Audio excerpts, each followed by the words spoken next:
Hello guys, welcome back to my channel.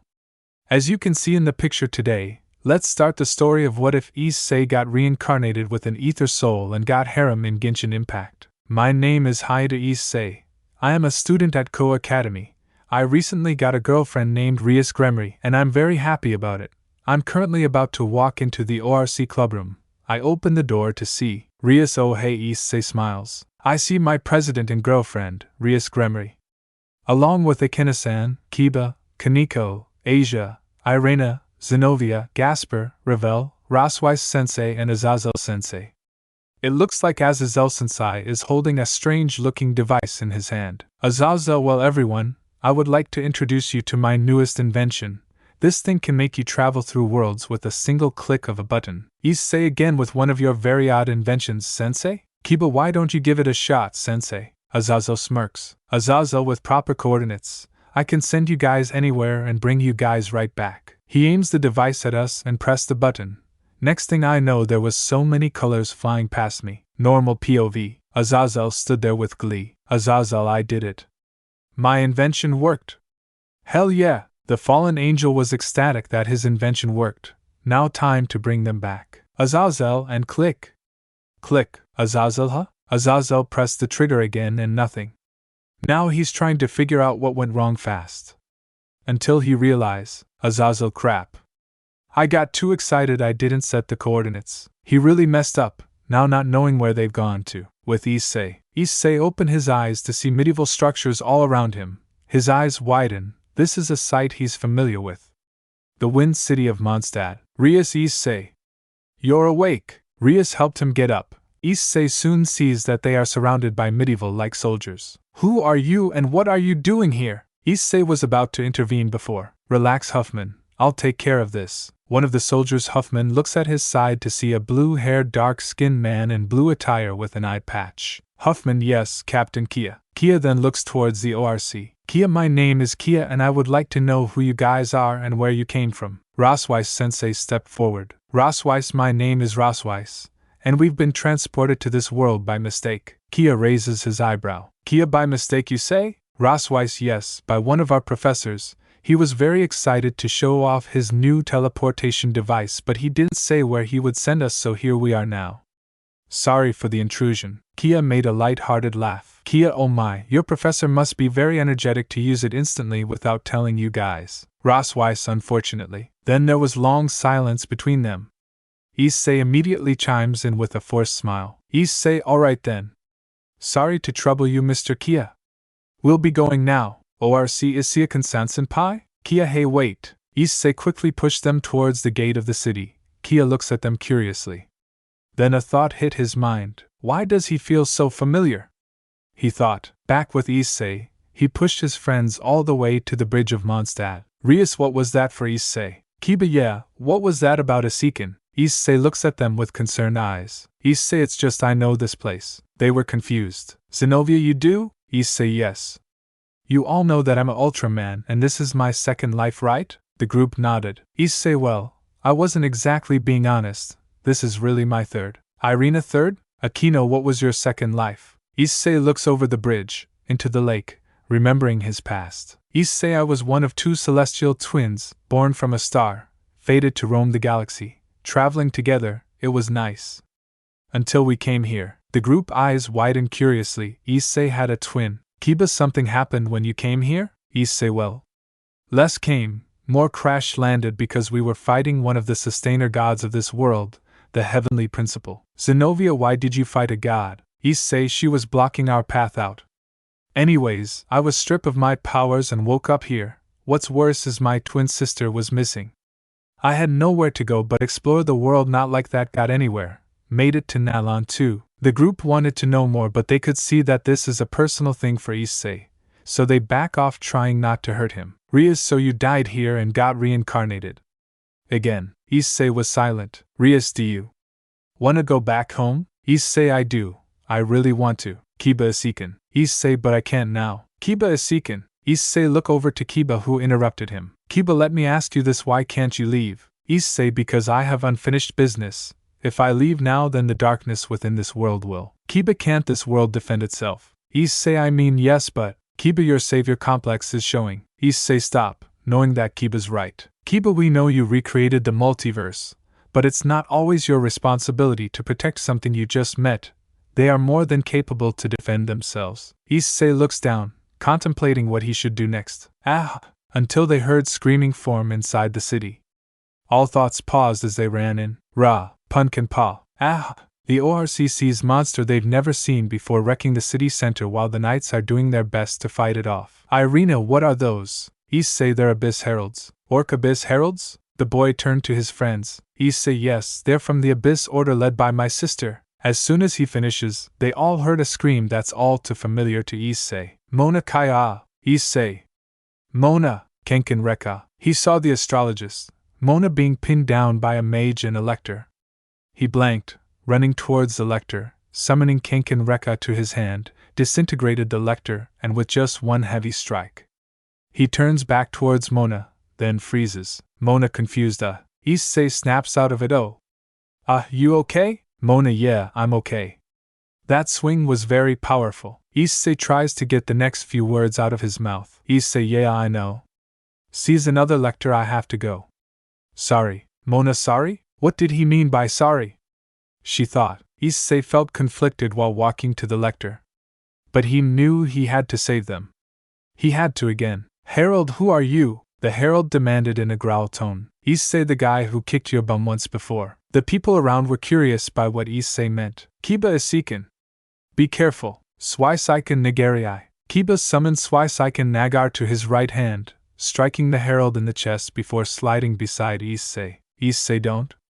This is my fight. Kiba, this was never your fight, Seiken, it's ours. Issei, don't be stupid. Kiba, you made it our fight, issei. The girls and Issei jumped. They never heard Kiba snap this loud before. Kiba, we promised that we would have each other's backs. This is not any different. I don't care who you are. Whether you're god, demon, or alien. You're still you. The you that helped all of us through our struggles. It's by time we return the favor tenfold. Within his hand, Kiba manifested a small blue and white book. Tadagami Hyoja Senki. Kiba, I'll put my life on the line. To protect the ones I care for. Kiba coats his body in ice. Then breaks, revealing a white and blue armor with white mane, fur, and blue visor. Hyoja Sinkaitai. Gao. Longit. Everyone around was astonished by what's in front of them. Issei was surprised that Kiba was willing to go ultimate to prove a point. Issei, Kiba. Kiba threw away his Seiken and ran at the heralds before jumping and flipping into a kick. Kiba Blizzard. Cascade. The kick landed on the herald's face, exploding him in the process while Kiba landed with a slide. Kiba, who's next? Kiba turned to see the rest of the abyss opening a portal and running through it out of fear. The ORC and Issei ran to Kiba, checking on him. Issei, why would you do that for me? Kiba, you've done everything for everyone and way beyond. It's time for us to return the favor. If anyone gives you trouble on this world, they will have to get through us. The group nodded, their determination to help their loved one eclipses anything Issei had in his mind, unknowingly shedding a tear. Issei, guys. Thank you. Soon then, group heard clapping. They turn around to see Kaeya, clapping his hands while walking up to them. Kaeya, impressive. I knew there was something special about you all. Kiba walked in front of Issei, seemingly to protect him. Kaeya, now tell me the truth. Who are you all? Kaeya, now tell me the truth. Who are you all? Kaeya still looked relaxed, but there was a sternness to his voice, and a hint of intrigue. Kiba sensed this and warned Issei. Kiba, Seiken, get behind me. Kiba extended his arm in front of Issei, seemingly trying to block him. The rest of the ORC got behind the two boys. Kiba, it's none of your business who we are. We just did your job. That's as much as we're going to do for you. Kaeya laughs playfully. Kaeya, now, no need to be aggressive. But I wasn't asking. Kiba, and I said what I said, now leave us be. He's not comfortable with you around. Kaeya laughs again. Kaeya, oh, is he now? He didn't look like it when he stared down those abyss. Kiba, don't take another ST. And before Kiba could finish the sentence, Asia, everyone? Why don't we calm ourselves down with some tea? Everyone looked at Asia, who stepped in to try and de-escalate the situation. Akino, resolving the situation with tea time? Not bad thinking, Asia, you fufu. The ORC looked at Kaeya, who was pondering his thoughts. Kaeya, I would love to. He smiled while Kiba narrowed his eyes and was still weary. Kiba fine, I accept. Kiba held issei's hand close to him. Kaeya, the Knights of Favonius headquarters has some delicious tea. I'll lead you all up there and let's resolve our differences, shall we? The crowd dispersed into gossip on who the newcomers are. The blonde and brunette took on very powerful beings without breaking a sweat. Who are they? The ORC followed Kaeya and a couple of knights up to the Knights of Favonius headquarters.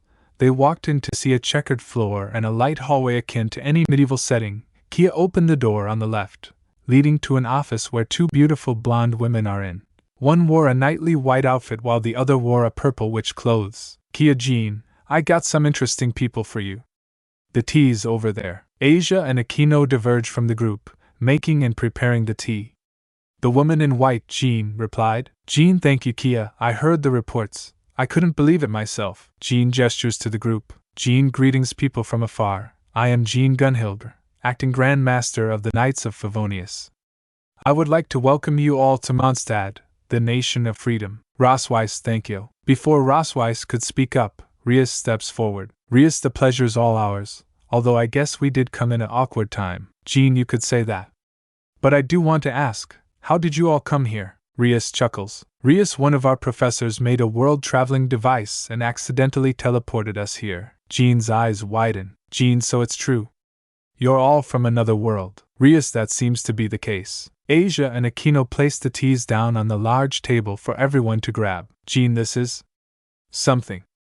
Ah, I forgot. This is my subordinate Lisa Mincy. Lisa Yafufas, so many young cuties. Akino's back starts tingling, getting deja vu. Kiba leaned into Issei's ear and whispers. Kiba, her style. Issei, yes, I know it's like Akino. Issei was still weary. He died on Tevat as Aether. These were his friends. He didn't know how they reacted to his death, but it's for the best if they don't find out who he really is. He really didn't want to see them again, too. Rias, I assure you we truly mean well, but for now, in the meantime, our professor is trying to bring us back. We are essentially stuck here. Jean frowns and ponders. Jean, that is troubling. How about in the meantime you all stay here in the headquarters? But I would like to ask a favor out of all of you. Rias raised eyebrow, and that is, Jean, ever since one of our best died, the abyss had been growing more unstable as of 2 years. Rias closes her eyes, mentally confirming Issei's story. Jean, I would like you all to dampen the abyss unstable advances for as long as possible. Jean looked around the group in plea, until her eyes landed on Issei. Those gray eyes widened a little. A jolt of light went off in her mind. For a split second, she saw a kinder face she thought long gone. Rias, noticing this, decides to respond. Rias, we'd gladly help. Whenever people need it, we never refuse. Jean's eyes went back to the redhead. Jean, thank you, and for your efforts we'll accommodate you with whatever we have. Rias smiles, bowing in respect. Rias, thank you, Ms. Gunhilder. Jean, only smile. Jean, please call me Jean. It's the least I can do. Rias turns to Issei, gauging his expression. His expression was gratitude, but still uncertainty. Rias, if that's all, we'll be taking our leave now. Jean, yes. May the wind guide you. The ORC all left the room, leaving only Kaeya, Lisa, and Jean. Kaeya, so what are we thinking? Jean, they look trustworthy enough. Kaeya, the blonde boy almost attacked me, you know? Jean, from what I heard you tried to get close to the brunette boy. The atmosphere thickens. Kaeya. About that. Lisa, yes, I felt it too. It's like a face I've seen before, someone nostalgic. Gone too soon. Jean, sigh, if you're suggesting he's Aether, don't give me that hope, please. The other two looked down. Kaeya, he's gone too soon. Lisa, I liked him too. Jean, we all did, but it's time to move on. Kaeya, Jean, you know I can't. Jean, I get it. Kaeya, you loved him, we all did, but it's too late now. The conversation ended there as Kaeya left the room. With the ORC, they were walking down town square, following Issei. Issei, why did you agree? Rias, Issei, if someone asks for help we never refuse, right? It's what you taught me, what you taught us. Issei sighs heavily. Issei, I've been thinking back, all I've done is help them. I never really got anything back from them. I know I've preached about helping others no matter what, but sometimes I think it should go both ways, not one-sided. I'm sorry if it sounds selfish, but I truly think that. Everyone felt that for Issei. They know what he meant, they know what he's been through, they know what they put him through. Rias, it's okay to think that, Issei, it's only human to think that you know your worth and you are worth the world to us, don't think otherwise. Issei could feel the genuine words coming from her. He looked at his friends and their expression leans the same. Compassion. Issei, thank you everyone for making me feel wanted. They continue walking down the steps back down to the fountain area. Kaneko, where are we going? I sighs and pie. Issei, if I'm going to be here for a while, might as well get comfortable. They approach a stand near the front gate. Issei walked up to the woman in green, working in the stand. Catherine ad Astra Abasask? You seem to be new here. Would you like to sign up for the Adventurers Guild? Issei exhales deeply, trying not to draw attention. Issei, I would like to reopen an old account. Catherine was a little surprised. She was sure she haven't seen this person before. Catherine, okay then. She grabbed a pen and the paperwork. Catherine, may I ask for name? Issei sighed deeply. Aether, account password Lumine. Catherine's eyes widen, clearly not expecting that from left field. Catherine, TTT Traveler? Is it really you? It's been 2 years. Issei, shush. Could you keep it down? Yes, I'm back, new appearance, and I'm not happy about it, okay? Can I please have my stuff back? Catherine complied, trying to keep it professional. She handed him a card and a big bag of Mora. Catherine yies, here's your license and your Mora savings. Issei grabbed it and turned around. Issei, thanks, and oh, one more thing. He turned to see her. Issei, good to see you again, Catherine. Catherine smiles. Catherine, it's good to see you again too, Traveler. Issei finally let out a small smile, before heading back to the group. Rias, what's that, Issei? Issei, my savings from this world, we need this to survive. And yes, I was a part of the Adventurers Guild. Zenobia, how much did you save? Issei put the bag away. Issei, 51 million Mora. The group's eyes went wide. Irina, 51 million. Issei, this could sustain us for a while. Gasper, what did you do for a living, senpai? Issei just shrugged it off. Issei, commissions. It's not that complicated. Kiba, surely guild commissions don't give out that much. Issei, yeah, they don't. I just saved up and hunt for food. Asia, WL. Akino didn't know Isiken was that kind of man. Issei looked over at her. Issei, trust me. I didn't have a choice. Issei then walked ahead and turned around to face his friends. Issei, so? We have some time to kill. What do you want to do first? Meanwhile, in a different, darker dimension, the few Abyss heralds from before rushes back to a throne room where a blonde girl sits emotionlessly. Why did you come back? The girl asked dejectedly. The Cryo Herald in a panic stutters. Cryo Herald, Your Highness, there's been an interference. An unknown group appeared and drove us back. We're all that's left. The Cryo Herald shows her a cryo projection of what happened. Princess Humfei, couple of teenagers? Is that what drove you back? Pathiti. Before she could finish, she sees a brunette boy, Issei, in the projection. Her eyes twitches as her vision switches Issei to Aether, and back and forth. Princess Aether. She stood up, blood rushes throughout her body as she stood, emotions running rampant inside her mind. Fear, confusion, happiness, hurt, longing. Princess, you ready more forces, we're going back. The Cryo Herald tried to object. Cryo Herald, but Your Highness. Princess, this time not to take over Mondstadt but to retrieve something. The Herald only complied. Cryo Herald yies, Your Highness. The Abyss dispatch disappears as the princess sat back on her throne, now clasping her hands together. Lumine, Aether. Please.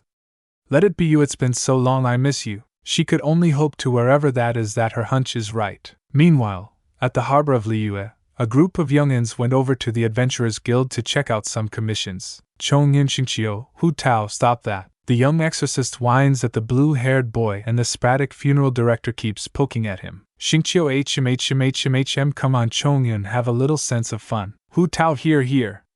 I'm taking off work to help you after all. The other person in the group, Xinyan, chuckles. Xinyan, you're right. You wanted to do these consecutively as much as possible just before Lantern, right? So we decided to help. The ice-haired boy sighs as he went to see the commissions board to see what there is. Chongyin, let's see, huh? The new adventurers for this month. Xingqiu, some new faces. Hu Tao, ha. They look younger every time. Xinyan looked at the board new adventurers with a smile until her eyes landed on a familiar name. Xinyan, wait a sec. Hu Tao, HM. What you looking at, Xin? Xingqiu, huh? What did you went, huh? Chongyin looked at where his friends were looking and his heart dropped. Chongyin, guys, I'm dreaming, right? Hu Tao's face was nothing but shock. Hu Tao, we have to talk to Catherine. The other three agreed. There's no way Aether's on the adventurers list. He died 2 years ago, right? At Wolvendom, Mona was walking around getting some berries for her meal while checking on her scryglass for something interesting. Mona, man, those abyss just keep getting stronger. Thank heavens the boy saved me in the nick of time, but what did he meant by I'm sorry? Suddenly, her scryglass starts shifting more and more. Mona, huh? What's going on? Mona read the scry, her eyes went wide. Mona, no way, there has to be something wrong. Mona tried to reconfigure it, but it was right the first time. Mona, no, this can't be true, he died. She clutches her chest as she sheds a tear. She couldn't believe it. Mona he defined fate again. Aether. The longer Aether stays in this world, the more people will find out he's alive. At least this time, he has people who have his back. It's been 15 minutes since issei got his adventurer's ID. The ORC are now currently headed out of Mondstadt city. Rias, where are we going? Asiken. Issei responds. Issei, somewhere where the wind is nice. Somewhere that I can make a fallback. ORC fallback? They headed to a surprisingly nice breezy plain where a single giant tree was and a statue and a person in a robe with wings holding an orb. Irina, wow. The atmosphere here is so relaxing. The wind. Zenobia, indeed it is calming. Issei could only smile at the two's comments. Issei, this is wind rise, one of my comfort areas. The soft winds just soothes my soul. The group made it to the root of the tree. Issei, alright everyone, you can all relax here. I have something to do here, so don't go too far. Everyone disperse into many small groups, either checking around the land, relaxing under the tree, or still staying close to Issei, one being Kiba. Kiba, what are you going to do now? Asiken. Issei stood in front of the statue. A nostalgic look passes him. Issei, a failsafe if anything happens, and to get something again. Issei held his arm out to the statue and closes his eyes. A burst of soft green energy courses from the statue to him. Everyone around him was in awe. Asia Isaisen. Rias, what are you doing? Issei. Issei finally lowered his arm. He opens his eyes to feel the strong breeze of anemo energy swimming through his body again. Issei, welp. Here we go again. Issei turns to his friends. Issei, this is something only I can do. Being an entity that exists outside of Teyvat, I can channel the elements of each nation without the use of a vision. Kaneko, what's that? Ravel, yeah, Isaisen. You never really properly explain where this is or what exists here. Rosweiss, you just gave us cliff notes. Issei stops and realized. Issei, oh. Yeah, sorry. He felt a little sheepish. Rias and the others only chuckled and giggled at him. Rias, it's okay. Issei, now would you please explain to us what Teyvat is? Issei breaths in as he starts explaining Teyvat as a continent, with 7 nations, formerly 8, but that got burned down, and how each 7 nations got its own ruler or archon, which is pretty useless since most of them retired. He starts elaborating on how people of this planet once displayed a certain quality. The gods above can grant them an elemental vision that can help people use the elemental properties of said vision. He then explains that there are 7 elements on Teyvat, which are anemo or wind, geo or ground, electro or thunder, dendro or forest, hydro or water, pyro or fire, and cryo or ice. Issei, and as I mentioned before, I'm not from this place. I can touch these statues across the nations and they grant me the primary element of that nation. Gasper and Ravel, incredible. Aquino, my, I feel like we've entered Asiken's turf. Rias, so you're a special case in this world too. Smile, it doesn't surprise me one bit. Issei smiles at everyone's reactions until he landed on Kiba, who was in thought. Issei, Kiba? What ya thinking about? Kiba broke his trance. Kiba, if you're a special case because you're not from this world and you can touch these statues to gain their elemental powers. Kiba walked past Issei and stood in front of the statue. Issei was confused by his actions until his eyes widened, realizing what Kiba was gonna do. Kiba, what if, for example, He puts his hands forward, but nothing happened. Kiba, huh? So I guess my theory was wrong. He turned around and faced everyone. Kiba, looks like you're the only one who has access. Issei, yeah? But honestly, I wouldn't be surprised if you were able to harness it. We all are from a different world. Everyone nod their heads. Irina, hey guys. They all looked to Irina and Zenobia, who was sitting under the tree. Irina looked her east while squinting her eyes. Irina, there's something coming our way. Rias, what is it, Irina? Zenobia was also looking. Zenobia looks to be a horde of slimes. And a boy running from them, and they're coming this way. Kaneko's slimes? Classic fantasy. A few moments later, the rest can see what the 2 girls saw. Help. Anyone. The person who was running away from the slides made it to wind rise and collapsed in front of them. Please. Help me. Issei looked at the white-haired boy with goggles. He wore a semi-torn-up adventurer's gear with a yellow cloth tied on his left arm. His eyes went wide. Bennett Issei's consciousness blurts. The slimes finally made it to them. Everyone had their weapons out or magic ready, while Kiba and Gasper. Gasper senpai. Kiba Issei-kun, what style should we use today? Issei broke out of his consciousness and looked at the slimes. Issei glance over at Bennett and slowly takes out his axellular never-ending adventurous spirits. Turned to Kiba and Gasper. Ready. Bukinger. Kiba and Gasper nods. The three pulled out their axellulars, punched in their codes and slid the phones across their arms. Issei and Kiba and Gasper start up. The axellulars lit up as the three bodies was covered in the Bukinger armor, Issei being Buken red, Kiba being Buken blue, and Gasper being Buken black. Gasper summons a black long hammer. Gasper radial hammer. Hammer break. Gasper crashes the hammer down on one group of slimes, sending them in the air. Kiba summons a big blue fan knuckle glove to his right hand. Kiba blow knuckle. Knuckle cannon. Kiba punched the airborne slimes, sending them further up. Kiba Issei. Issei summons a green hand-held cannon weapon. Issei dual crusher mixer head. Issei aimed at the slimes and shot a wet concrete shot at them, turning them onto concrete before hitting the ground hard, disintegrating them. The three guys untransforms as the rest of the girls dealt with the last of the slimes. Zenobia these are.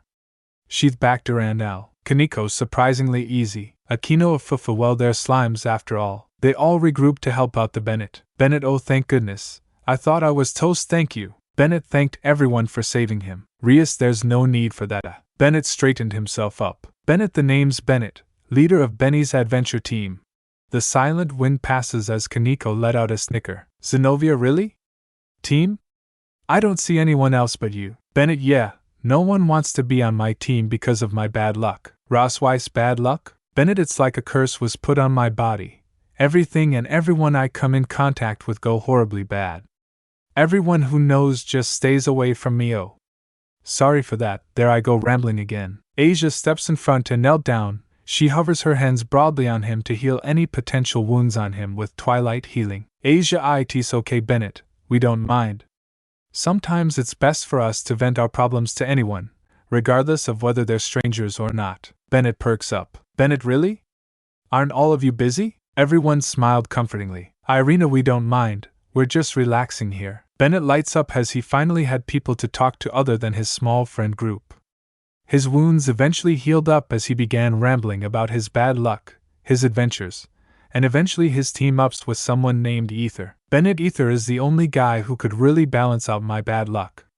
Whenever I'm with him it feels like I can't go wrong. Smile fondly. The girl softens at his remark about his friend. Gasper and where is he now? Bennett's smile slowly fades, his face giving way to sadness as he looks down. Bennett he's gone 2 years now, I miss him. The group widen their eyes, darting back to Issei who nods, confirming that he and Aether are the same person. Bennett it hurts my luck was getting better because of him, but it was almost something else. Riyadh something else? Bennett when I was with Aether, my heart felt warm whenever I look at his face, his beautiful hair and eyes, his soft and gentle helping nature. I didn't realize it back then, but that's where I fell in love with him. This time it was Issei whose eyes shot wide open.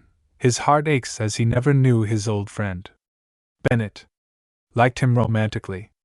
The group's reaction was the same but was more toned down. Irina really. Akino you love him. Bennett responds. Bennett but he's gone now maybe because my bad luck rubbed off on him, that's what did him in. He couldn't hold it in, he wanted to comfort him. Issei walked up to Bennett and knelt down to his eye level, while putting his hands on Bennett's shoulders. Issei Bennett listen to me. Bennett startled, looking up at him as his pupil starts to dilate as his vision starts to static upon staring at Issei. Issei don't blame yourself for his death, he would never want to hear you say that about yourself nor think of yourself that way. He was your friend, right? That means he wants the best for you. Yes, his death was untimely, but that doesn't mean you're the blame for it. He wants you to move on and do better, be better. Not just for him, but for you. Bennett's vision wavers as he sees Issei and Aether's appearance interchanging between each other. He wipes his eyes to see if he's not hallucinating. Issei so please, don't down yourself all the time, Bennett.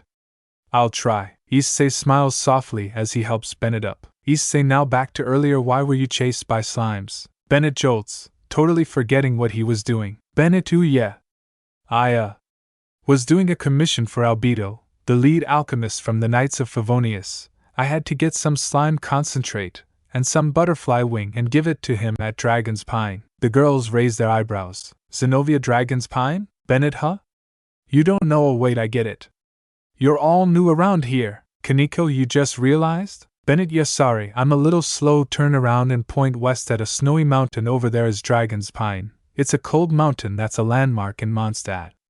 I already got the stuff, so I'm going there right now before I got chased by those slimes. Everyone nodded. Asia, why don't we come with you? Everyone looked at Asia, clearly taken off guard by her assertiveness, but was on board with the idea. Bennett, wait, really? I can go by myself. Issei, however, had the same idea as Asia. Issei, no, it's okay. We'll come with. Maybe you could give us a tour around Mondstadt? Bennett's eyes light up. Bennett, really? You trust me? Issei smiles softly. Issei, of course we do. The adventurer boy's heart warmed. There's so many people here who trust him. Bennett, okay. I'll be the best guide I can. Bennett was pumped. He started leading the way, followed by Gasper, Ravel, and Rossweiss at the front, Kaneko, Irina, Zenobia and Asia in the middle, and Akino, Rias, Kiba, and Issei on the back end. Rias, well, that was certainly something. Kiba didn't know he liked you, Isiken. Issei blushed. Issei, I didn't know he likes me too. Akino chimes in. Akino, your name was Aether back then, Fufufu. Issei, I guess I didn't mention that. Rias, though, had a thought. Rias, why do I have a feeling he's not the only one who likes you romantically? Issei, huh? Why do you say that? Rias, you said you traveled this planet before. That means you met a lot of people. Issei nods. Yes, that's true. Rias, inform what Bennett described you help a lot of people, which is good. Issei, yeah, I do. I did it out of the goodness of my heart. I still don't get why you think. Rias, it's just a thought experiment. Akino, Fufufu, I don't know. Rias, it might be fun if it's true. Kiba ponders at the idea of many more people liking Issei. Issei, ho no. Issei slumps at the mere thought as Bennett excitedly guides the group to Dragonspine. 30 earlier at Knights of Favonius headquarters. A black-haired boy in a green outfit with blue braided highlights on his sides walks around Mondstadt and gets to the headquarters to stroll around. He gets to Jean's office window as he heard her, Lisa, and Kaeya talking. Venti use something secretive? Might as well grins. He hides on the edge of the window, using his powers to hear better. Kaeya, so what are we thinking? Jean, they look trustworthy enough. Kaeya, the blonde boy almost attacked me, Jean, from what I heard you tried to get close to the brunette boy. Venti's attention peaked. He heard what happened just now. He didn't realize they weren't from here. Kaeya. About that. Lisa, yes, I felt it too. It's like a face I've seen before, someone nostalgic. Gone too soon. Jean, sigh, if you're suggesting he's Aether, don't give me that hope, please. Venti's eyes widen. His heart starts to clench. Venti Aether? Venti was never the type of guy to believe in reincarnation strongly. He wished that was true, but it rarely happens. But his belief is now skyrocketed at the mere mention of Aether possibly coming back to life. Venti Aether brunette. He was quickly blinded by the possibility. He had to find them. Wherever they are, they couldn't have gone far, right? He disappears into thin air, now on the search for this group. At the Adventurers Guild, a white-haired teen girl in white Victorian clothes under adventurer gear wearing a small crown came back into Mondstadt, going straight to Catherine. Catherine, I did the commissions. Catherine, ah yes, thank you Paimon, here's your reward. Catherine hands her a pouch full of mora. The teen girl, Paimon, took the mora. Paimon, thank you. Paimon turns to the side of the stand to the bulletin board. She walks to it to see anything interesting. Paimon glance up new adventurers' fresh faces. Nick, her eyes widen in shock at one name and face on that board. Aether re-registered. Paimon www what? This can't be true. She saw him die at Natlan. She cried in his lifeless arms. This can't be real, it can't. Paimon, Miss Catherine. She hurriedly went back to the stand. Catherine, yes, Paimon? Paimon points at the bulletin board frantically. Paimon, why is Aether's name up there? She looks at the board, and turns back to Paimon. Catherine, that's because he somehow came back. His appearance may be different, but it's him. Paimon's eye twitch. Paimon, that can't be the same person. Catherine sigh, understanding her frustration and confusion. Catherine, he came here earlier today. He got his ID password correct on the first try with no stutter and full confidence. Paimon froze. The password? The guy got Aether's password? Lumen? He got it right? Catherine, his demeanor is different, but his spirit is still there. Paimon can't believe it. Paimon, Aether. He's back. She couldn't help but shed a tear. Paimon, where is he? Catherine, he went outside Mondstadt half an hour ago. He's with a large group of people. Large group of people, okay, that can't be hard to find. Paimon, thank you, Catherine. Paimon dashed away as fast as possible. Catherine waves with a smile. Catherine, good luck, Paimon, may you two reunite. Paimon ran as fast as she can, adrenaline pumping through her body. The past 2 years were rough for her. She had to grow up. Luckily, the Knights of Favonius took her in as she starts doing things by herself. Paimon missed Aether. She missed him so much she wants to see him again. She just wants to jump into his arms again and never let go. And now she has that chance. Paimon, this is it, Aether, please be you, please. It won't be like 2 years ago this time, she'll protect him. It's been an hour since the ORC's encounter with Bennett. They all decided to tag along with him to finish a commission from Albedo at the suggestion from Asia. Along the way, Bennett kept glancing at issei, making sure his mind wasn't playing tricks on him as he keeps seeing issei and Aether glitching between each other. He can't be Aether. Aether died on Nathan unless he's been reborn or something, Bennett thought to himself as he rubs his eyes. They traveled from Windrise all the way to the foot the Dragonspine using the road, eventually crossing into a snowy plain. Bennett, here we are. This here is a snow-covered path. This will be our guide to up there. He points to the mountain itself. Issei's friends looked at the mountain scenery and all. Irina shivers, oh, it's cold. Zenobia is the person who commissioned you up there? Bennett, yep, the chief alchemist liked to keep himself secluded, so we have to go up there. Rias, you're not gonna be cold? Bennett, there's some heat along this trail. We'll just follow then and gain some warmth along the way. As Bennett was about to finish his sentence, Kaeya got in front of everyone, took out a reddish-orange mechanical fist with intricate detail on it along with a small black bottle, crush magma knuckle and magma full bottle. He jammed a bottle into the knuckle to activate it. Bottle burn, then handed it to Bennett, who got startled by his action. Bennett, WW, what this? Kaeya with a no-nonsense expression replied. Kaeya, take it and stay warm with my friends.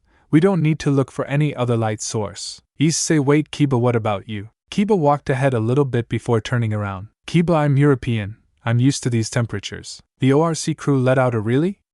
Faye said his statement. Bennett, European? Everyone looked at the boy, realizing Kaeya let out something he doesn't know. Rias, it's something from where we come from. Kaneko, you don't need to ask further. Bennett, what? Why? I wanna know. Everyone looks to each other until Issei spoke up. Issei, trust me, Bennett, it's better for all of us if you don't know where we come from. Bennett was a little confused on why they can't but respects their decision. Maybe it's something sensitive. Bennett held the burning magma knuckle that Kaeya gave him as they all began walking up the mountain, passing by many terrains, coming across many monsters that Bennett advised that it would be best if they outright avoid and go past them. They went up the trail towards Warmest Valley when they approached a broken bridge. Bennett crossed this bridge and Albedo's cave will be on the left. Kaeya, he lives in a cave? Bennett, it's his workplace. Although I won't be surprised if he actually lives here. Rossweiss walked to the ledge of the bridge and looked down. Rossweiss, it's pretty far down. Looks like there's no other way to cross this other than. And without a warning, Kaeya ran past all of them, literally took a leap of faith and made it to the other side with a slide without an issue. Bennett's jaw just dropped at his action. Kaeya brushes himself off. Your turn. Issei, you show off. Smiles. Bennett, who's going next? To mean it sure won't be me. Knowing my bad luck, I'll probably just slow. Kaneko, oh, shut up. Bennett, ah. Kaneko just grabbed Bennett by the back of his shirt and hurled him across, being caught by Kaeya as he settles him on the ground. Bennett, oh geez, oh geez. Kaeya, you okay? Feeling winded? Bennett steadies himself, resting his hands on his thighs. Seeing him distracted, Kaeya signaled everyone to just use their wings and fly across. Bennett, she's strong for her size. Phew. Kaeya chuckles, well, she's like that. Bennett, really? Then she must be a real. Turns around to see everyone already across her. How are you all here so fast? Aquino giggled. Aquino, of fufu, that's a secret, darling. Bennett just stared, but shakes his head and moved on. Bennett, okay, anyways, Albedo is right around the corner here. Bennett leads them all a cave just ahead, turning the corner to see a well-lit place with books and alchemical tools. The ORC sees 3 people talking going in, 1 blonde guy, 1 green-haired girl, and 1 tall light blue-haired woman. Bennett Albedo, I'm here. The three turns to Bennett, which in turn Bennett threw the things he got in a pouch to Albedo, who caught it seamlessly. But was also surprised with all the people with him. Albedo, Bennett, you're early. Did you get the things I asked for? And what's with this company you brought? Bennett smiled. Bennett, they're new around here, so I decided to be their guide. The ORC group waved in greetings as Rossweiss steps forward. Rossweiss, hello, my name is Rossweiss. As Bennett mentioned, we're not from around here. Albedo nodded. Albedo, I see. Well then, greetings, I'm Albedo, chief alchemist of the Knights of Favonius. The green-haired girl next to him slowly and nervously greeted. Sucrose H, hello, my name is Sucrose, his assistant and apprentice. The tall woman also introduced herself. Eula, and my name is Eula Lawrence, captain of Reconnaissance Division of the Knights of Favonius. Pleasure to make acquaintance. The group met their greetings with a smile, but quickly whips to Eula with eyebrows raised. More specifically, her appearance. Eula HM? Is there something wrong? The group stared at her, then turned to Zenobia, then back to Eula, then to Zenobia. Zenobia HM?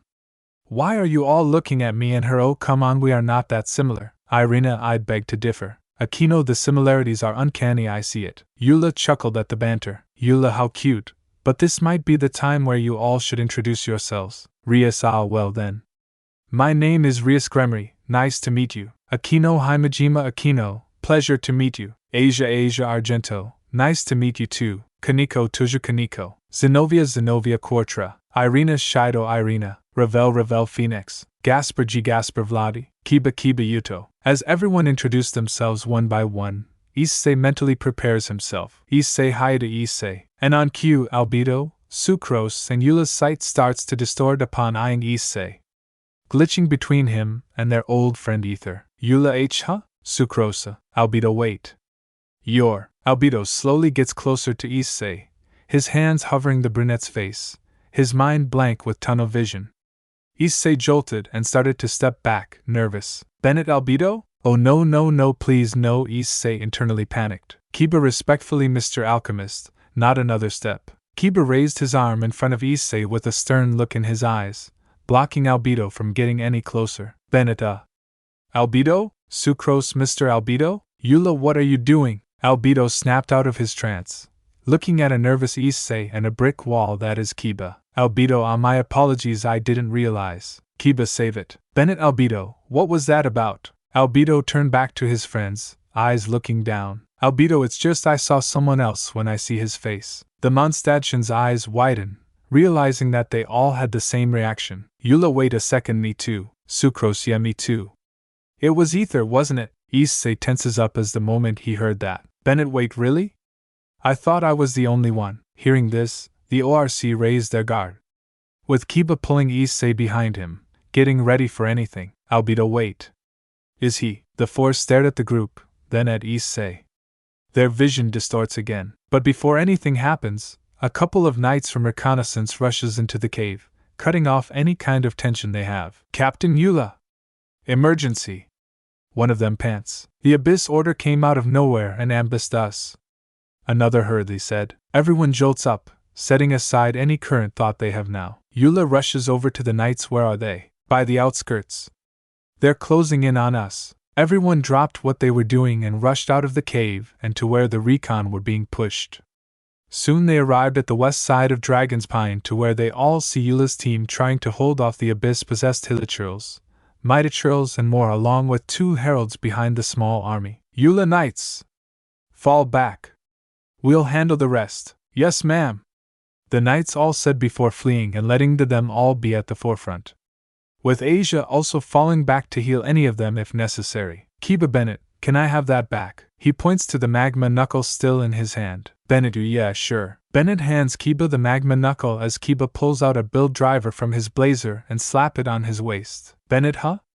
What's that? Kiba, just wait and see. Everyone shifted their positions as they ready their weapons, magic or fists, with Gasper also pulling out a build driver of his own and putting it on while walk up beside Kiba, and a knuckle identical to Kiba's, only colored blue. Eula, what are they doing? Albedo, pardon me, but are they your leaders or? The ORC chuckled amongst each other, slowly relaxing. Akino, no, he's not. Irina, don't worry, just sit back and watch. With the 2 Gasper gazes on the mini-army with a semi-determined expression. Gasper, well, this will be interesting, he said as he shakes a small bottle and inserts it into the knuckle. Bottle freeze. Kaeya, just think of it as a warm-up. The two flick the handle of their prospective knuckles up, then inserts it into their drivers. Crossish magma. Grease blizzard. The two spun the lever on the side, activating their transformation sequence.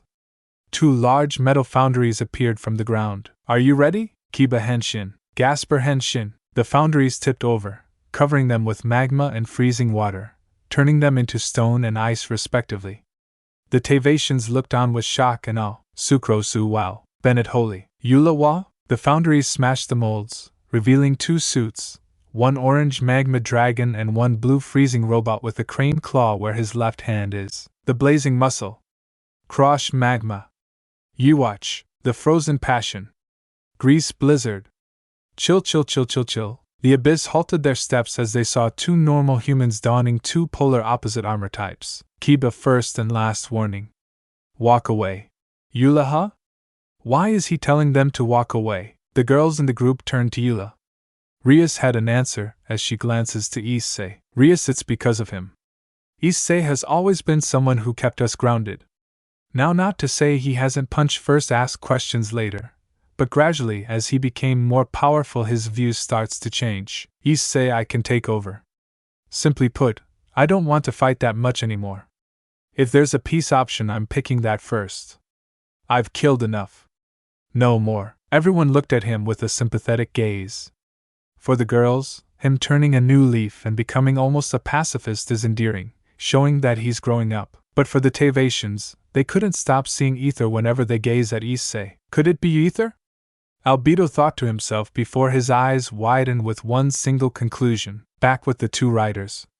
The standoff between them and the Abyss continues. We will walk away with him in the Abyss's possession, one of the heralds spoke in a commanding voice as it points to Issei. Kaeya. Gasper, that's a no-go. Gasper quickly spun the lever, increasing the size of his claw arm, grabbing a bunch of hilichurls, crushing some, and throw them at the heralds. Kaeya, President.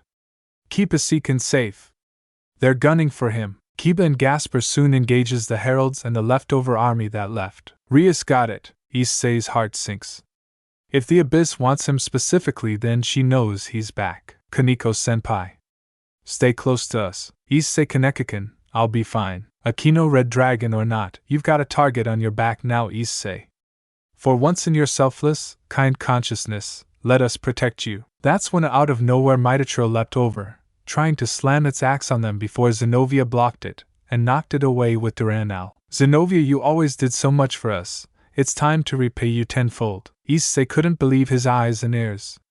They were protecting him? He got so used to fight for his loved ones or protecting them all that he never thought the day the opposite happened. Some hilichurls and mitotchurls slipped through Gasper and Kaeya and went for the group. But the girls were able to fend them off easily, impressing the Mondstadtians. Meanwhile with Kaeya, he was doing pretty well, knocking down some mooks, and occasionally throwing them at the heralds. Kaeya, you're not getting him. Oh, we will, by Her Highness's order, one of the heralds boast. Kaeya, well, you can go tell Her Highness to take that goal and shove it up her. Gasper language. Blast a group of mooks with ice. Kaeya, sorry. Motohama's rubbed off me a bit. Kaeya spun his lever, charging up his finisher. Ready. Go. Volcanic finish. His foot overflows with magma. Kaeya jumped at the two heralds, spinning his body like a drill. Don't thinking this is enough. One herald blocked his kick with a magic barrier, but Kaeya kept powering through. What? The two heralds now placed 2 layers of barrier. But Kaeya still kept powering through. How can this be? Kaeya, oh, I'll tell you, if it's to protect someone important to me, I refuse to lose. Ha'aya-waha. Gah. Hyuk. Kaeya kicked through both heralds' chests, sliding and landing next to Gasper, who finished up the last of the army. Who are you? Kaeya, why would I tell you that? Now, take this last mystery to the grave. The two heralds exploded up in a huge mushroom cloud, ending the fight. Moments earlier, with Paimon. She was running across the land to Windrise, but no one was there. She then checked Springvale, but no sign of a large group. Paimon, haha, where are they? The more time passed, the more she lost hope. Paimon, come on, where is he? Please, I don't want to be alone anymore. Right then. An explosion can be heard from far away, startling any animals and people nearby, including her. She whipped her head to the direction of Dragonspine, which has a mushroom cloud in the sky. Paimon, huh? What the? Her mind clicked with a conclusion. He might be there. She quickly dashed to Dragonspine to see if her predictions is right. Back with issei and the rest. They were holding up pretty well, helping some wounded knights from the fight and escorting them to Albedo's cave. Kiba and Gasper, untransforming and checking to see if anything slipped past.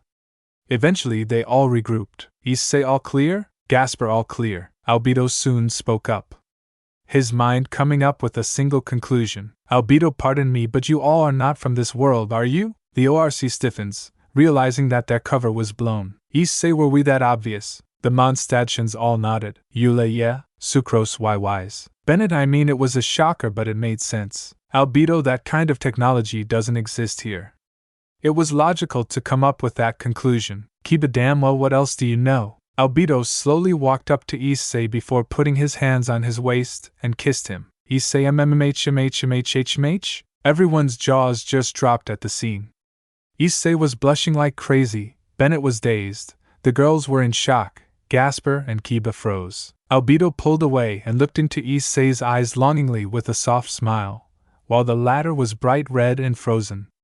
Albedo caresses his face before saying, Albedo, it's been too long, Aether, I miss you. That's when all bets were off. Issei, www what? Kiba, oh hell no. Kiba tried to jump in but was stopped by Gasper. Gasper, calm down, senpai. Calm down. Rias, what? Yulaha? Akino umai.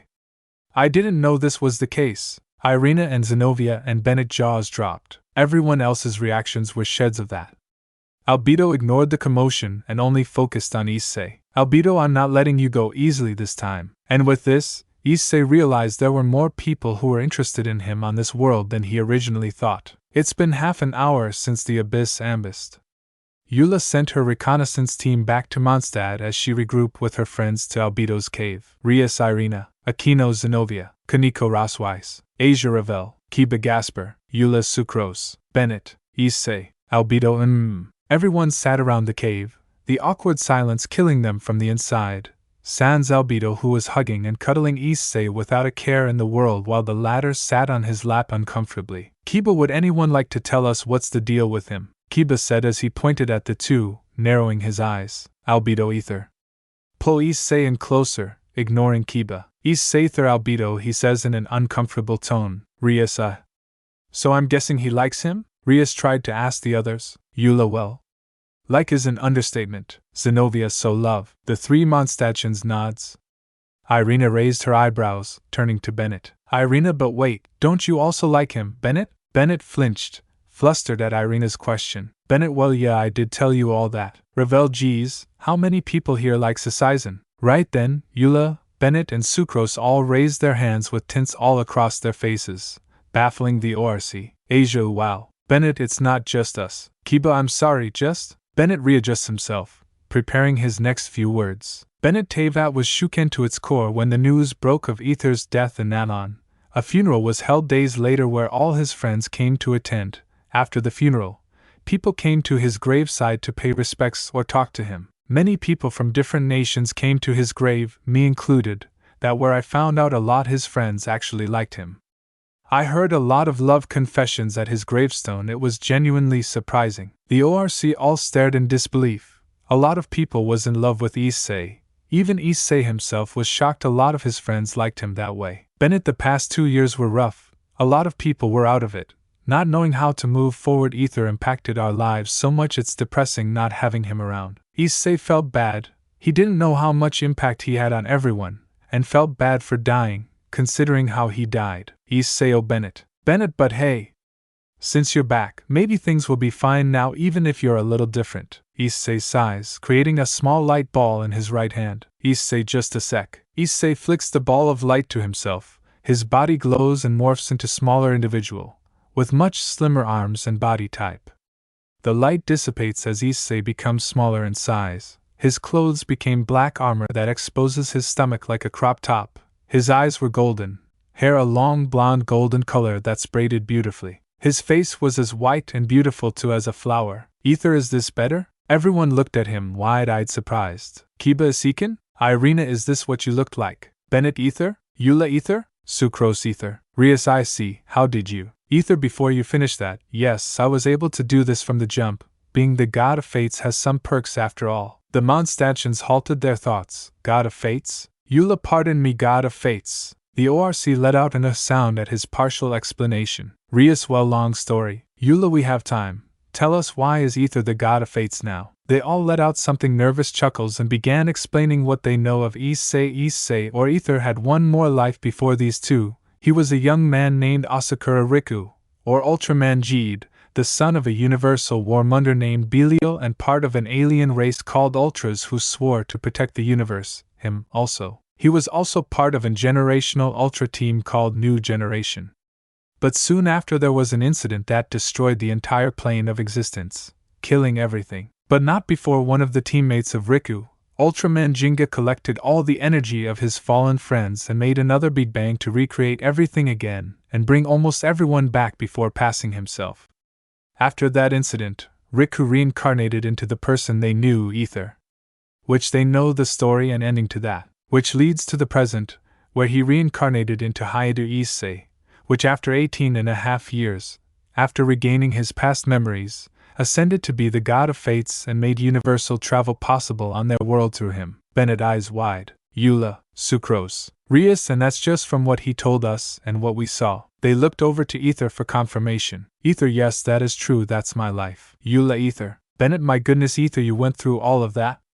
Never mind your journey here. Aether, well, honestly, in retrospect, I didn't think it was that ridiculous. Albedo from behind squeezes Issei a little tighter, making the boy to whine little. Aether, Albedo, stop. Albedo, I don't care what you are, you're not going anywhere out of my sight this time. Aquino chuckled at the sight. Aquino, my, he sure is clingy to Icy. Reminds me of, slowly turns to Rias. Rias noticed the gaze as a red tint creeper up her cheeks. Rias, okay, I never was that clingy to Icy. Eula, pardon me, you like him too? The ORC whips to her question, realizing they have not stated their relationship with Issei. Irina, oh yeah?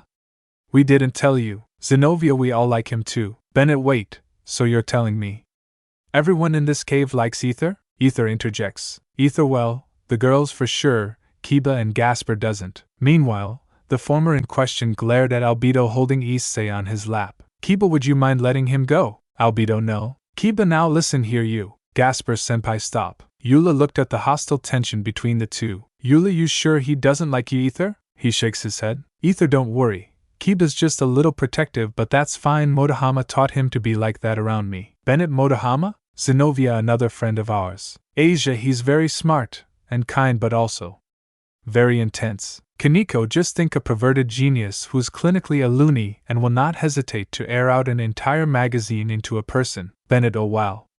He seems like a character. Eula placed some fingers on her chin as she starts to think. Eula, there's actually someone in my reconnaissance team that's very similar to your friend that you described. Gasper, really? Eula, last week he popped up out of nowhere and asked to join.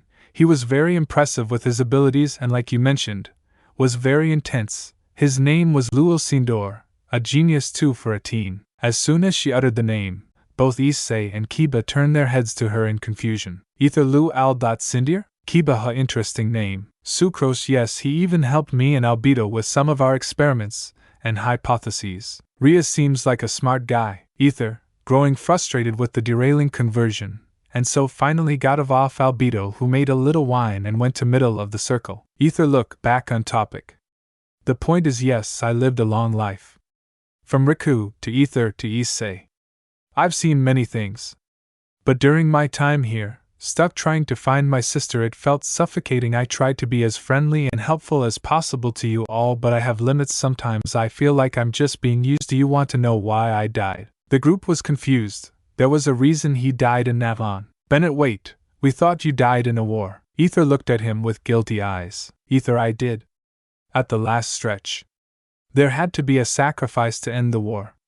Originally the Pyro Archon chose to be the sacrifice herself, but slid in last second, dying in her place. Everyone in the cave shot up in horror. Sucrose, WW, what? Eula, why? Asia sighs, and why did you chose to die? Aether breaths and sighs. Aether, honestly, I felt tired. I wanted an out. I was tired of running around looking for basically crumbs of my sister's whereabouts, helping people with their problems and disregarding my own. I was beaten down, depressed. I wanted to die. I saw an opportunity and took it. I was tired of everything here. The 4 Teyvat natives were stunned, their gaze locking with the dirt and guilt.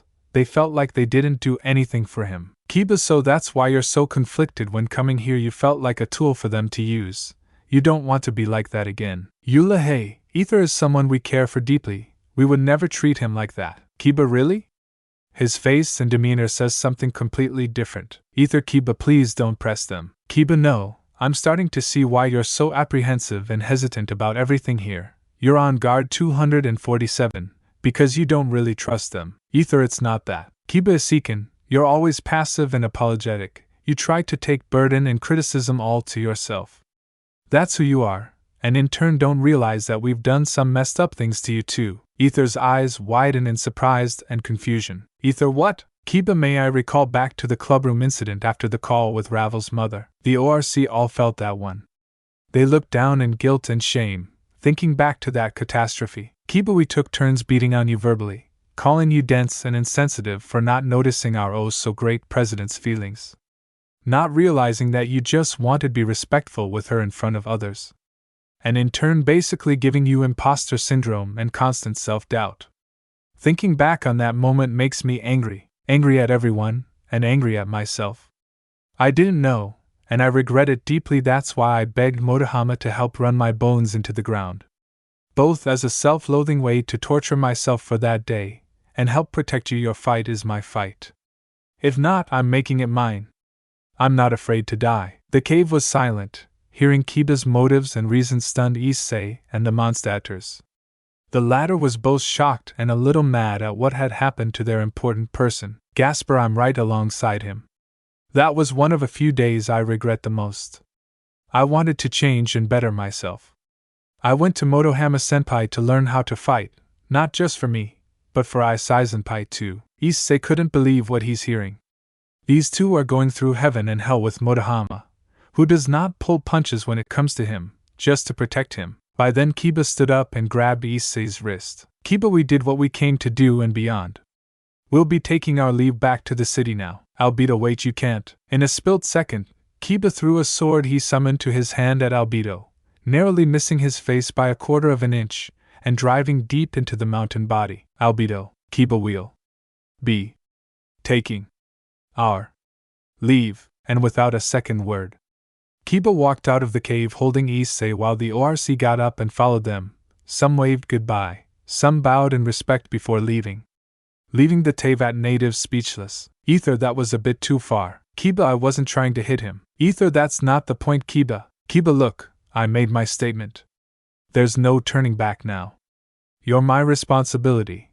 I won't let you feel bad or worthless ever again. Aether clenches, hand on his chest, trying to process Kiba's whole motive while letting the latter pull him back to Mondstadt city while the rest of ORC follows suit. Akino, what did Motohamakin do to Kiba? She ponders, trying to wrap her head around Kiba's new extreme methods. Rias, we know full well Motohamakin holds a grudge on us for putting Issei through that day. I'm not surprised when Kiba asked him to train, he didn't hold back on Kiba. Zenobia, don't you think that's too far? I saw what Motohama did to Kiba and Gasper, there was bombs and bullets everywhere. Rias sighs. Rias, no, it's warranted. We all did Issei wrong that day, especially me. He should have went for all of us, but didn't I hate how I acted? I gave him self-doubt and anger. I should have been on the brunt end of that beating. Kaneko, we all should, we're all guilty of that. Irina, Kiba's trying to atone by risking his life for Isiken. Every time we fight we should do the same. The group nodded, they all admit they messed up. Issei is precious to them, and now that a whole nother side of him is revealed, more fragile than they thought. They have to protect him. Thud, thud, thud, thud, thud, thud. Right then they heard hasty footsteps far in front of them. Anticipating the worst, they all stand on guard in case a fight comes. Issei reverts his physical form from Aether back to Issei as Kiba stood guard in front him as a shield as the footsteps gets louder. Ha! Ha!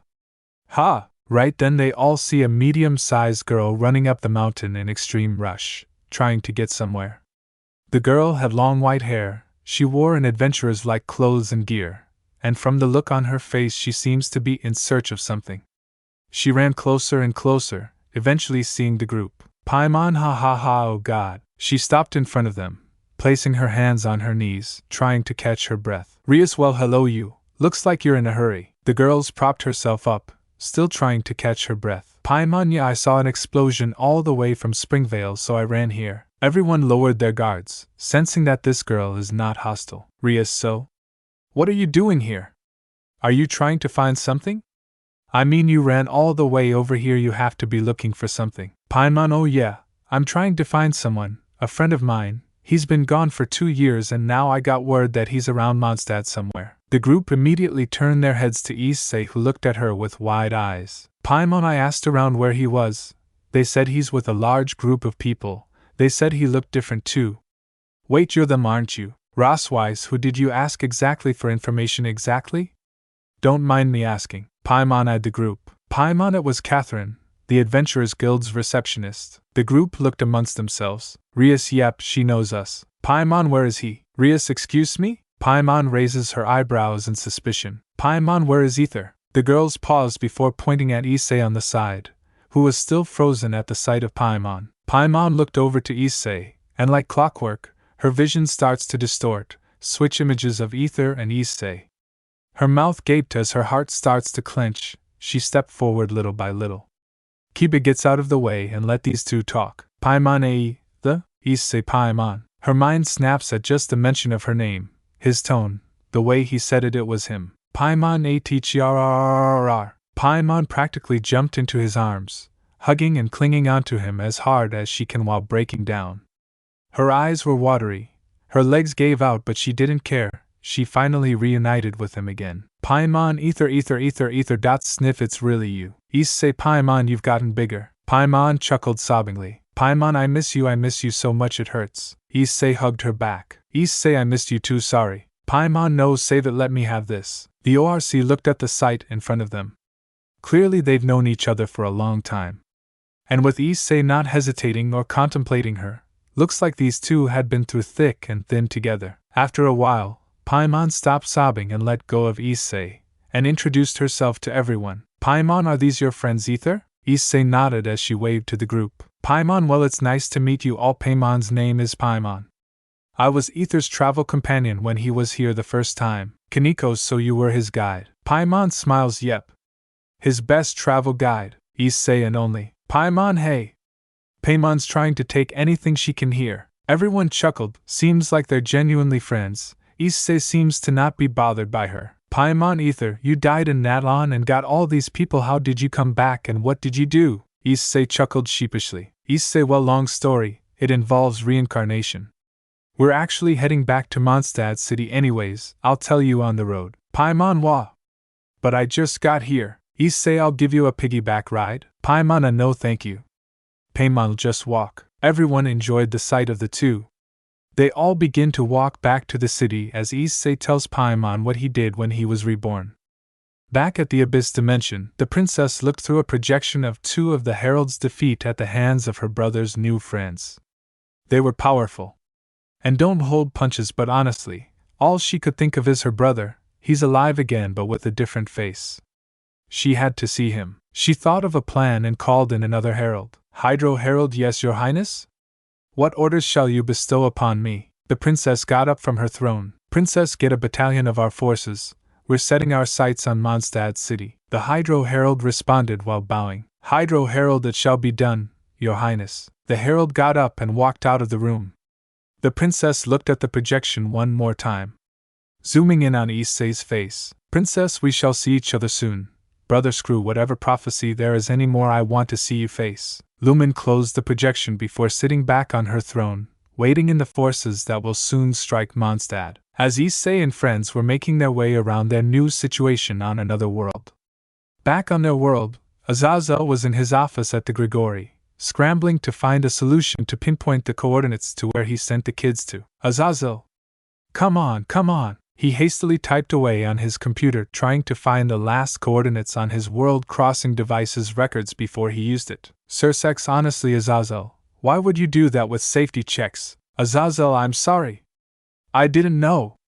I was too caught up with myself. Grafia trying to catch up to that young boy Kamitsuji really drove you to the brink, huh, Azazel? Azazel, for the first time in my life, there is another person that possessed knowledge beyond my own, and I admit that my pride took a massive hit. I thought I could catch up to his mind and technology. Sir Sex, and look where that got you. Azazel, I'm sorry, okay? As the three adults were bickering about Azazel's mistake, Vala knocked on the door and enters. Vala, I got the call. I came as fast as I can. The fallen angel looked up from his desk at him. Azazel, good you're here. Vala, do you know where Modama is? Vala raised an eyebrow at the question. Vala Kamitsuji? He went off-world. Grafia, did he tell anyone where he was going? Vala, why are you asking all this? What's wrong? Azazel, slumped over his desk defeated, says, Azazel, I made a world-crossing device and used it on Rias and company, sending them to another world. Vala, okay? Azazel, I didn't look at where I was sending them. Vala, blink once. Then twice. Vala. Oh, you ed up. Everyone in the room ponders what to do next. Sir Sex Valley. As for my question earlier, Vala Kamitsuji said he was going to a planet named Tevat. Azazel, can you pinpoint where he is using those Toku powers he gave you? Vala Geezer, I just got back from a fight.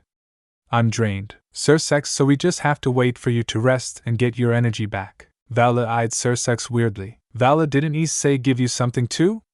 The grip phone.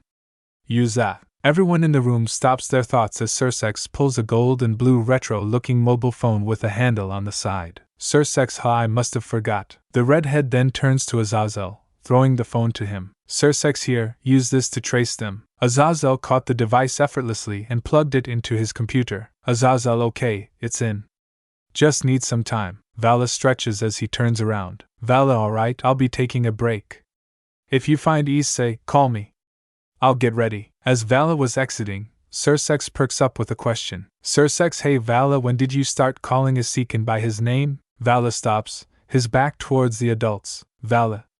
No particular reason. Vala proceeds to walk out the room, not batting an eye. Azazel, you just noticed that? He's been calling Hayadok that for a few weeks now. Sir Sex shook off the thought, and turns back to Azazel as he was working on trying to trace and connect Issei and Ko's location through the device of Magi Shine. Meanwhile at Tevat, Issei and Ko was walking back to Mondstadt City from Dragonspine with the addition of a grown-up Paimon after an emotional reunion. Paimon, so you're saying you're all from another world where Aether was reborn to? Kaneko, yep. That's about right. Paimon, well, how was he? Was he safe? Was he happy? Rias chuckles, you sure do care a lot about him. Paimon, how could Paimon not? Paimon has been there for him since he stepped foot here. We've been by each other's sides for so long. From Mondstadt to Liyue to Inazuma to Sumeru to Fontaine all the way to Natlan before. Issei sighs at how Paimon refuses to say what eventually happened to him. Issei, it's okay Paimon. You can say that I died. Paimon only looked down in pain and sadness. Asia, it must be very hard for you, Miss Paimon, 2 years that he died. Paimon, it's just Paimon's been all alone. She had to fight for herself. The Knights of Favonius took me in and gave me a home, but it was never the same without Aether. A cold silence follows as they trek on to the city. Everyone else in the group thought about everything that happened today, what they experienced, what they now know. The many secrets of Issei. Issei, hey everyone. The group stopped to hear him out. Issei, can we take a detour? Rosweiss detour? To where? Issei turns to Paimon. Issei, Bennett mentioned my grave earlier.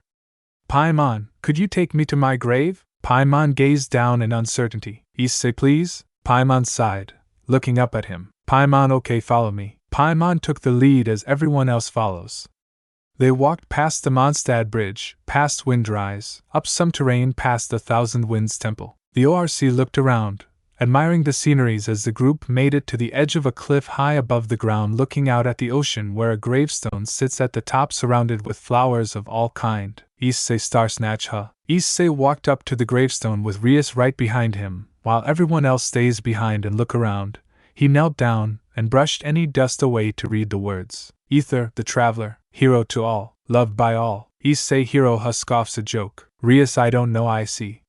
From what they all said about you, you were really special to them all. Issei, I'm not. Rias placed a hand on his shoulder. Rias, even if you're not, you're still someone who wants to help everyone. It's in your blood. I see. You may not think of yourself as someone special, but people will think of you as one. Issei tightens his grip on the stone, before letting go, and stands up. Issei, I wanted this part of me to die. I wanted to forget about this part of my life entirely. Rias looked at the gravestone. Then back at him. Rias, that's why you never mention it to anyone. You purposely left out all of this from us. To forget.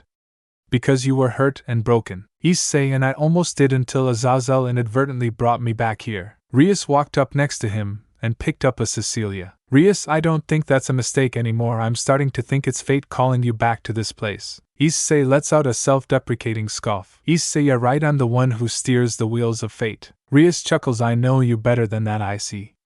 You like to let fate run its course, only nudging us to change our own outcomes. You did it with me, Akino, Kiba, Kaneko, Asia, Zenobia, and Irina.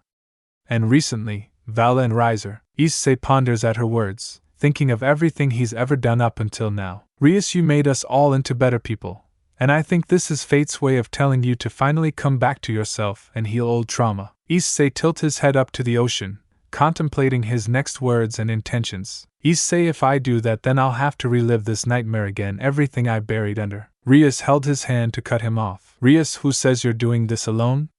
Like Kiba illiterate so many times.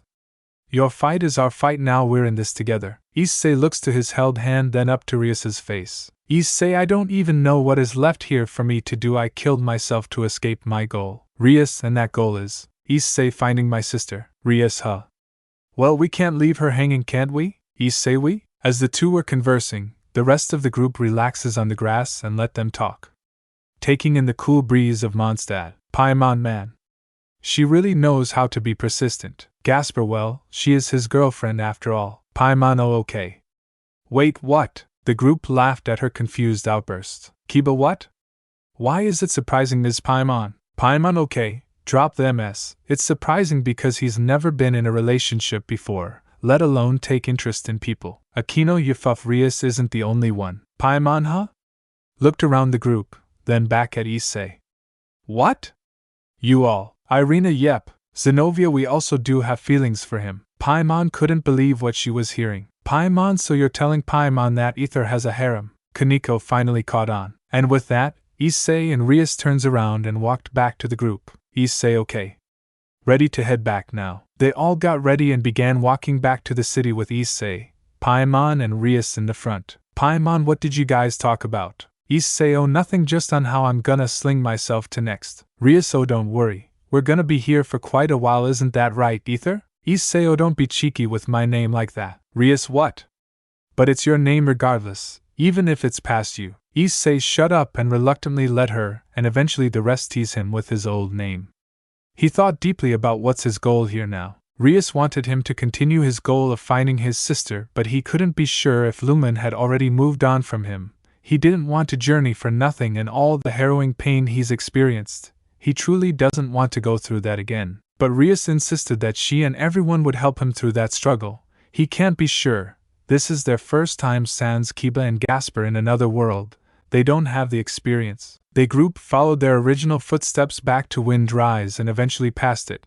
In that time, Issei told Paimon every she missed out on and his actual intentions on the final day of the war, which caused her to tear up. He said he was sorry, and she forgave and hugged him. She didn't know what he was going through mentally and felt guilty that she couldn't do much to help back then. Eventually they made their way up and down some terrain, and getting close to the city gates. Issei, so then, I fought this god named Loki together with everyone and was going to win, but then his dog bit me to death, but then I came back to life thanks to Ravel's phoenix tears. Paimon, wow.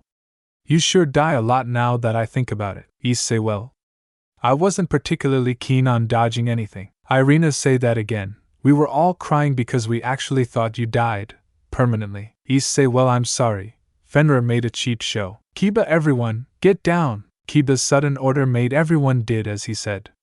They all got down and hid behind a small hill in front of the bridge. Rias, Kiba?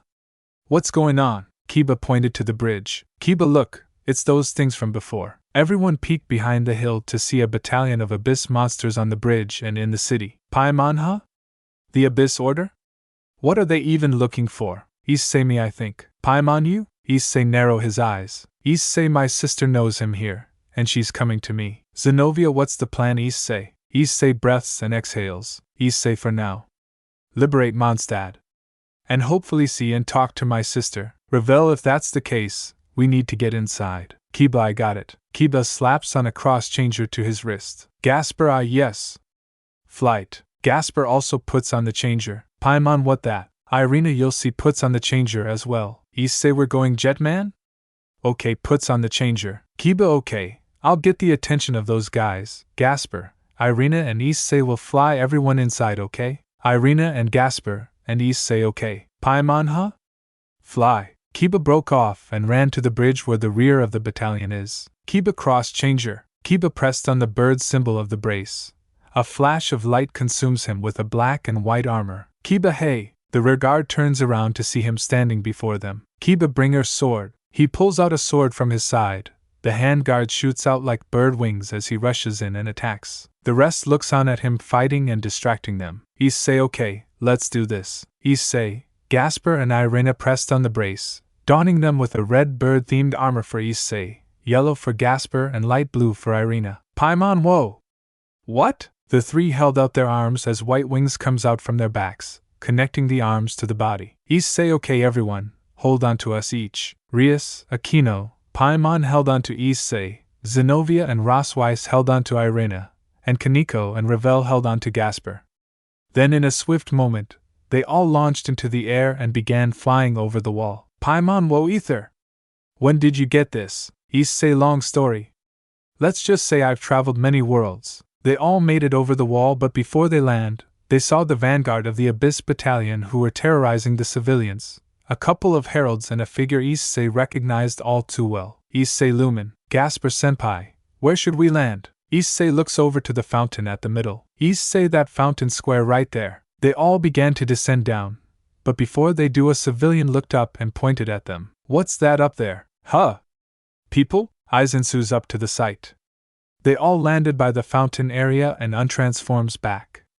Issei walked forward instinctively, seeing the terrified people and the abyss running amok. His eyes locks onto the face that he never thought he would see again. Issei, Lumen, Aether. She self-consciously reached her hand out towards him. Hatsan see it in her eyes, desperation, sadness, happiness, hurt. She was relieved to see him again. Lumen, oh my god, Aether. Issei composed himself and said, Issei, hi sister. His eyes dart around to calculate what his next moves is gonna be. The two stood there at Mondstadt's center, as if time just stops, uncaring of their peripheral visions. Lumen, oh Aether, it's really you. She couldn't believe it. This was her brother reborn. He looks. Lumen, you look so different. Brown hair, brown eyes. You look so fierce. Issei eyes her cautiously, still thinking of that day at the underground defiled statue where she chose not to come back with him. Issei, and you haven't aged a day, Lumen. Lumen stepped forward, her left hand on her chest, her very existence yearning for their reunion. But his narrowed gaze shuts off any emotional responses to her. Issei, how long has it been? 2 years for you, 18 years for me. But man, I wish it was forever. Lumen heard his hostility, clearly not happy to see her again. Lumen B, but this is great. We can be reunited, like you wanted, right? We can use this chance to bring everyone together, rule this world for every. Issei, stop.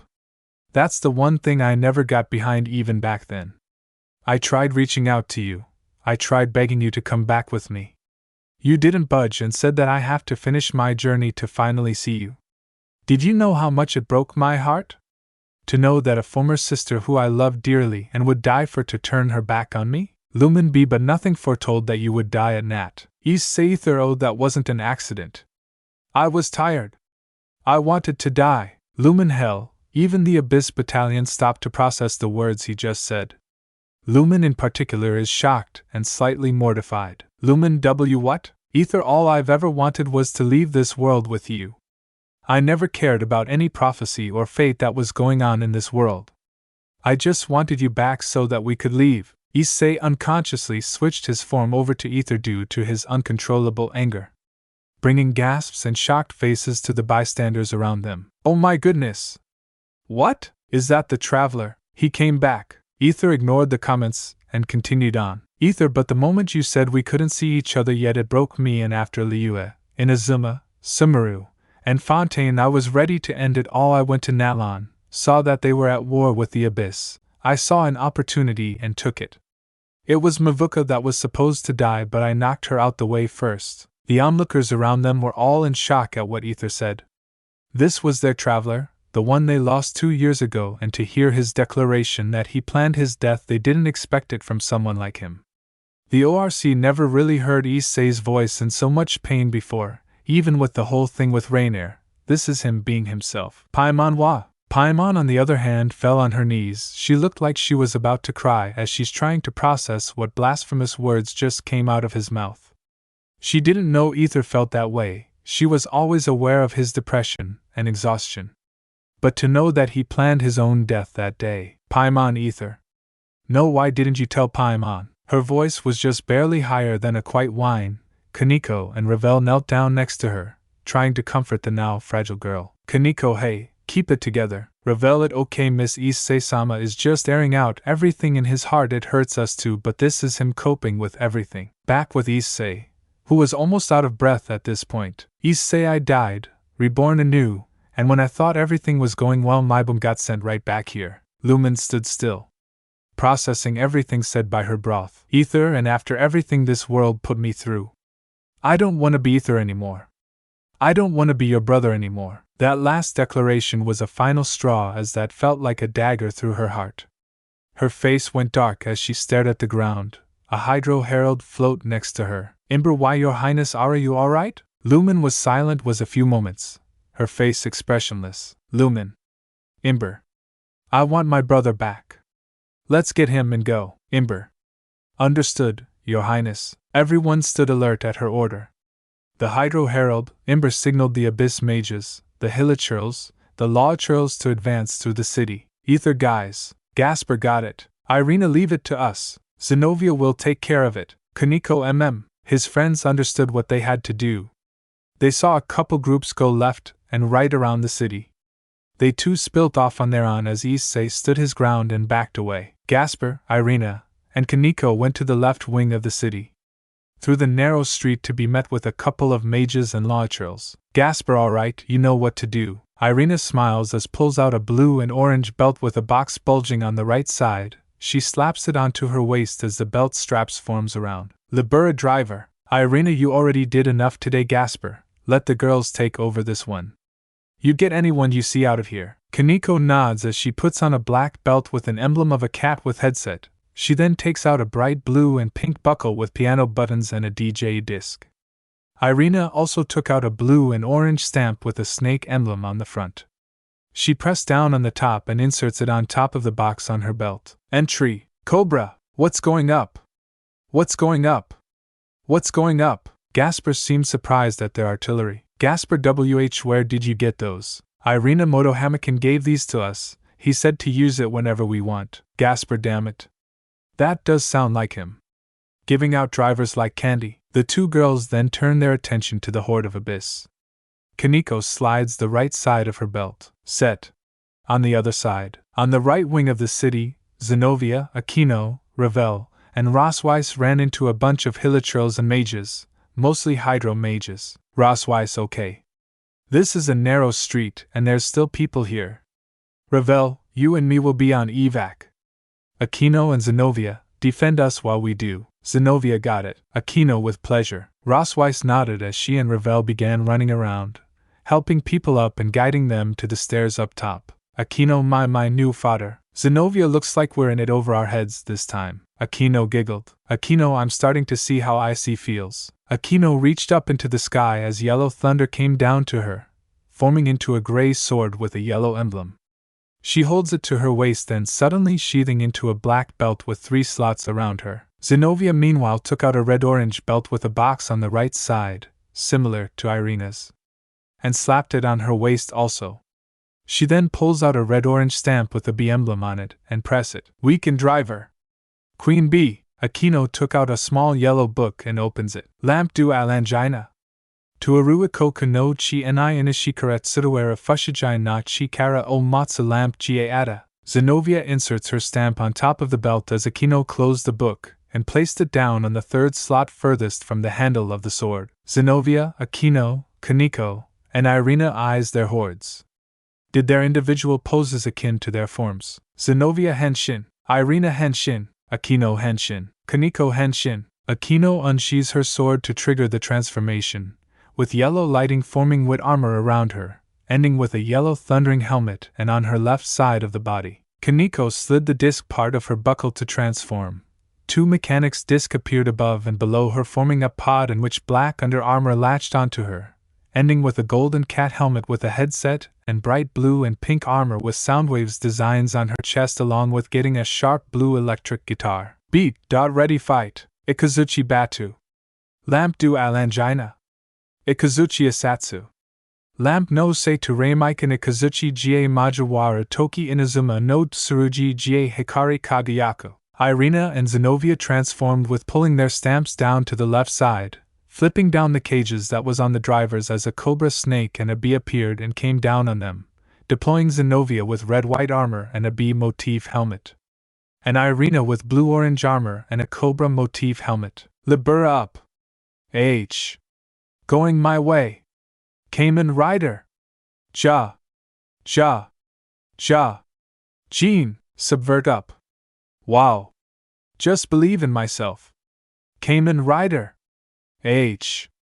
Aguilera. The four girls didn't waste any time and just engaged their respective sides, with Irina launching law churls up in the air with her legs and Kaneko using her guitar to either burn those churls or freeze mages respectively on the left wing, while Akino was having the time of her life dodging and using Ikazuchi to electrocute the hydro mages, and Zenobia jumping and flipping around, using her red kunai weapons to slash up hilichurls like a windmill, while some of his friends split off cover both wings and Rias ADN Asia helping people around to evacuate to higher ground.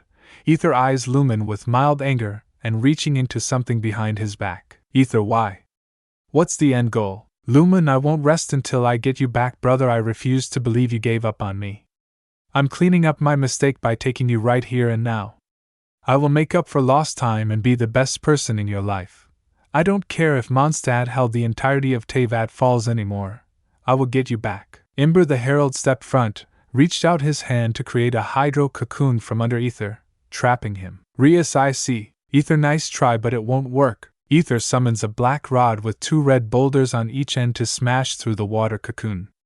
Lumen narrowed her eyes at the weapon. Lumen, what in the world are you wielding? Aether, Giga Finalizer.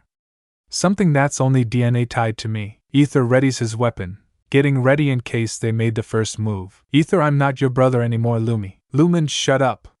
You are my brother, she screamed out, startling everyone around. Lumen, I'm getting you back no matter what. Be it as you like it or not. Imber and a few mages advanced on Aether, who then closes th distance by running and jumping over them, flipping around midair to deliver a crushing slam, taking out those mages. He then rushes into slash Imber, who only dodged. The two goes at it for a while, with Aether constantly hitting and Imber constantly defending. After what felt like 10 minutes of constant pressuring, Aether began to get winded, only sliding back to catch his breath while using his finalizer as a crutch. Aether, say ha. Ha. Ha. Aether subconsciously reverts back to his issei form, trying to get up. Imber, this is where you should surrender, traveler. Go with us, and we'll call of this nationalistic takedown. Your sister is waiting for you. Issei slowly gets up, and I, the herald. Issei, I'd rather be dead permanently than to be trapped here again. Imber only shakes his head in disappointment. Imber, ah, then this too bad then. Imber slowly gets closer to Issei, only within arm's reach, while Issei was too tired to retaliate. Rias, Paimon and Asia could only watch in fear with how preoccupied they are with the citizens. Rias, I see. Run away, Asia Asaizen. Boom! A sound of a rocket launcher can be heard form behind Issei, hitting Imber right in the face. Imber GAHH. He stumbles back as Issei finally stood up. Curiosity fills him as he looks at the smoke coming from half of Imber's face. Issei, what the? Roll Tide, motherer! Issei stopped as he heard the voice. Eyes widen as he recognized whose voice it is. He slowly turns back to see a familiar four-eyed friend, surprisingly in Knights of Favonius armor, holding a rocket launcher standing on the guardrail above the fountain. Rias and Asia looked at the pleasant guy next to them in shock. Issei, Modama? Rias, this is where you were? Asia, you went gone for a week. Modama took off his glasses and slicks back his hair, making a midsection. Modama, yep. Came here to research.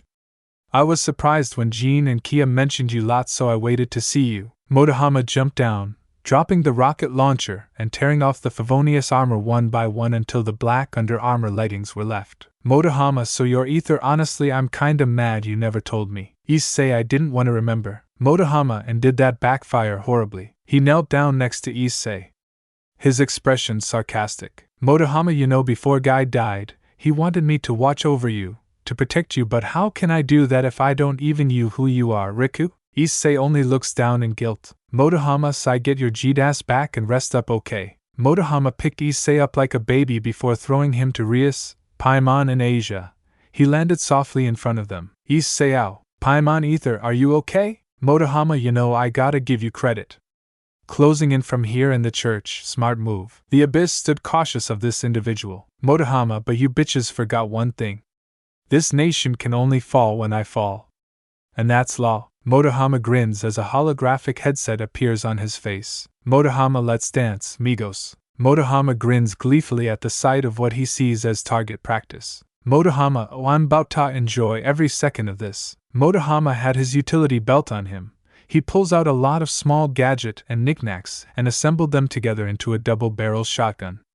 He cocked the gun with joy as he walked up to an unassuming Pyro Abyss mage, before punching through its pyro barrier, grabbing its face and slamming it to the ground. Modama aimed the shotgun at its head before blowing it off entirely, causing the poor thing to disintegrate. Everyone around him, and especially the Abyss, looked at his action in fear and horror.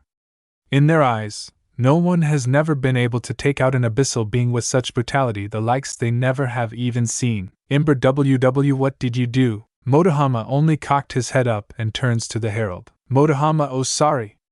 I don't do petty squabbles, cocks gun. Lumine, on the other hand, went on the defensive immediately, sensing that there's something wrong with this individual. Issei, Modama, what the was that? Modama, just sit still and look pretty, man, I got this. Modama started walking up and breaking their defenses like it was another Tuesday, punching through mages' elemental shields and shooting them to smithereens.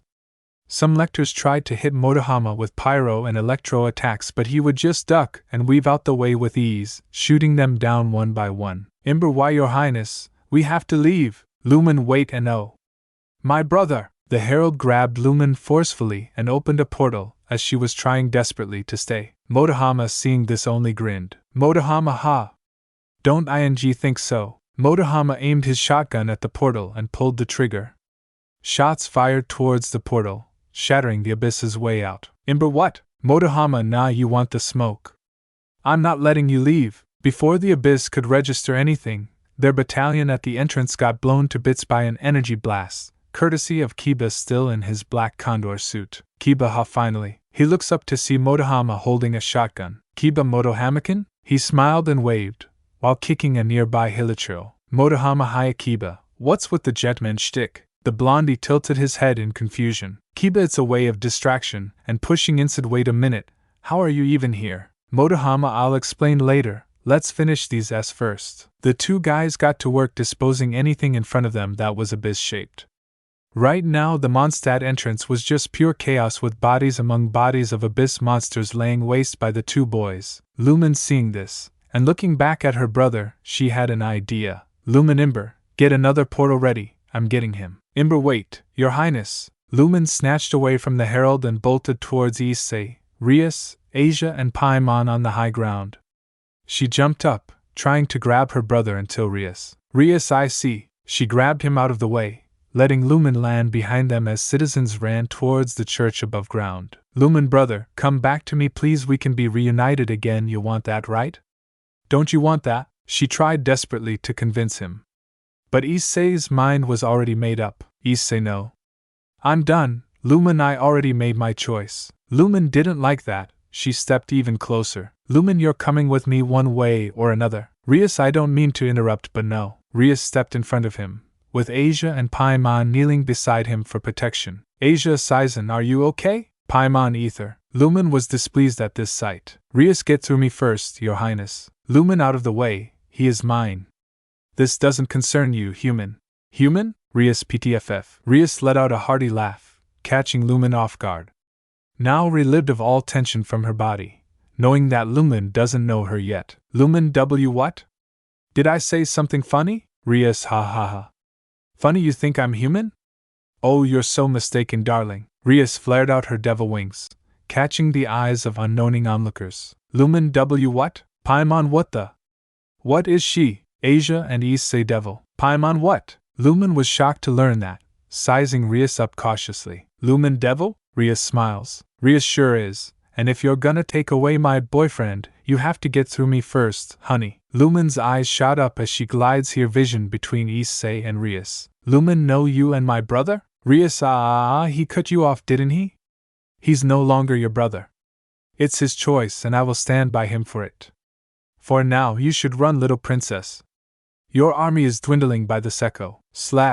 Asia Onisima, issei ris. Before she could finish her sentence, Lumen summoned her sword and strike down at her, causing her to recoil. Lumen, are you done? Rias knelt down, inspecting the wound. Issei's anger flared up. Issei Lumen, Rias, wait a sec. Issei snaps out and turns to her, standing up as if she was fine. Lumen, huh?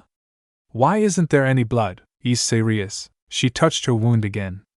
But all she felt was just a little bump. Rias, I don't feel any pain. Lumen, what? Issei, huh? Issei couldn't understand how that was possible.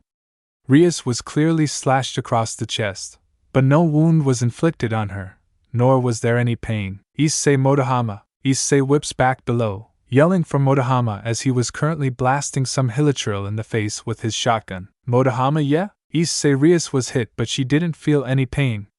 What's going on? Modama stops, then look at Issei. Modama, well damn. I guess my theory was right. Kiba roundhouse kicked away a mage before turning back to Modama. Kiba theory? What theory? Modama, when I first came here I noticed that I felt lighter. I took more hard hits to realize that it didn't hurt. I made a theory that this planet's gravity density is much lower than ours. In turn we can take harder hits without much pain. And from what Issei just told me about Rias, I guess I'm right. Kiba's, Issei's, Asia's, and Paimon's mouths dropped at his explanation. Rias heard this and smiled, looking right at Lumen. Rias, you heard the man. You gotta try harder to take me down, honey. Lumen, on the other hand, felt frustrated. AMB got ticked off at Rias, who kept using that name on her. Lumen, why you? Before she could let out her anger, Rias blasted Lumen with her destruction's magic, sending her back down to where Ember is. Rias, and that's payback. Hussy. Lumen rolled back to Ember, taking in the intense pain. Ember, your highness. The herald knelt down and picked her up to her feet. Lumen, devil power, it's that powerful? Ember, with all due respect, your highness. Your brother is not budging. We severely underestimate these individuals. They have way too many skilled fighters. We have to leave. Lumen, but Ember, your highness. Lumen looked up at her brother. A solemn expression dawned on his face. She half accepts reality that he might not want to see her ever again. Lumen.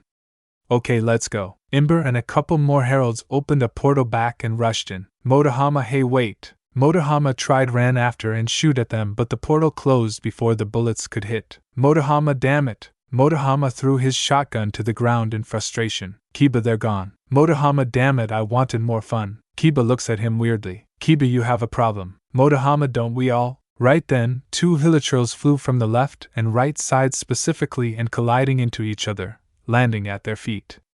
The two looked down and at where they came from to see Kamen Rider Jean and Nago coming from the left side, with Kamen Rider Espada and Aguilera coming from the right. Irina, Jean, and done. Oh hey Motohamakin. Kaneko no go Motohama-senpai. Motohama waved. Motohama, hey guys, looks like you cleared the wings out pretty well, using those rider forms too.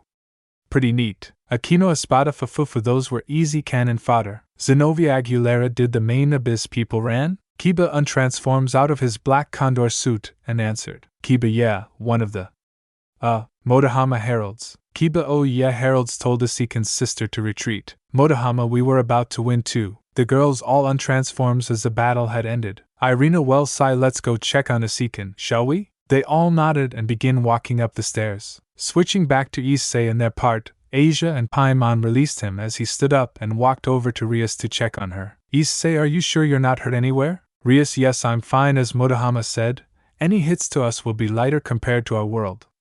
I'm fine. Issei sighed in resignation, believing her. Paimon, that's busted too. You all came from another world that has more density? That means here you're pretty much invincible. Gasper seems so. The four turned to see Gasper coming out from the left wing of the city. Gasper, I got everyone up to the church. Everything's all cleared out now. Issei, okay, good. As soon as Gasper reconvened with Issei and his group, Kiba, Modama and their group came up to regroup too. Rias, okay, is this everyone? Where's Rosweiss and Ravel? Zenobia, they're probably up at the church, with the civilians here. Issei, then we should go up there. Modama, good, because I need to report to Jean that we might have caused some collateral damage. The group looked at Modama, confused. Issei, you're a knight of Favonius? Modama and the group then started walking and talking up the stairs to the church. Modama, well yeah, I came here a few weeks ago. I had to blend in as something. I go by researching this world on my own and helping people whenever I can, including that white-haired girl with us right now. Issei, so you know Paimon, okay. Kiba, what alias did you go by? Modama, Luel Sindor. Issei and Kiba's eyes widen at his answer. Kiba, Kareem? Issei, hold on, why Kareem? Modama, because his original name sounds badass. Plus, 6-time MVP, 6-time NBA champion. One of the championship team he was with was the Bucks ING Milwaukee. Kiba, you sound like an old head. Modama, consider me one then, asshole. As the boys banter about their likes, Paimon leans into one of the ORCs, Kaniko's ear. Paimon, what are they talking about? Kaniko sports. Paimon simply nods and leans back, continuing to walk up the stairs. Eventually they got up to the statue square where the civilians are at. Rosweiss and Ravel, who were with them, noticed the group coming up. Rosweiss, everyone. The two ran over to the group, seeing if they're okay. Rosweiss, is it over? Rias, yes, sensei. It's over. Everyone, including the addition of Motohamakan right here, helped drove off the abyss. Modama, man, it would have if I would have just ended right there. Rosweiss looked over and was surprised at the sight of Modama. Rosweiss, Motohamakan, you're here? Modama dejectedly puts his hands up. Modama, I know. I was gone for a week. I was here, don't worry about it. Ravel, is everyone okay? Issei, we're fine, Ravel. Thanks for evacuating everyone up here. Oh, look. It's the Traveler. The Traveler? No way, that's the Traveler. That boy had brown hair. No.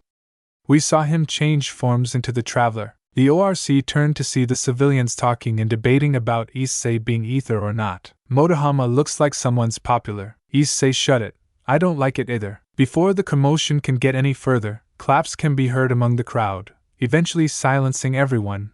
The claps can be heard from the one and only dark-skinned knight, Kaeya, who was walking towards them. Kaeya, impressive display of combat. Everyone, and thank you for holding off the Abyss Order long enough for us knights to evacuate everyone up here. His eyes landed on Issei, which glitches out with the appearance of Aether filling in. Kaeya, Jean would like to call you all back into her office again, to congratulate you all. Kaeya waved the ORC to follow him as the rest of the knights began guiding the civilians back down. Modama, looking good there, Miles, Tomas. Prepared for reconstruction down there? Two knights, Miles and Tomas, look over to Modama as they guide everyone back down. Miles, we're managing Liyue, we'll be fine. Tomas, you go on with Captain Kaeya, we'll handle the rest. Modama did a two-finger salute towards them as he and his friends enter the HQ and goes straight to the acting grandmaster office where Jean, Lisa and now, Amber, Mika and Noelle are waiting. Kaeya, Jean, I got them. Kaeya came into the room with the ORC plus Paimon and Modama, slowly filling up the room. Jean, greetings again everyone. Thank you for driving back the Abyss Order, we owe you our gratitude. Rias, oh, it's no worries, Ms. Jean. We were only doing what is right. Jean, you're quite humble, and oh. Paimon, you're here too. Paimon jolts a little, surprised with being called out. Paimon, ooh, yeah, I got together with these guys. Modama then stepped up. Modama, may I intrude a little? There's something I would like to add. She raised her eyebrows in curiosity. Jean Sindor? Okay then, go ahead. Modama turned to his group, more specifically Issei, silently nodding as if asking for something, in which Issei nodded back in confirmation. Modama, the Abyss Order leader, the princess, personally came here herself. The knights were surprised at his statement. Kaeya and Lisa ponder separately. Lisa, the head, coming in herself, huh? Kaeya, looks like there's something here precious enough for her to come personally. Modama nodded, his arms crossed. Modama, more like someone, Captain. The knights looked at him with curiosity. Amber, someone? Modama smiled, walking over next to Issei and pushing him front and center. Modama, this guy. Everyone looked at him as if he was a trophy to be admired at. Issei, really, Modama? He asked him, deadpanned. Modama chuckled, enjoying the confusion. Issei sighed, knowing that he can't back out now, plus he's a little more comfortable with revealing it now courtesy of Albedo. He waved his hand over his body, turning his form into Aether. Jean, Lisa, Kaeya, what? Amber, Mika, Noel. They were completely speechless at the sight in front of them. Aether just shakes his hands like pom-poms. Aether, Tada, hey guys, been a while. Jean, Aether? Aether, yes Jean, it's me. Thud. Thud. Before he could utter something else, he was tackled to the ground by two teary-eyed Favonius members. Aether, Amber, Noel. They didn't say anything and continued holding on to Aether. But he understands, it's been 2 years after all. Aether, yes I miss you too. He looked to the other members, seeing their shocked faces. Aether, I miss you all too. A while after the Mondstadt invasion and Aether's reunion with his Favonius friends, Noel and Amber got off of him, and back to where they were but still keeping eyes on him. Aether, it's been a while, 2 years. Jean and Lisa rushed over and hugged him immediately, feeling his warmth in their arms. Aether knowingly hugs back, feeling their breath on his skin. Jean, Aether. It's been so long. Lisa, oh Archons. I miss you so much. Aether hums softly in response. Aether, I know. The ORC gazed at the sight, taking in the knight's reaction to their friend coming back to see them. Aether, I didn't really feel like revealing myself last time for personal reasons, but I feel much more comfortable now. The two ladies let go. Aether's gaze swings over to Kaeya, who was still frozen in shock at the sight of Aether, his vision trying to adjust in case he's seeing illusions. Kaeya, Aether, is that really you? Aether nods. Aether, yeah, it's been a while, Kay. Without another word, Kaeya pulled him in for an embrace, feeling Aether's nostalgic warmth, his hand running through Aether's golden hair. Kaeya, while the girls in the ORC adored the emotionally innocent sight, Kaeya eyes the dark-skinned man cautiously, feeling that something was up. Aether, Kaeya. Kaeya, oh how I miss you, my sunshine. Kaeya sniffed the blonde's hair as his hands slowly traced down from Aether's hair, to his back, then his waist. Aether, Kaeya? He jolted when the captain's hands slowly went down his butt. Kaeya, okay, that's enough. He steps in and pushes Kaeya away, then immediately blocking Aether with his body. Kaeya snapped out of his trance as he was being pushed away. Kaeya, no need to get handsy, sir. Kaeya switches his sight between Kaeya and Aether Issei, sensing there's something between them. Modama steps up to de-escalate. Modama, I agree with my coworker here, Captain. You don't need another baby mama. Zenobia ha? Kaneko and Irina PTFF. Gasper, what? The tension immediately gets sliced with Modama's comment. Some people in the ORC let out a small laugh at the semi-profiling joke. Kaeya, my, what have I told you about racial profiling, Ulcindor? Modama shrugged. Aether, I wouldn't try to reprimand him, Kaeya.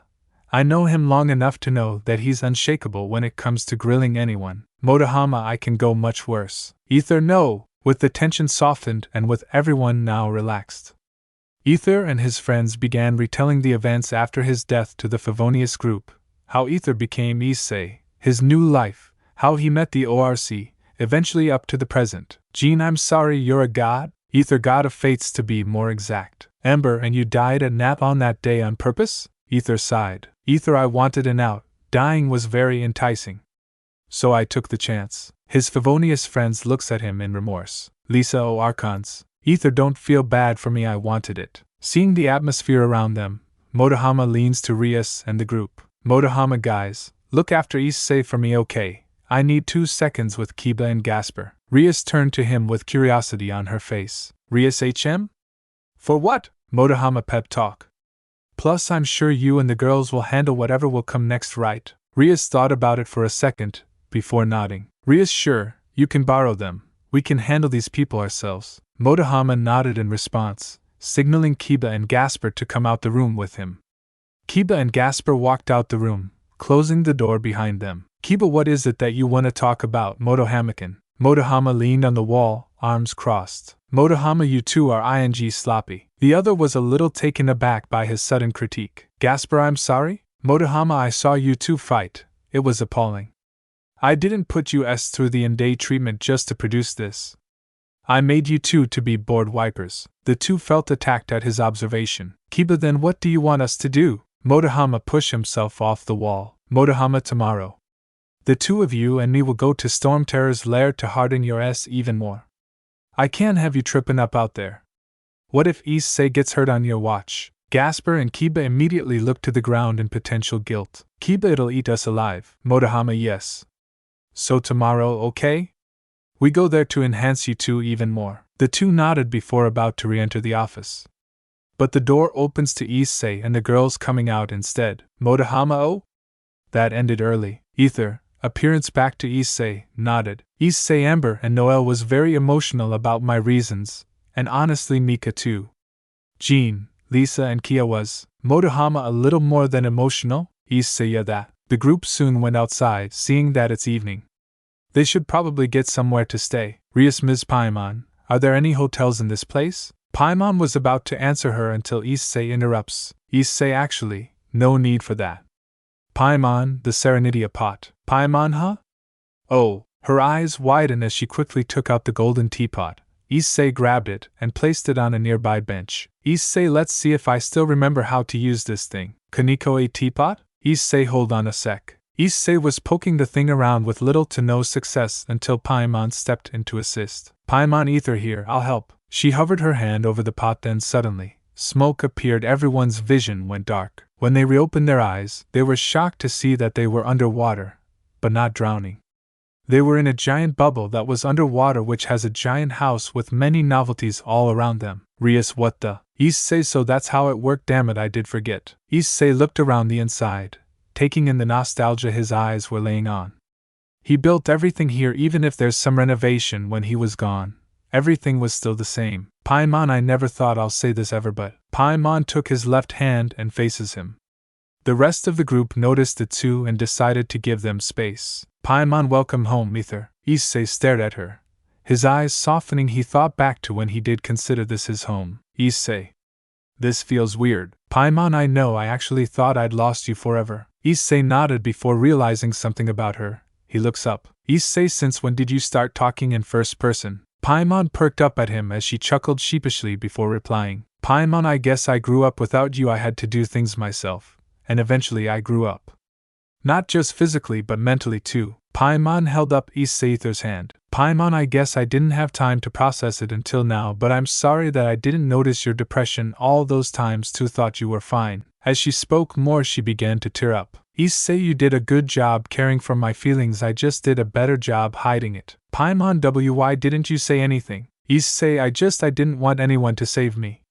I wanted an out and I did. Sorry if that hurts your feelings, but it's the truth. Paimon, oh.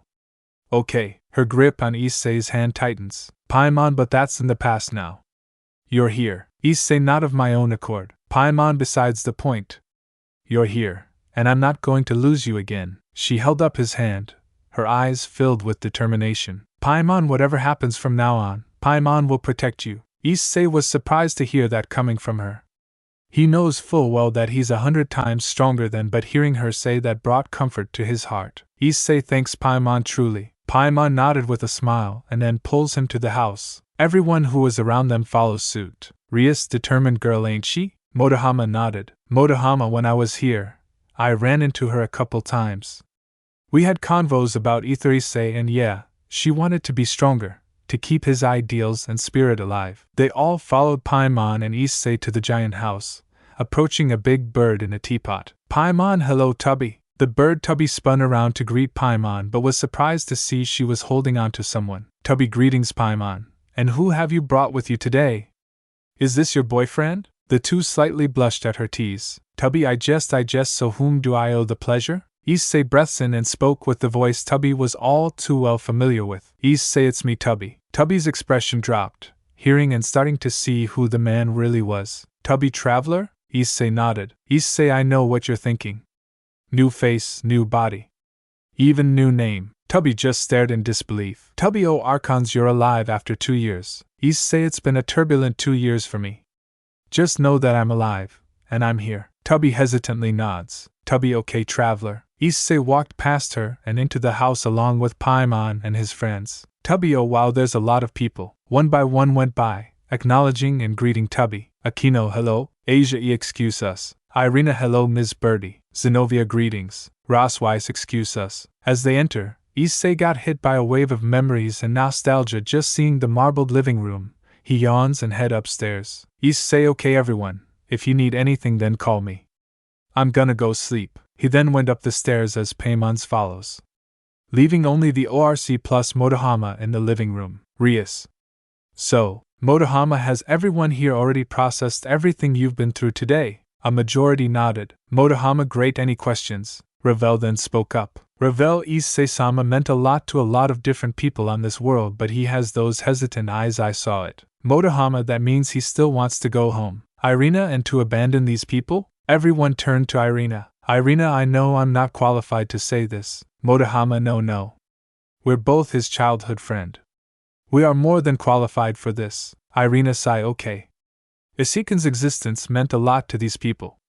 To them, he's a traveling hero from the murmurs I've picked up on, and Bennett did say that there's a lot of people who has feelings for him. Zenobia then chimed in. Zenobia, are you saying he should stay? Before anything could continue, Modama felt the Magi phone in his pocket buzzing. He pulled it up to see who's calling. Rias HM? Who is it? Modama, it's Aazel. Hold on, continue without me. Modama stepped outside to take the call. Irina, okay. As I was about to say, maybe we should support the choice of him going through this place again? Reuniting with old friends of his. He did die abruptly and shockingly to everyone here, so Rossweiss, but still, we don't know if he actually wants to. He's still uncomfortable with just existing here. Rias ponders for a second. Rias, then we support him any way he can. If he wants to leave, then sure. If he wants to travel this place, it's fine. Ultimately, it's his decision. And we'll support him either way. The group nodded, knowing that Issei is the sole decision maker, and they'll support whatever outcome he desires. Akino Yanmai, is anyone else tired? Gasper, yeah, I'm tired too. Kaneko, let's go to bed then, wherever that is in this house. By then, the door opens as Tubby stepped in. Tubby, then I shall guide you to your room then. Everyone turns to the teapot bird. Rossweiss HM? Excuse me, are you also the housekeeper? Tubby nodded. Tubby, indeed I am, and I shall guide you to your rooms for tonight. Friends of the traveler deserves a rest too, you know. Tubby AMD, his teapot glides along the floor then up the stairs. Everyone followed suit, leaving an empty living room. The front door opens to Modama walking in. Modama, yeah, Aazel, they're fine. I know, Sursex, they are fine with me. Everything is under control, okay. I'll think of something. Yeah, goodbye. He hangs up the phone and looked to the empty room. Modama, welp, I guess everyone went up. Modama silently walked to the stairs. Modama sighs. You ed up big this time, Issei. For you and for me. This world's destiny is way more dire than you think. By the end, it's up to your choice to be Issei, Aether, Rika, or Jeed. To save this world or leave it is up to you. He scoffs at himself. Modama, but I know you long enough to know what you're gonna choice. God of Fates, can't wait to see what you're gonna flip upside down next. He finished as he goes upstairs. In his inner consciousness, Issei woke up to see his usual white void inside his mind. Issei, I'm guessing I'm not here for a social call? He turned around to see a giant red dragon looming over him, with a voluptuous purple-dressed blonde woman beside it. Issei, Drake, Miss Elsha, I'm trying to rest. The two looked at him, questions and concerns written on their faces. Drake, Issei. Elsha, Issei. Are you feeling well? Issei lets out frustrated huff. Issei, I don't know what to do next. Part of me wants to go back home, but Anna. Drake, another part wants to stay. Yeah, we know the deal. Elsha, we saw it from here. Your struggles, your doubts, your life's on full display. Issei, and did you enjoy it? Watching my life. From the light that glowed from his hand, Issei summoned screen above, showing the lives of Asakura, Riku, Ultraman, Jeed, Aether, and Hayata Issei for them to see. Issei, I've lived 3 times by now, and it's not sunshine and roses each time, especially Aether. So to backtrack into this life all of the sudden, I don't know. There was silence in the void, with either of them daring to utter a word, seeing Issei so torn with a crucial decision. The dragon sighed as red swirl surrounds him then dissipates, revealing Drake in human form. His face same as Issei's but with red hair and green eyes. He walked over to the decision-torn boy and embraced him, catching Issei off guard. Drake, Issei, of all the years I lived, I have never met someone like you, someone vastly different from any host I've ever had. You have the ability to change people for the better. You made friends like no one else. You changed me to have a more humble outlook on my own life. You're not just my partner issei, you're a good friend. I couldn't have asked for more and I will stand by your side no matter what choice you make. Elsia smiled at the sight, concurring her own words. Elsia, you may now be the god of fates, but you are still friends and important companions to many. We have faith in whatever choice you will make. Issei, still stunned from such positive encouragements, slowly hugged human Drake back, stuttering. Issei, you kept the form Drake. Drake let go with a scoff, pointing out his own appearance. Drake, well, your crappy surrogate brother offered it, and having a human form sounds nice. Issei chuckles softly. Issei Erita actually offered? Not Shido? Drake nods nonchalantly. Drake, yeah, and offered he knew I can't refuse, especially coming with the benefit of actually separating from you. Issei laughs. Issei, yeah, that definitely is enticing. Feeling much better, he looks back up to both Drake and Elsia. Issei, I haven't decided on my choice to stay or leave yet, so please give me time. Elsia giggles. Alright then, sleep well I see. Hope you're satisfied with what you will choose. Drake, just don't drag it out Issei. We don't need another Aaron Rodgers. Issei stops and eyes him funnily. Issei, you watch sports? Drake, you think I had a choice?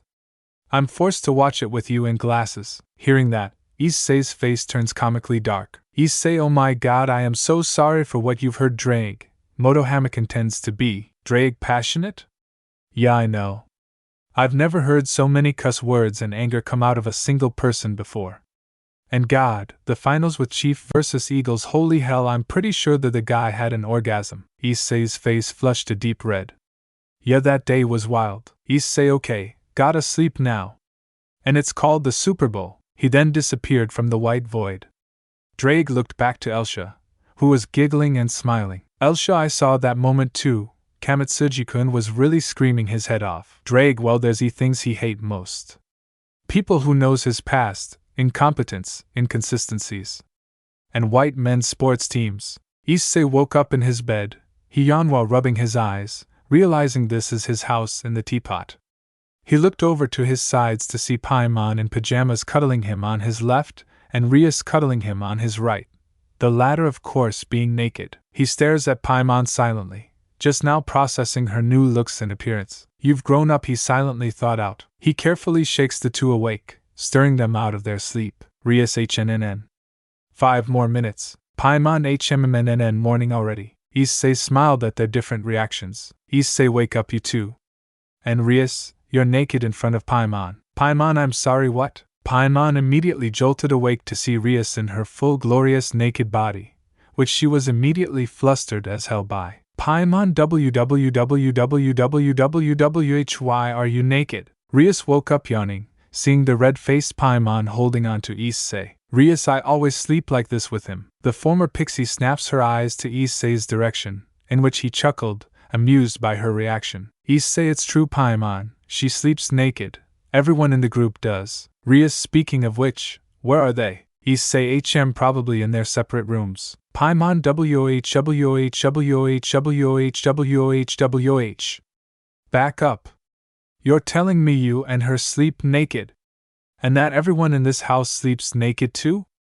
And with you? The two looked at her and let out a playful laugh. Paimon, hey, stop it.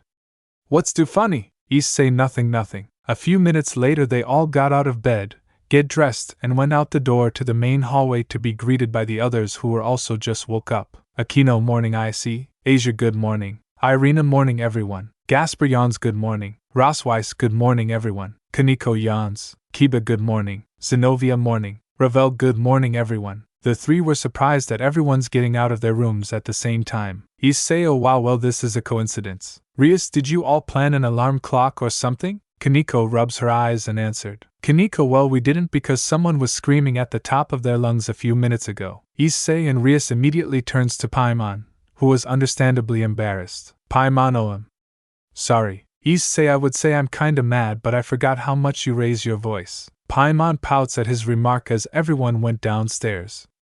As they went down, they see Modama sitting on the couch with a lot of weapons and items laid out on the coffee table.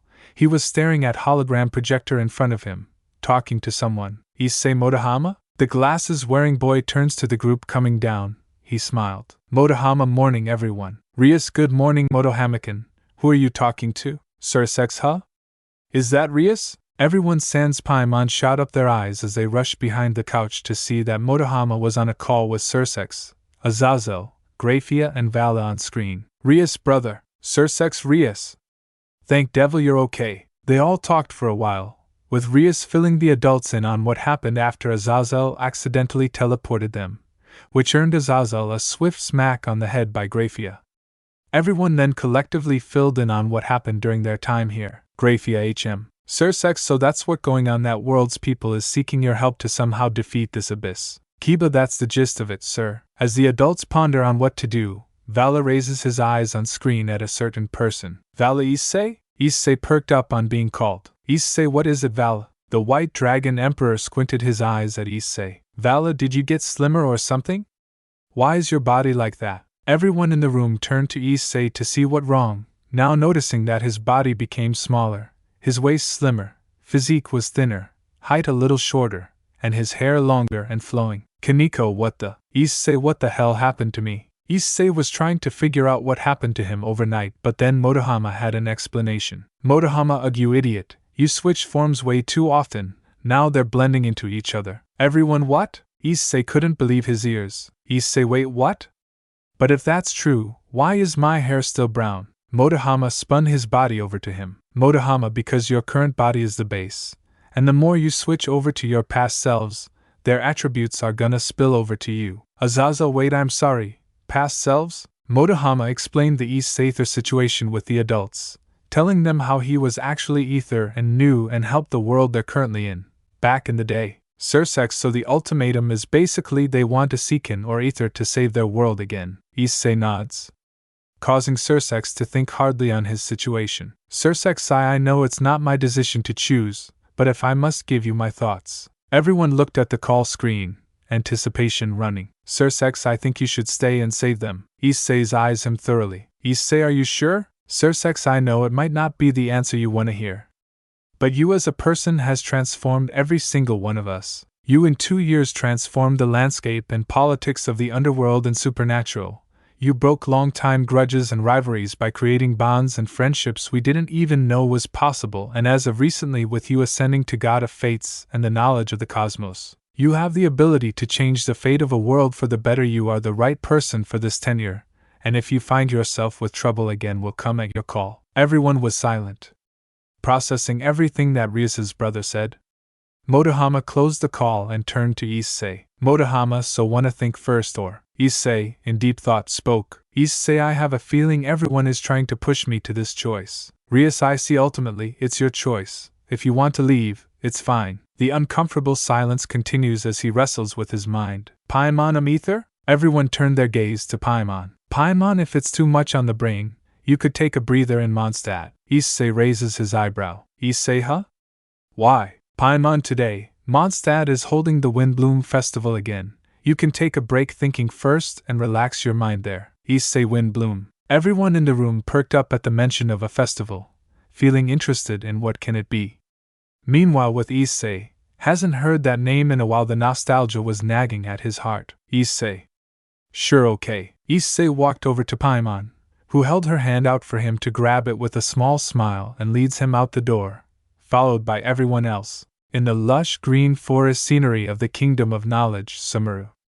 A small green cabbage god Nahida was walking to the Adventurers Guild with the notorious ass-bag hat guy Wanderer, observing around as they heard a rumor of the traveler's name on the guild's Adventurers tab, and that he appeared out of nowhere yesterday. They got to Catherine, who was standing at the reception stand. Nahida, hello, Miss Receptionist. Catherine looked at her, and the boy with a polite smile. Catherine, greetings, Lesser Lord Kusanali. How may I be of service today? Wander spoke up in her stead. Wanderer, we heard a rumor that the traveler came back because his name was re-registered in the Adventurers Guild. Is that true? Catherine's eye widen a little and lets out a small chuckle. Catherine, now that, it's been the talk for a while now. He actually came back and re-registered, and also he drives back an Abyss Mondstadt takeover yesterday. The two had their eyes wide. Nahida quickly lunges up at the table. Nahida, he actually came back? Where is he now? Catherine, he is currently in Mondstadt. Rumors day he's with a group of people with exotic and extraordinary power. Wander had his eyes wide. His non-existent but figurative heart beats faster, as he questioned. Wanderer, but he's dead. We all saw his body. Catherine nods in acknowledgement. Catherine, yes. But if I had to guess, it is some kind of reincarnation since his appearance is completely different and has a much different attitude. The two stared in silence, processing the information they just got. Nahida, I see. I guess that's enough for us, thank you, Miss Catherine. The receptionist smiled. Catherine, my pleasure, Lord Dendro Archon. The two walked back to the sanctuary of Surasthana, thinking what to do next as they now realize that Aether is back, and apparently much different. In the skies of Liyue lies the Jade Chamber floating above Liyue Harbor. The Tianquan of Liyue, Lady Ningguang, was working on domestic matters but with lower than her standards efficiency. She had heard rumors and now news that the traveler reappeared in Mondstadt after 2 years and drove back an abyss invasion like it was any other day. Her heart felt distraught by the fact that he appeared out of nowhere. Footsteps of multiple people can be heard closing in on her. As she looks up, she sees her informant, Yelan, the Qixing Kuqing, and her secretary, Ganyu, in front of her. Ningguang, yes? Is there anything I can be of service of? Yelan, you heard the news, right? Ningguang, oh, yes, Kuqing, we did too. Hu Tao and the others were very vocal about it. Ganyu, and now he's shown himself in Mondstadt. Ningguang took this chance to distract herself from work and focus her attention on them. Ningguang, I am aware. But I don't know for sure if it's true. We saw his corpse that day, so the fact he came back is not making any sense. They all ponder at the sheer impossibility of that fact he's back, thinking of any theories that might be plausible. Yelanim. Okay, I'm just spitballing here, but what if it's divine intervention via reincarnation? The girls looked at her, wanting an elaboration. Yelan, yes, we saw his dead body. But who's to think that maybe he got another chance at life? They pondered the possibility, thinking it in a possible sense. Kuqing, I mean. It's possible. Ganyu, but we don't know for sure. Ningguang sighed, having a small headache at the whole ordeal. Ningguang, look, whatever it is. If that's really him, then we'll meet him in due time. As for now, we have to focus on this year's lantern rite. More people are getting sick due to some sort of curse Miss Hu Tao is investigating. We need to get rid of it fast. The three all nodded and went out. Ningguang slumps down on her chair. She kept thinking of Aether, pondering the possibility of Aether actually coming back. Ningguang, if that's really you, Aether, please let it be you.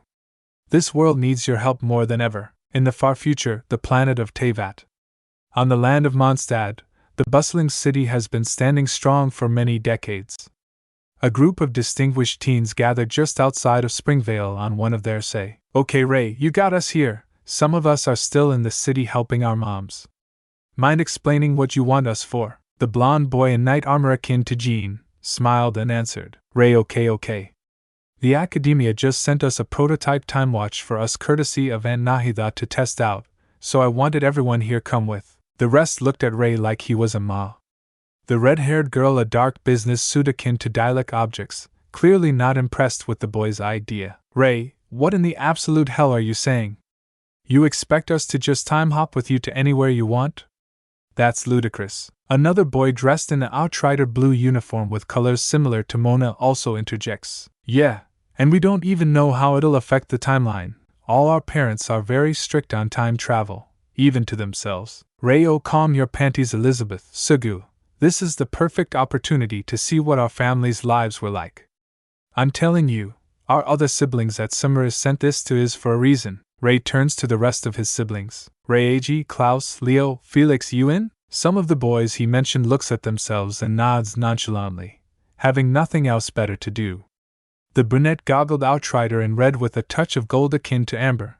AMD, the light blue-haired boy in a regal yet hard-armored uniform akin to Eula. The short white-haired boy in a half-knight armor similar to Noel on the other hand. Klaus, yeah, I don't know.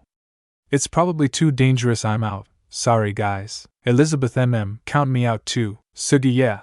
I don't think we should be doing this, but good luck to you guys, I guess. The three walk away, leaving the rest to do whatever they want. Leo, so do we just turn the knob or what? AG, wait. Did our siblings over there even gave you instructions? Ray, here, wait a sec. Ray tapped on the watch. Suddenly a green interface popped out. Show how many years they want to go back to. Felix, cool. But how many years do you want to go back? Ray ponders and just randomly spun the clock. Ray, this, no. This? No. This. No, aha. This. Ray smiled as the interface landed on the number 20 years. Felix, you wanna go back 2 decades? You know by that time, our dad just got his memories back and is retraversing Tevat, right? Ray, which will make it all the more interesting when we meet him. AG, wait, I'm sorry, when? Not if? You're gonna intentionally bump into him? Ray smiled at his brothers, readying himself. Ray, exactly. The group looks to Ray as they was about to jump through time, hoping for the best. The ORC plus Paimon reappeared outside at the fountain square, taking the time to stretch themselves. Around the town they see a bunch of flower decorations around and overhead. The girls took in the sight in awe and excitement, experiencing a festival on another world for the first time. Paimon sees the sparkles in their eyes and turns to Issei with a small smile. Paimon, they seem eager. Issei rolled his eyes, smiling. Issei, the girls don't go off-world that often, and when they do, they will treat it like a trip. The former pixie giggled, amused by the ORC girl's eagerness for a lack of a better word. Paimon, well, follow me, the festival is right outside the city. Paimon waved for everyone to follow her outside the city. As the group walked down the stairs, people around started to stare in awe, remembering that this group saved them from the Abyss takeover yesterday, and that the traveler is with them too. Modama noticed the gaze and taps Issei's shoulder, amused. Modama, y'all became popular overnight. Everyone looked around and indeed eyes were on them, whispers seeping out. But their devil hearing enables them to hear what the Mondstadtians are talking about. Are those the people that held back the Abyss yesterday? Oh my goodness, it's them. Holy, they look so young. Is that the traveler? Yeah, that's him. He's in his brunette form. Are those his friends? As the words hit their ears, the group felt good with a stinge of pride to their egos, sans Issei, Paimon and the guys. Knowing that they prevented a disaster from happening yesterday, Paimon lead them out of the city and across the bridge, the sea in the distance, some set-up venues and an event stage decorated with beautiful flowers. Irina, is that the festival? Paimon and Issei nods. Paimon, they're not done yet, but it won't take long. Obi, wait, you don't know the Windbloom Festival? The girls shook their heads, confirming it. Paimon, okay, Windbloom is an event that celebrates Mondstadt. The people of Mondstadt offer windblooms to Barbatos and to those they love and adore. The windblooms may be accompanied by other gifts. The theme changes every year based on occasions, but it's a fun and joyful event. Rias and the girls' minds stopped as they zoned in on one name from that explanation. Rias Barbatos? Paimon, yes, that's this nation's archon, Barbatos. The god of winds. Rias's brain went into thinking mode. Barbatos on her world, that's a spirit among the 72 demons in the Lesser Key of Solomon, but why is that a name of a god here? Rias, excuse me, Paimon? The white-haired girl turns to her while walking. Paimon, yes? Rias, may I ask what are the names of the rest of the archons? Paimon didn't think much of the question and answered. Paimon, well, there's Morix, Beelzebul or the Raiden Shogun, Buer or Lesser Lord Kusanali, or as we like to call her, Nahida. Falkler was one, but now it's just no one, Mavuka, and the Tsaritsa. Her and the girl's eyes widen at those names. Something was off. If this world has gods, then why are some of them named after demons of Goetia? Why Solomon? It doesn't make sense. They held on to that thought for now as they've crossed the bridge. Modama signaled Kiba and Gasper to follow him, reminding them of what they were to do. Modama, Issei, me and these guys are gonna break off for a while. The group turns to the three, curious on why. Issei, huh? Where are you going? Modama, Stormterror's lair. I'm looking on training these guys again. Issei, again? Are you sure? You can take a break, that's okay. There's not any danger at the moment. Modama waved off his statement and began walking off with the guys. Modama, don't worry. I'm just keeping these tools sharp. Before Issei could say anything else, they were already too far away. He sighed and turned around to the festival. They walked into each venue of flowers and browsed around, splitting into many groups and individuals. Paimon stayed with Issei, Rias and Aquino as they looked between vendors, checking out many of the merchandises. Aquino, I see, look. Issei looked up to see Aquino with a crown of Cecilia flowers on her head, showing it off to Issei, who smiled softly at her. Issei, you look beautiful, Aquino. Aquino, ah, thank you, I see. Aquino giggled as she put the flower crown down. Rias took this time to tap Issei on the shoulder, gaining his attention. Issei HM? Rias slots a windwheel aster onto her ear while looking at him. Issei chuckled and smiled. Rias, how do I look? Issei, you look cute, Rias. She blushed and smiled, putting the flower back in its place before moving on.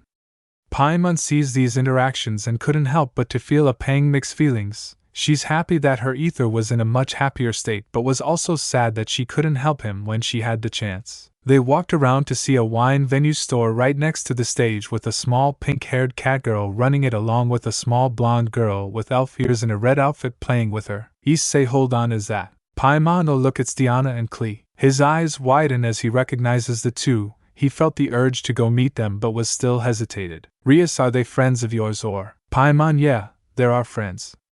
Aether, you have to go see them again. Paimon pulled on his arm and dragged him to the venue, leaving Rias and Aquino behind, which they understand and fell back to continue to browse the stores. Paimon and Issei stopped in front of the store as Paimon calls out, Paimon, Diana! Klee! The two children turned to them to see Paimon and a brunette boy. Klee, oh hello big sis Paimon. Diana, oh hi Paimon. It's been a while, hey who's this? Paimon cleared her throat, thinking of words to comfortably reintroduce Aether back. Paimon, well this is... Whispers to Issei, hey help me here. Issei jolted and realized that he had to change over. Issei, right. Issei flicked his right wrist that changed his appearance back over to Aether, causing the two's eyes to almost pop out of their sockets. Diana, www what? Klee, BBB big brother Aether. Aether kinda waved awkwardly at the two, trying to keep his cool. Aether, hey you two. It's been a while. A few seconds of silence goes by and then tears goes down their faces as they practically jumped the stall and hugged him. Klee, big brother Aether. Diana, idiot. Idiot. I thought you were dead. Their cries causes heads to turn at their general direction. The two held onto him as hard as they can, fearing to let go. Paimon and Aether's face softens at these two children, making him pat their heads, trying to calm them down. Aether, hey don't cry, I'm here. Barbara, honorary knight. His eyes shot up again as he turns to the source of the deaconess' voice, seeing Barbara grouped together with Asia, Zenobia and Irina, staring his way, trying to hold back any potential tears. Barbara, is that you? Aether lays his gaze on her, his eyes somber as he answers. Aether, yes. It's me. Barbara rushed towards him, colliding in an emotional hug, which he obviously gave back. He's now holding three people he held dear in the past, just letting them have all the time they want while the people around them watch, and the ORC gaze happily at their reunion. With Modama, Kiba and Gasper, they made it through a ravine path to an old tower structure, in a wind protection barrier, Stormterror's lair. Kiba, alright Modama, what do you want us to do? The glasses guy looked up to the top of the tower and points to it. Modama, let's get up there. I'll explain the rest. Kiba and Gasper nodded, flaring out their devil wings as they fly up. Modama took a few steps back before running and jumping straight up, passing the two in such speeds. Gasper, oh come on. Modama made it up top and turned back at the two. Modama, hey. Get your linguini asses up here faster. Kiba, Gasper, oh you. The two blondes made it up, and just glares at him. Kiba, how many are you gonna throw, huh? Modama laughed. Modama, bitch, I have more in the mag. Not my fault you're both Italians. It's easy pickings. The three turn to the inside interior and surprisingly sees a boyish girl in a green barred outfit and a teal-green dragon next to them, staring back in confusion. Modama, oh hey Venti. Venti stared at them, curious on why they're here. Venti, hello? I'm sorry, who are you? Why are you here? Modama, oh I'm just here to train these guys. Modama presents the two blondes. Modama, now that I think about it, could we actually borrow your dragon? Just for training. Venti looked up to Dvalin, who looked back at him. Venti, I apologize, but he and I are busy at the moment. We're actually going to find someone. Gasper raises his brow. Gasper, can I guess who that is? Is it Aether? Venti's blood spikes. His eyes widen as Gasper spoke the name. He immediately rushes to the small blonde, gripping on his shoulders and shakes him. Venti, seriously? You know him? Are you his friends? Where is he right now? Gasper grabbed onto Venti's arms to pry him off, feeling disoriented. Gasper, yes we are, and? Kiba, he's at the Windbloom Festival right now. Venti's gaze turns to Kiba, feeling relieved and anxious at the same time. Venti, thank you. Thank you so much, you have no idea how much he means to me. Modama, no, we can tell. Literally 1/4 of a quarter of this city is infatuated with him. Venti exhales, finally knowing where to look. Modama, but now that we told you where to look, We could ask for the dragon to stay behind and train these two.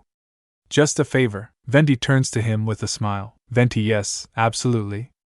The fact that you've told me is more than enough.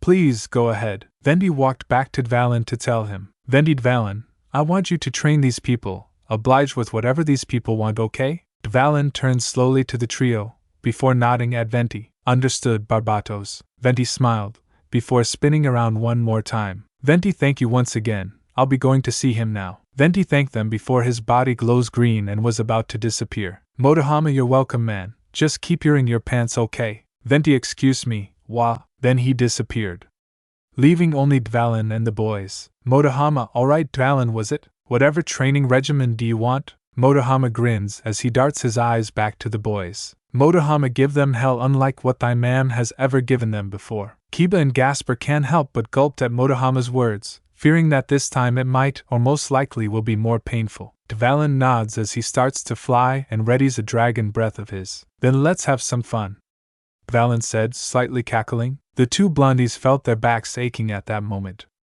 but to feel trembling pain all over their bodies. In a time stream, a redhead with brown eyes reflecting both issei and Rias flies through the space-time continuum while on a call with someone. I'm telling you, I'll be fine, Karinai. The person on the call, Karinai, responded in a worrying tone. Karinai X, we've only begun our universal adventure gig. Now you want to do time travel? X what?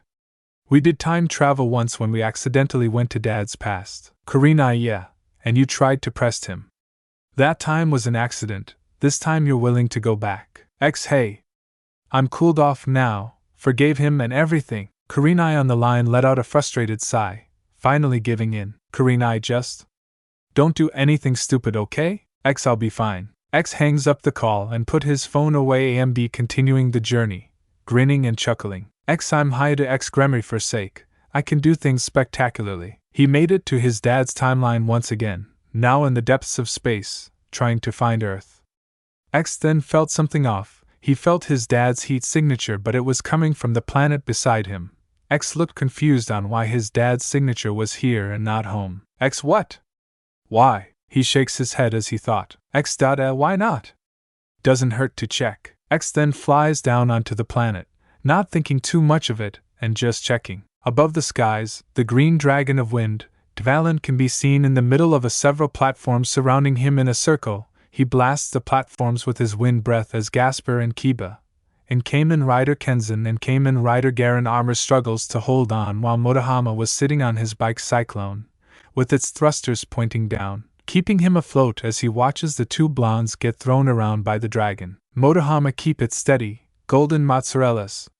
Don't you dare fall off. The two groans as they try to keep afoot while dodging Dvalin's claws. Gasper, Kenzan, we're trying senpai. Kiba, Garen, this is bull. Along with your hyperfixation on racial motivation, the glasses biker cackled, seeing them struggling funny. Modama and I've always been racist. I'm from Compton, bitch. Especially to you Italian S. Gasper, how did you and I senpai even became friends? Modama's string of poor choices. Kiba groaned as he tried to jump and at least land a gunshot at Dvalin but was whacked to another platforms by its wings. Gasper wasn't faring any better with him hanging on to Dvalin's body with his hate twin sacred swords. Modama watches with glee as the two blondes get hurled around the platforms like ragdolls. Modama, run it back, you turds. We go back to issei in 2 hours. Run some pick and rolls. It won't be a good 2 hours for these two as they continue to get beat around by the big green dragon. Back with Aether and the girls, the scene was both sweet and silent, with two kids and the Deconus hugging Aether, and he accepting them back while the other girls and Paimon looked on. Barbara was the first to break away, her gaze right at him. A little sniff came out of her as she tries to hold her emotions back. Barbara, honorary night sniff, it's been so long. Aether could only look at her with his golden somber eyes. Aether, yeah, a lot happened. He got the kids off of him as he explains the whole story from then to now for them to hear. Which was probably not the best choice for them, but it was the only logical one. Barbara, Archons, you so much. Diana, oh god. Klee, big brother. Aether could only nod at their reactions. Aether, I did what I wanted to do, I've been through enough, and it's what I want, and I don't regret it. He gazes down in shame, thinking the worst that they could think of him. Klee, well, if big brother doesn't regret it, and you're here right now, then it's okay, right? You're here. Aether looks up, surprised by the blonde girl's words. Scanning over to Barbara and Diana's faces. Aether, yeah, I guess that works. A couple minutes of them small talking gone by. Rias and the girls all regrouped together to see Aether wave the three goodbye as he and Paimon walked back to them. Rias, so? How was it? Aether sighed, mentally gauging the reactions up till now. Aether, it could have went better. The screams didn't really help. Aether looked back at them and nodded before waving bye for now, in which they reciprocated. Paimon, so, wanna enjoy the festival now? Everyone nods as they began strolling to the place, surveying many stalls, playing many games and all round having a good time as Mondstadtians from around gawk at the sight of the now resurrected blonde traveler walking with many women.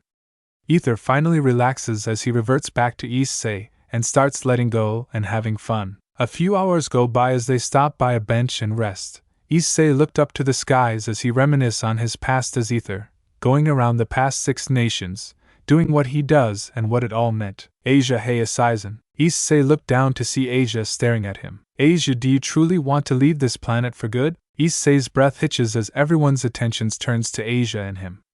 He gathers his thoughts as he tries to get out a coherent answer. Issei, I don't know. I don't know what to think. Irina, could we give our 2 cents to Seiken? He nods, letting them share their opinions. Irina, I think you should stay and continue your journey. From what we've gathered, a lot of people care deeply for you, they don't want you gone, and they said your journey's not finished. I think you should see it through till the end. Ravel also spoke up, gathering her own thoughts so far. Ravel is Siasama throughout all of your lives. You've helped countless people who now genuinely cares about you. They want to see you again. We have the luxury of having you in our lives for so long. We can safely say that these people should have that luxury too, especially the ones who has deep feelings for you. Issei looks at the two, taking in their words as he tries to form a final verdict of his own. Rias, I think we still need one more persuader, Miss Paimon. The white-haired girl jolted, surprised that she was called, but tried to form her words. Emotion starts to well up again. Paimon, Aether, I truly want you to come back, even if it's for a little bit, just one more adventure. I would like that very much. Issei thinks long and hard about his decision, taking in every opinion he's heard from everyone until now. Before he could finish those thoughts, everyone heard some commotions coming from the bridge. They turned to the noise to see a boyish girl in green and white walking alongside a red-haired man in a black suit.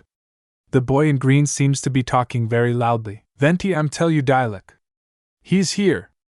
I swear it. Everyone swears it. The redhead rolls his eyes. Diluc, I don't believe such rumors are true, Bard. He's gone. You should accept it. Venti, no. He has friends. Aether's friends told me he would be here. Issei's eyes widen as he sees 2 more of his friends, Venti and Diluc, walking over, discussing Aether's actual legitimacy. Being the pessimist he is, Diluc doesn't believe it. After everything he's been through, he would think such things as Aether's revival is impossible. After all, he saw Aether's corpse front and center. He wouldn't want to get his hopes up after that. Paimon, seeing this, gets an idea.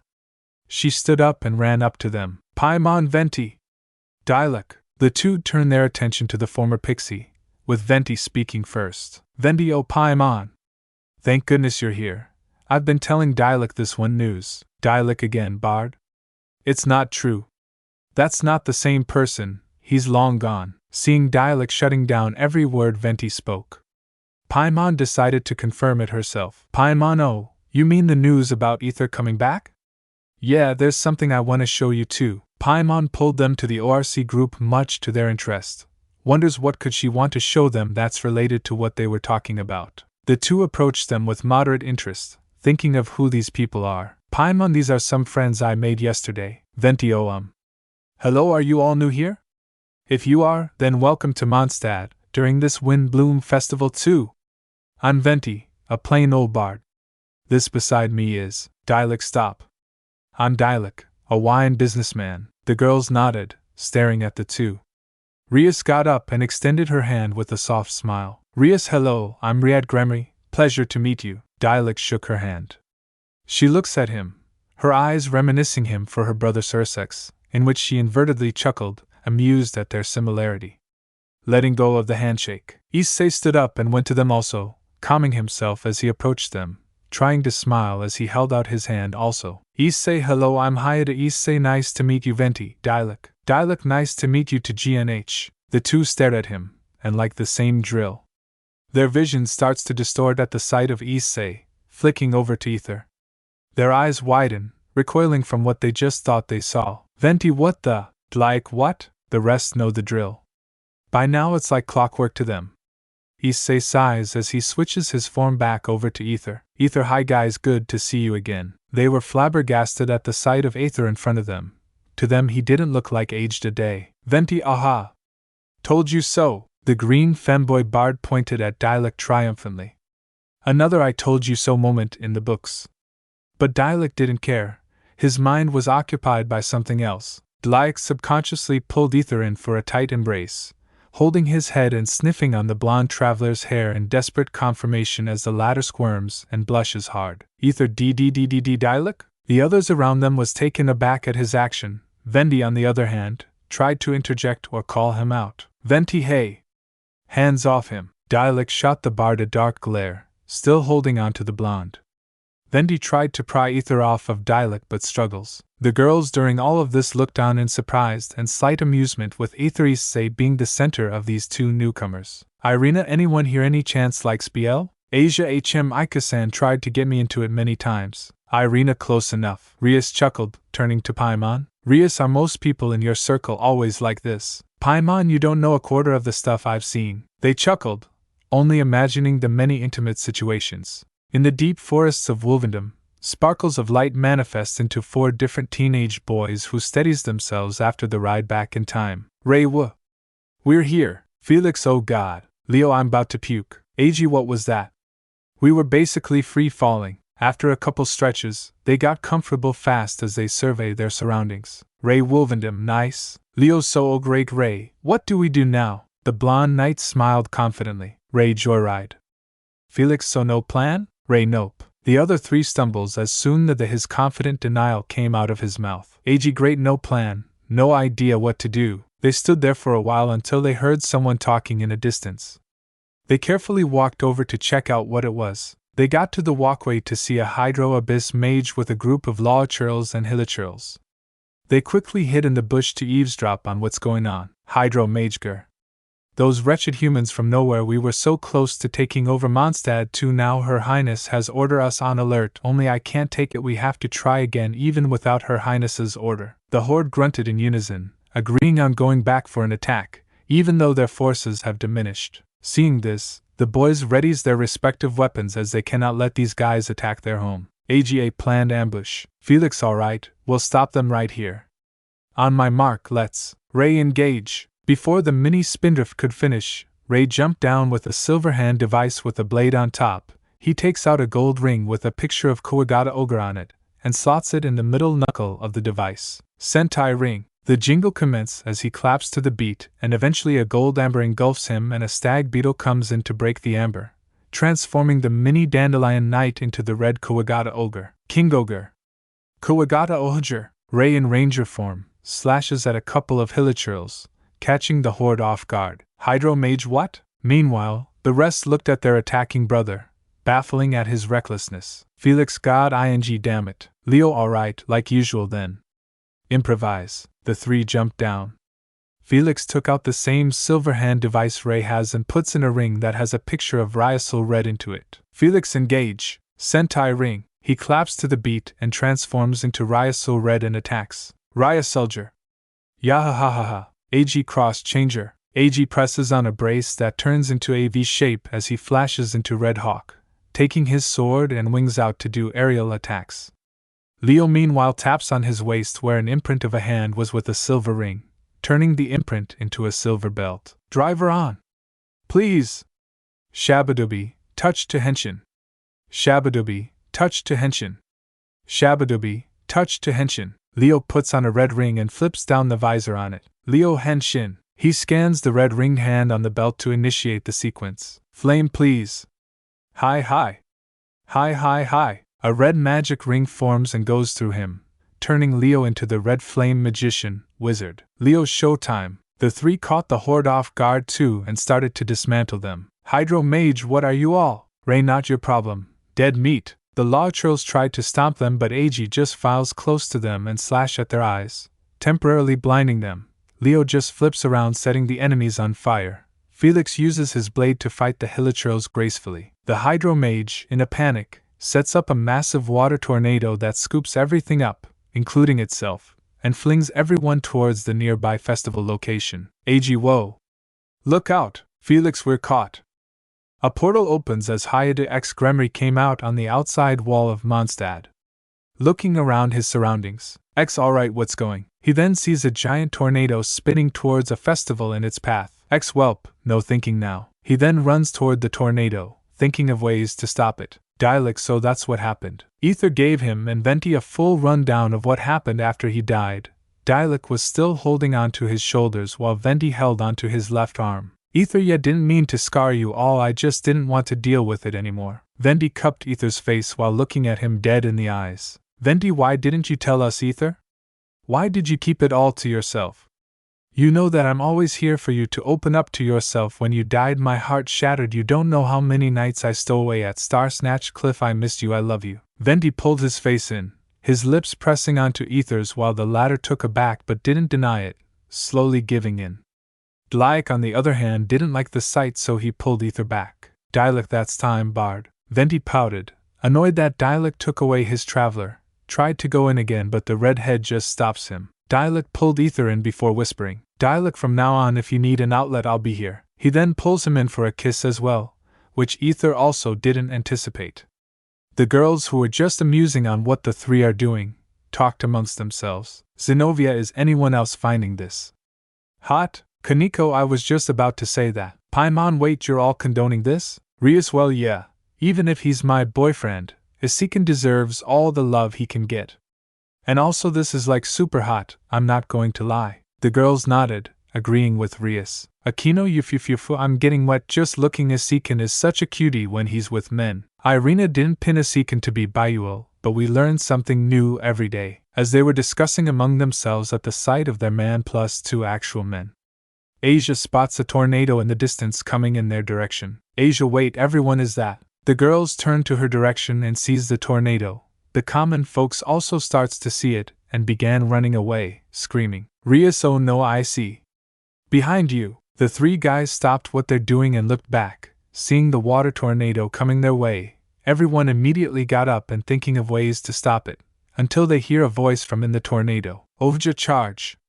Ovja, finish. The tornado splits in half as a bunch of things came out of it, like a bunch of hilichurls, lawchurls, and a hydro mage, plus 4 red-armored people who flew directly to their side. Reiko got ogre ow. Felix Ryasul read, goddamn, what the? Aether, seeing this, was shocked. These are, wait, they're not those guys. Aether shook Diluc off of him and ran to the warriors on the ground, helping them up. Aether, Ryasul Red?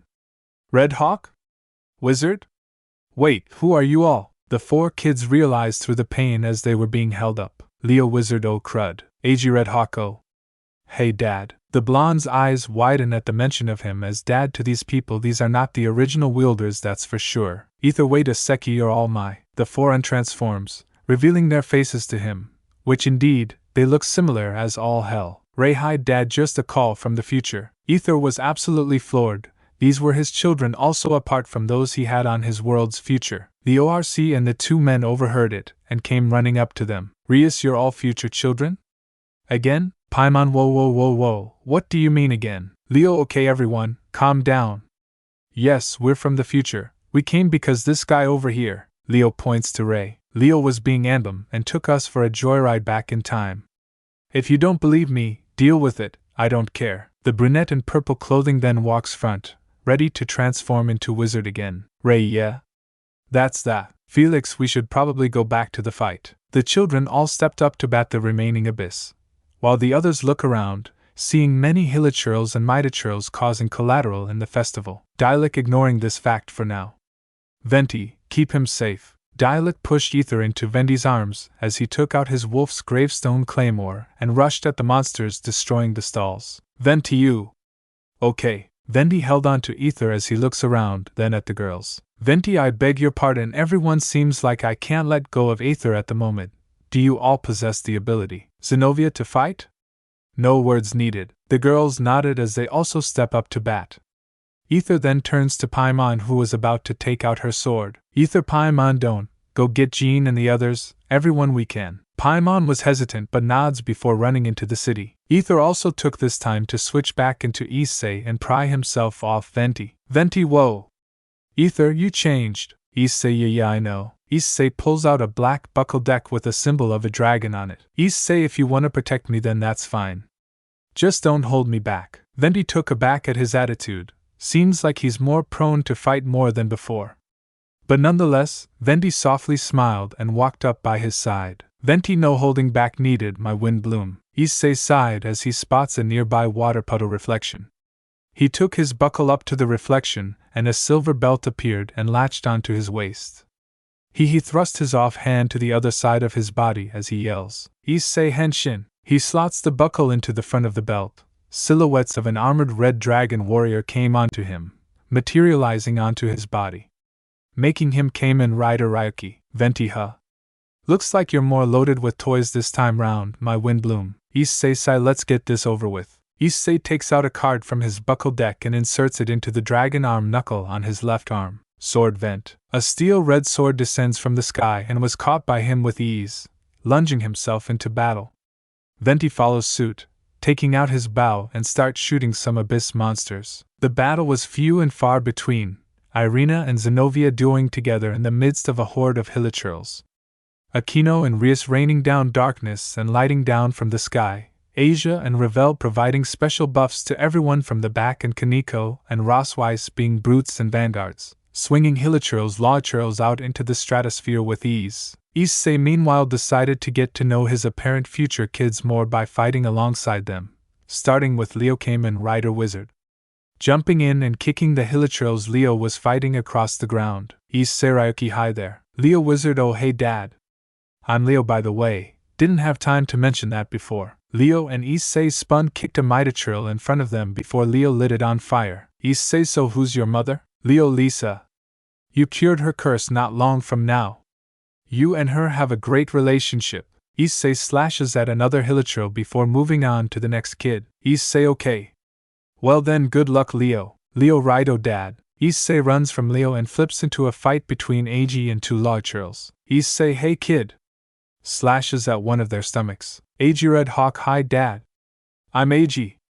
Yours and Mama Amber's kid. Eiji flies up before coming down on one lawchurl with a heavy overhead sword strike. Issei, Amber? Eiji, yeah.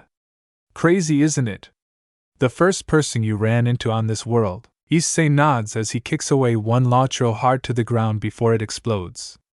Eiji delivers a series of slashes on his one lawchurl, sending it back. Issei, well, it's nice seeing you.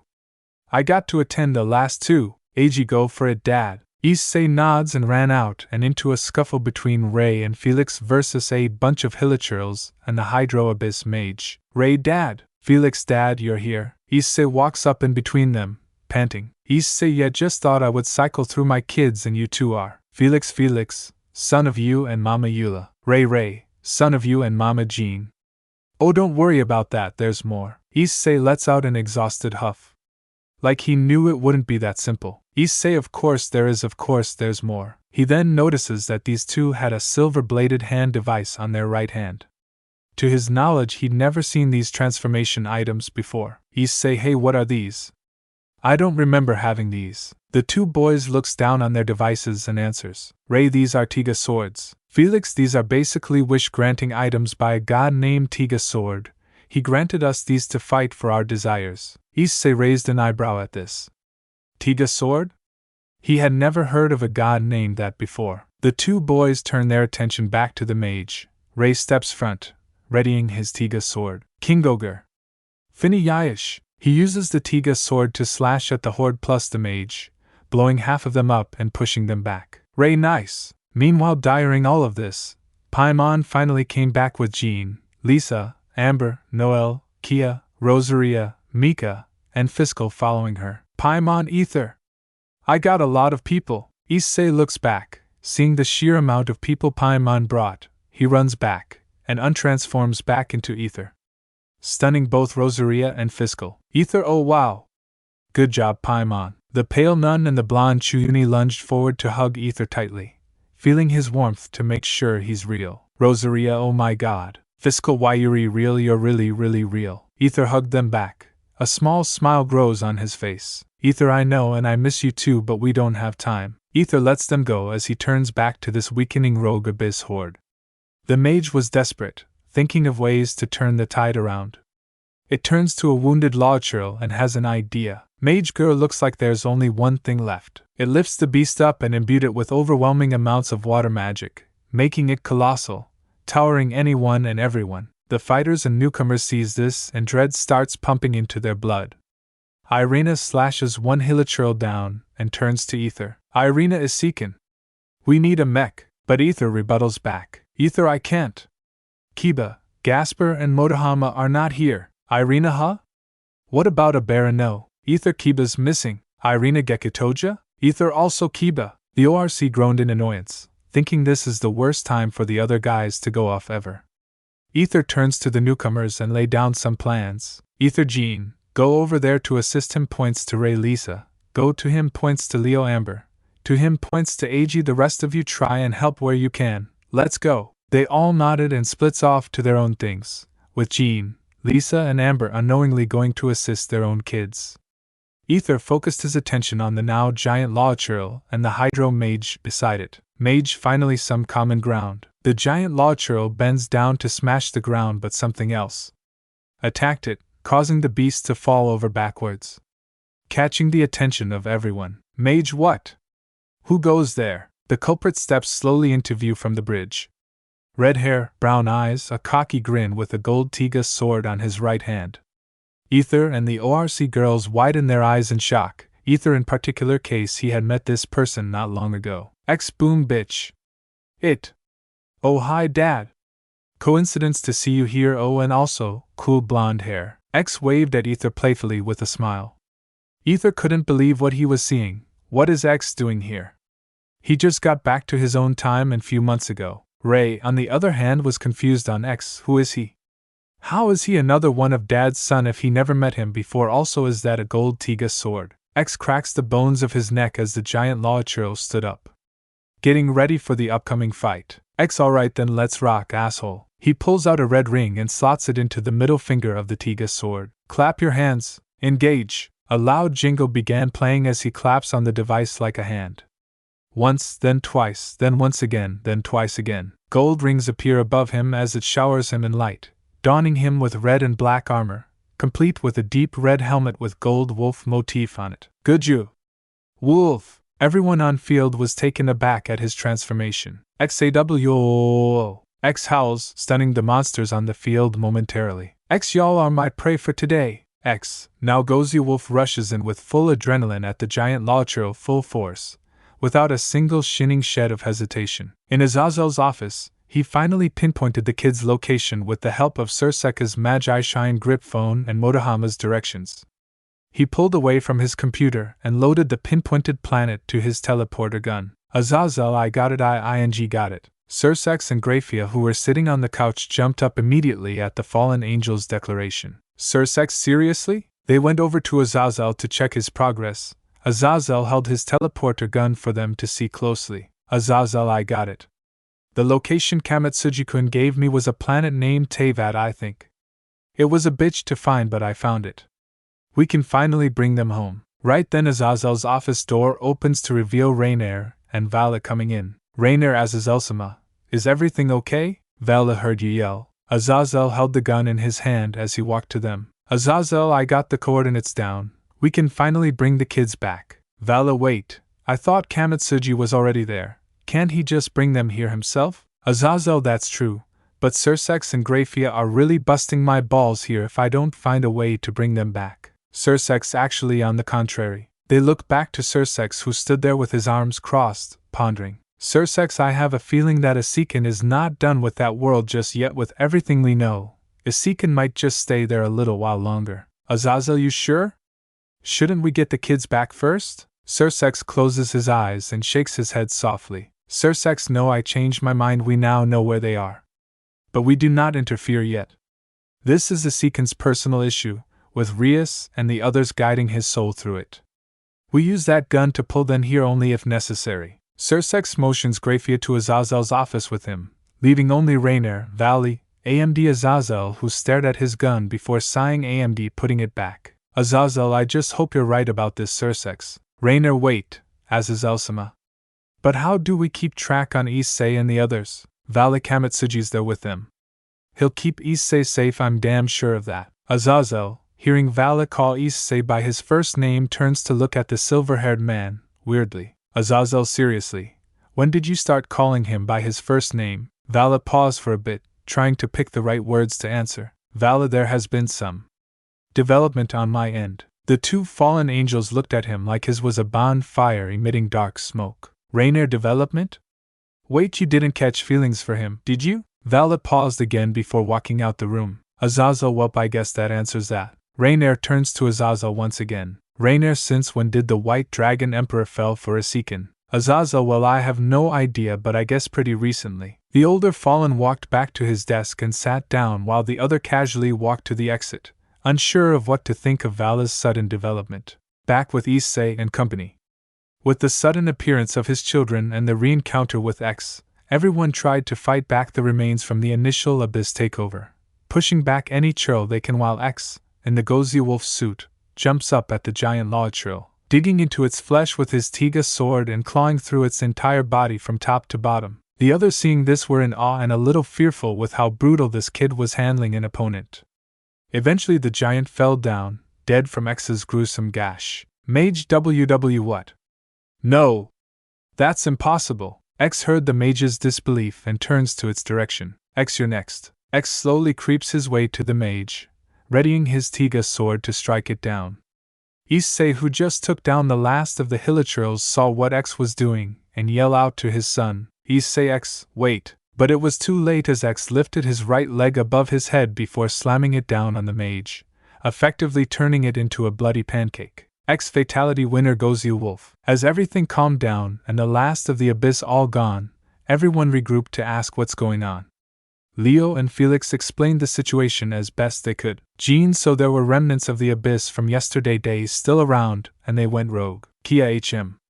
Seems like they didn't like to be told to fall back. Everyone stood there until a person, Amber, pointed out the existence of Ray, Liyue, Felix, and AG in front of them right now. Amber, excuse me, who are you all? The four looked around, feeling a little sheepish, and explained their side on who they are and how they're here. Fiscal W8, so you all are Aether's future kids, the Chinibya said as she pointed to the four goobers plus X. Ray, yep, that's about right. Everyone sans the ORC took the time to digest what they had just learned after the battle they just had. Ray, I am Ray Gunhildr, the son of Jean Gunhildr and Aether. Jean's eyes immediately went wide at the mention.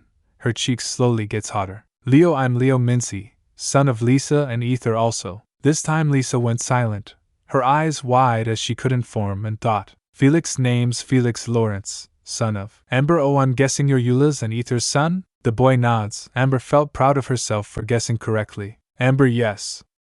And you must be AG. Oh, my name's AG, Mom. Amber immediately stopped.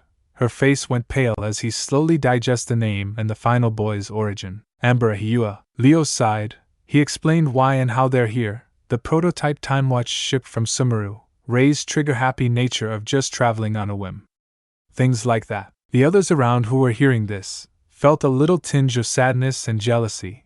They all liked Aether too, but to see just these four kids with a selected few rubs them the wrong way. Ray, oh, and there's many more children too. You all have a kid with Dad. They immediately froze as Ray pointed that detail out. Okay, so maybe they did have a chance. Liyue, putting that aside, I do have a question though, Liyue said as he turns his attention to X. Liyue, who are you? And why haven't we known your existence as one of Dad's children? X, with his arms crossed, slowly walked in the middle of Issei and Rias. X Hayade X Gremory. Son of these two right here. As for your second question, I have no clue either. I thought I only had siblings on my world only. He walked in front of Issei and turns to see his father. X, you sure have a lot of secrets, old man. Issei didn't know how to respond to that. He didn't how his future self move. Only knowing bits and pieces from Modama's future sight. Felix, actually I have another question. Why do you have a gold Tiga sword? X quirks up at the mini Spindrift's question. XO?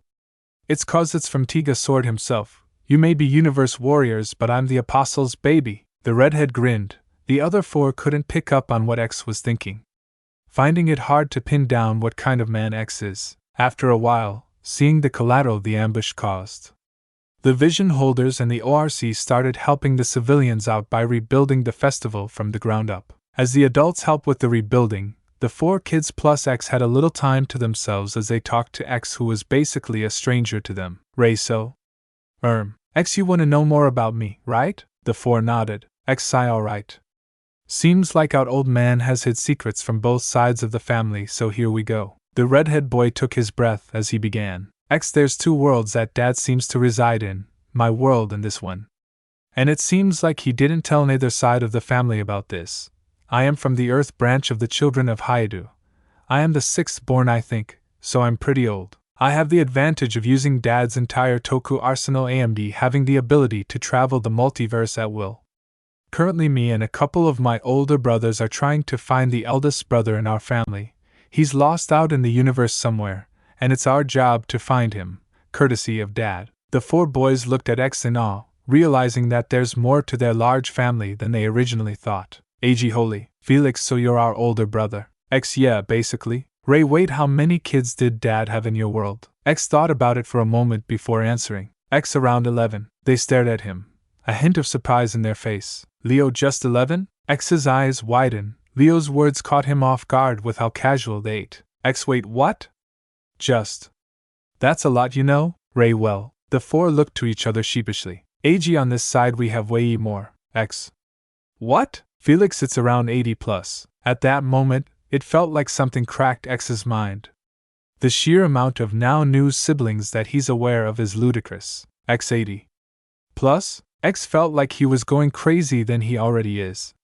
His father's reproductive systems need to be stopped. They talked for a while longer. X had managed to convince them to go back to their time, in which they immediately did. X gazes at his father from afar, exhaling. X, you ed up royally, Dad, this is about to be primetime TV. He finished as he opened a portal and hopped in, effectively leaving. Back with the ORC and the vision holders, they finished up rebuilding the festival venue a few hours later. It was around 5 p.m., the festival already started and people were enjoying themselves. Issei switching over to Aether due to the persuasion of both Rias and the Mondstadt's vision holders. They pulled him around here and there, trying to make up for lost time. Aether didn't mind and let them have their moments with him. Lisa HMHMHM, okay cutie, let's do this. Amber, Aether. Let's go here. Noel, Honorary Knight. We should do this. Venti, my wind bloom, I have some wine I would like to drink together with you. Jean, Aether, could we do this together? Kaeya, my, you're getting a lot of attention here, little storm. Diluc, not another step. Kaeya. Barbara, Honorary Knight, I have a song I want you to listen to. Many of Aether's friends hog him all around the place, doing anything with him, while Paimon was in the middle trying and failing to be a mediator. The ORC sees this from afar and laughs amongst themselves as their boyfriend was drowning in his longtime friends. Irina the Rainbow is strong with this one. Akino Yufyufyufa, he's so cute trying to sort out his chaos. Rias smiled, seeing Issei spending time with his former long-forgotten friends from his previous life. It made her heart fuzzy inside, like she did something helpful for her boyfriend. Modama, hey, we're back. The ORC turned their head to their left to see Modama, Kiba and Gasper coming back. The latter two were tired and can barely walk. Zenobia, oh wow, you drilled them into the ground. The glasses man shrugged. Modama had to. Kiba, no? You didn't had to do. Modama, shut the hell up before I cook your ass. Trash bum and I. Gasper again with the slurs. The girls laughed weary at Modama's comments and turned their attention back to Issei, who was now joined by Albedo and the gang from Dragonspine. Modama, huh? Well, he's doing pretty good. Is that Kaeya cooing him? Kaneko, yep. He's as colorful as the rainbow. Understanding the situation immediately, he took Kiba and Gasper for a pep talk. Modama, you heard it, he's bi. You two have a chance. Gasper, B, but wait, senpai. Modama, I didn't wingman your asses for 6 months for nothing. You will go out there, and you will score a date before my bum kicks the bucket. Irina, you do realize that we can still hear you, right? The angel said from afar. Modama, full well, girl. And I mean every word. The group chuckles at the boys' antics led by Modama. The Windbloom Festival was a blast for everyone, especially Issei, who was now fully comfortable with himself. mingling and catching up with his old friends who are now possibly his future lovers. The end of the night soon came as the festival came to an end. Everyone went home. Saying goodbye to his Mondstadt friends who all went home, Aether and the ORC went back to their Serenity pot to sleep for the night. He crashed on his bed, lights out like a log as girls start piling on his bed. He went into a well-deserved deep sleep, filled with new and happy memories. He realizes what his decision will be tomorrow. Maybe I'll give this a shot one more go, he thinks to himself as he finally sleeps. Issei woke up in his consciousness again to face Drag in his human form derived from Issei's face and Elsha. They both had a soft expression on them, knowing that Issei had finally made his choice and had gotten comfortable with himself. Issei, I made my choice, I'm rejourneying this place one more time. Elsha, well then, that's good. I'm sure your old friends on this planet will be thrilled upon seeing you again. Issei, yes, thank you so much for supporting me. The brunette smiled, a warm and genuine smile that's as bright as the sun. The flashes between the faces of Issei and Aether became one.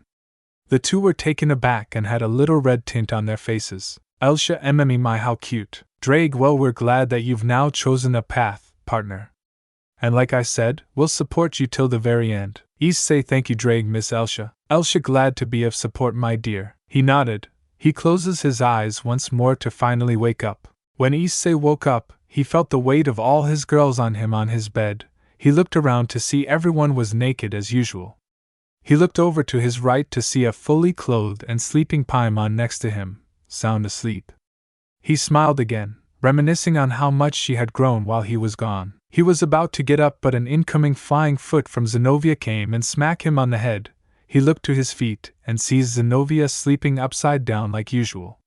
He tried to scooch himself off the bed, but Kaniko's strong grip on his waist kept him at bay. Soon he heard Paimon yawning and starts opening her eyes. Oh crap, Paimon, he panicked in his head. The white-haired girl finally opened her eyes to say hi. Paimon, hawa, good morning, Eth. As her consciousness slowly returns, she realized that everyone on Aether's bed, and at that, naked. The image of butts and bobas now seared into her head. Paimon, what the heck is all of this? The former pixie let out the loudest screech he's ever heard, promptly jolting everyone awake. And like a streak of lightning, as Paimon finished, the door burst open to reveal Amber, Noelle, Fiscal, and Barbara, all to be rushing in a hurry from Paimon's scream. They were soon greeted to the sight of many naked girls and their Aether all huddled up together on one bed. Suffice to say that their eyes bulges more than they anticipated, with deep scarlet colors across all their faces. Noelle, ha ha ha. Barbara, wah wah wah wah wah wah wah. Fiscal, Amber. Noelle covered her face and looked away. Barbara couldn't even get a word out of sheer shock. Amber was just red-faced, and Fiscal nearly fell over herself, trying to comprehend the scene in front of her. Irina, yo, what's with all this noise? The ORC girls groggily woke up, still not registering the situation. Issei stared at the Mondstadt girls, trying to de-escalate in any way he can. Issei, girls, it's not what it looks like. Amber, so this is the type of man you have become, huh, Aether? Issei, please, you're misunderstanding. Fiscal, and what do we not understand? You're sleeping with 8 women. Kaniko's so noisy. Eventually, after a couple minutes, the girls finally woke up and realized the situation that is happening. They looked at the Mondstadt girls, then back at Issei before turning their heads again. Zenobia, is there a problem? Fiscal, why are you all naked? Rias, so we sleep like this every night. They couldn't believe it. They tried to rationalize what they're seeing, but they just can't get over the fact that their traveler was sleeping with so many girls, naked at that. Issei, girls, please wait outside, we'll be there. They stiffly nodded before going away, leaving the ORC in the room. Zenobia, for a nation of freedom, I'm surprised no one sleeps without their clothes even for just a night or two. Issei sighs before turning to Paimon. Issei, Paimon, for being loud. Oh, wait downstairs, we need to get dressed. The white-haired former pixie quickly got up and zips out the bedroom, closing the door in the process. Rias, she sure is noisy. Issei, you have no idea what I had to go through with her back in the day. Everyone got out of bed and got dressed. The girls came out first and went down to the living room, pleasantly surprised to see all of Issei's Mondstadt friends in the living room, with Modama, Kiba and Gasper on the couch. Rias, well, this is surprising. Modama, morning. And yes, I know, I let them in. The ORC girls dispersed to all corners of the house, joining and chatting with the Mondstadtians. Rias went to chat with Jean and Diluc. Diluc, well, good morning, Mississippi. I don't believe we've chatted thoroughly yesterday.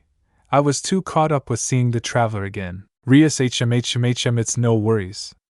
I've compelled myself to think that my boyfriend is Bayul.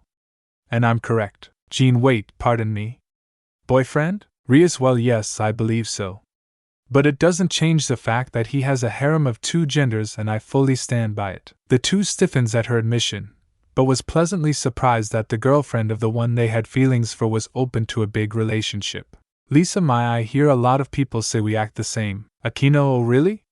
Who might that be? Aquino was conversing with Lisa, in which the latter brought up the similarities on how they carry themselves. Lisa, oh, no one important, just some civilians. Aquino, I see. Rosaria, so you're a nun too? Asia, yep, I have a strong belief to my religion and I follow it with my life. Barbara, oh, me too. Pray my life to Lord Barbatos so that our nation can prosper further. Asia winches with a weary smile, knowing that that name means a completely different thing on her world. Rosaria, gosh, now I feel like I'm surrounded by 2 of you. Barbara, oh come on, Rosaria. I taught you everything you need to know about our church life. Rosaria, I know. Amber, okay, now that I think about it. You 2 really are similar. Eula, really again? Zenobia, can we please stop with this? Zenobia went over to Eula and Amber, and immediately Amber noticed the 2 looking identical to each other. Irina, hey Modokan. Modahama, yeah? Irina went over to the couch where Modahama, Kiba and Gasper were sitting at, with many Kamen Rider and Sentai items on the table. Irina, can I get anything else other than Jean? It gets redundant at times when I just have one suit, while you 3 just start spamming forms. Kiba, you want another? The four-eyed man sighed, grabbed a Zika driver and the Tsukuyumi ride watch and threw it her way, which she catches it. Modahama, careful with that one. That has scary time powers. Irina, I guess, by that time. Issei finally came downstairs, grabbing everyone's attention. Issei, wow, so many faces. Issei made it to the ground floor only to be tackled by the newcomer, Razor, who sniffed him all over. Razor, this is Sniff Lupical you are. Issei smiled, switching over to Aether. Aether, it's been a while, Razor. The wolf boy eyes widen as he took him in again, holding the blonde boy tight. A few minutes go by. Aether pried Razor off him, and went to the couch, and sat on the armrest. Aether, hi. Everyone, I didn't think that I'd come back here. As you all may know, 2 years ago I killed myself. I just couldn't handle the pressure and the depression, so I killed myself during the last act in the war at Nalon. I know it devastated everyone, but I can't say I regret it. Everyone stared at him, still not forgetting that news. Aether, but now that I'm better mentally, I'm here to say that I'll be here a while longer to travel Teyvat again. They all smiled, satisfied with Aether's choice. Modahama on the side smirking while putting down the bug visor 2 on the coffee table. Aether went over and chatted with a lot of people, catching up with everyone. He suddenly spotted Mona in the corner of his eyesight, and went to her. Aether, hey Mona. The astrologist jolted and stuttered over her words. Mona, ooh, hey Aether. Aether, I forgot to ask back then, but were you hurt? Mona cocked a brow, confused on why he would ask that. Aether, you know when the abyss attacked the first time and I saved you, when you didn't know who I was when I said sorry. Her mind flashed with recognition. She remembered that he saved her from an abyss attack and said sorry. Aether, I'm just happy that you're okay. Mona nodded, getting closer to him, feeling his body as it was drastically different from before. Aether hugged her back, accepting her half attempt at an embrace. He broke the embrace as more people came in to see Aether. Many people grip onto him, trying to get his attention, which he's gladly given. 2 hours went by. They all got out of the Serenitia pot, and were all just outside the city entrance on the bridge. Aether and the ORC plus Modahama and Paimon were getting ready to leave Mondstadt while their friends waited to send them off. Amber, you're leaving already? We didn't even have time to talk more. Aether, I'm sorry, but there's more out there that I have to tie up. A couple loose ends and connections. I'll come back and visit when I have time, I promise. Eula, you better, cause if you don't, I swear vengeance is mine. Aether laughed, finding that old slang of hers hilarious. Aether, I know, oh, and one more thing. Lisa? Lisa, yes? The librarian perked up. Aether walked up to her, placed his hands on her temple and chest as light starts emanating. Lisa was about to question what was going on, but then suddenly it was like her heart was lifted of any burden there was. Her eyes widened as she looked at Aether in question. Aether, I've been thinking last night. about your shortened lifespan. I took that curse that you have and disintegrated it from the inside. Her eyes widen, shocked at what she just heard. Lisa waits, so that means? He smiles back. Aether, you're cured. Lisa couldn't believe it. All these years of preparing for her death, and Aether just helped her whisk it away. Lisa pulled him in for a tight hug, whispering thank you over and over. The blonde smiled and hugged back. They eventually broke the hug as ORC waves the Mondstadtians goodbye, but not before Modama tugged Venti to the side for some small talk. Venti, yes? What is it that a friend of my dear Windbloom needs? Modama, I need to know more about Celestia. The bard's expression drops to a worrying one. Venti, I don't think that's a good idea, my friend. The heavens are the ultimate factors of Teyvat. Modama, then color me red and damn me to hell, but I need to know. All I know so far is they are not operational right now. It is silent up there. Venti shot up his eyes, not sure if he heard the glasses-wearing man properly. Venti, wait, how did you know that? Modama, I'm smart as. Plus I have foresight. I can see very far and into the future. I know anything and everything that there is to the multiverse due to me having memories of all my lives and stabbing an all-knowing device into my head not too long ago. The bard couldn't believe what he was hearing. He pretty half the things he heard was gibberish. Venti, look, if you want to know more then I can help you. There's a former Archon in Liyue that might have the answers. Modama nodded, pulled him back to normal and acted like everything was fine. The ORC crew walked across the bridge, bidding their newfound friends goodbye. Aether, goodbye everyone. You can still visit my teapot.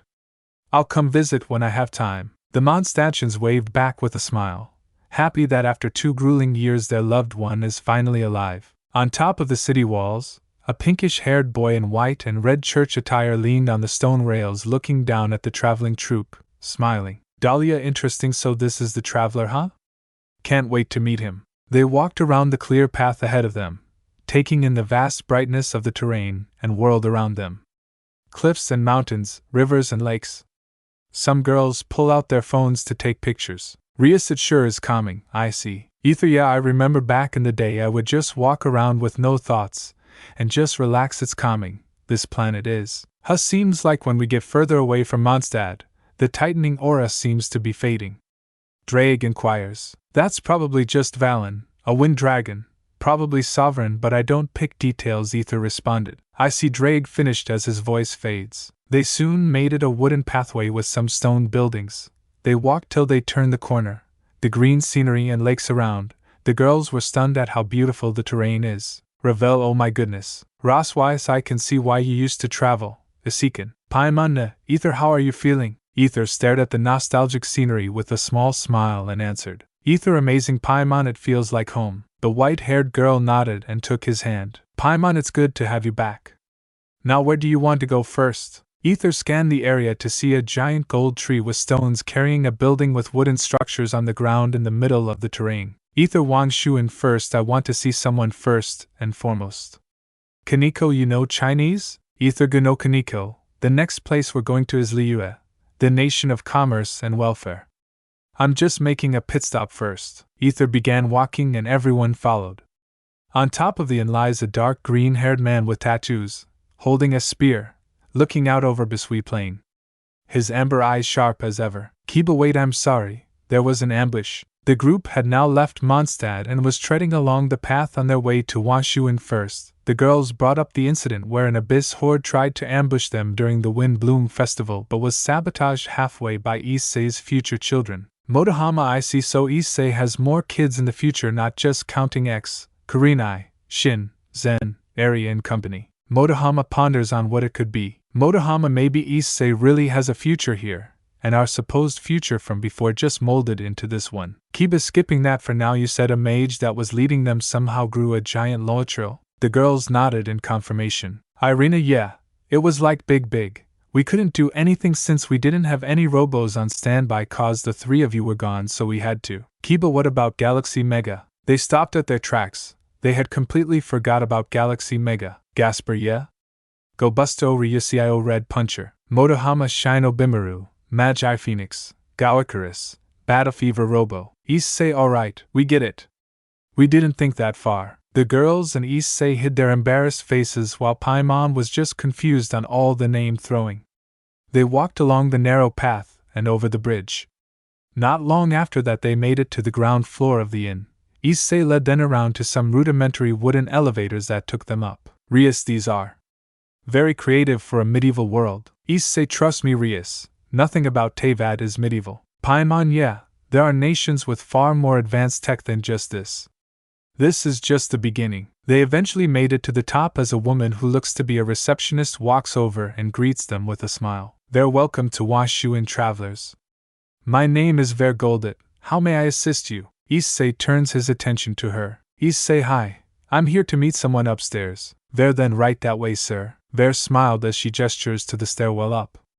The group followed her direction and walk up the stairs to an open balcony where there was some tables and a tree. Zenobia, so where's this someone you want to see? I see? Issei stood there for a few moments. He cleared his throat in preparation. Issei, ahem.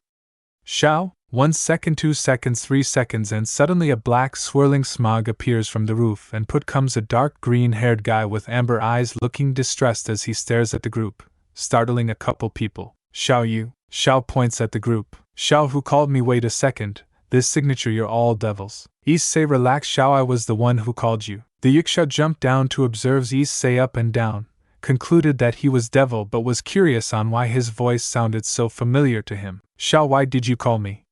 How do you have that voice? Issei, well, we spent so much time together that we practically memorized each other. The brunette smiled. Shao got a shock to his mind as his vision glitches, seeing Aether in his place. Issei, it did it, didn't it? Shao stumbles back, holding his head in pain. Issei leapt in and held on to him, switching over to Aether. Aether, you need to sit down, maybe this'll soothe your soul. Shao looks back up to see Aether. His eyes widen and immediately held on to the blonde's face, feeling the familiarity on his fingertips. Shao, you're not, you died. Aether held Zhao's arm and gave him a small smile. Aether, it's me Shao, I know it took a few 18 years on the reincarnation cycle for me, but I'm back. Shao couldn't believe it. He held Aether closer and pulled him in for a desperate embrace, scared that he'll lose his traveler again. Aether, shh, it's okay, I'm here. Meanwhile, everyone else gazed at the scene between the two, interested in whatever history these two may have. Asia, Paimon, who is that? Paimon crossed her arms and leaned on the wooden bearings. Paimon, Shao is and friend me and Aether made in our early days. Their relationship is actually really good. Aether had been breaking Shao out of his shell for a few years now. When Aether died 2 years back, it broke him. He went on a rampage the night Aether died.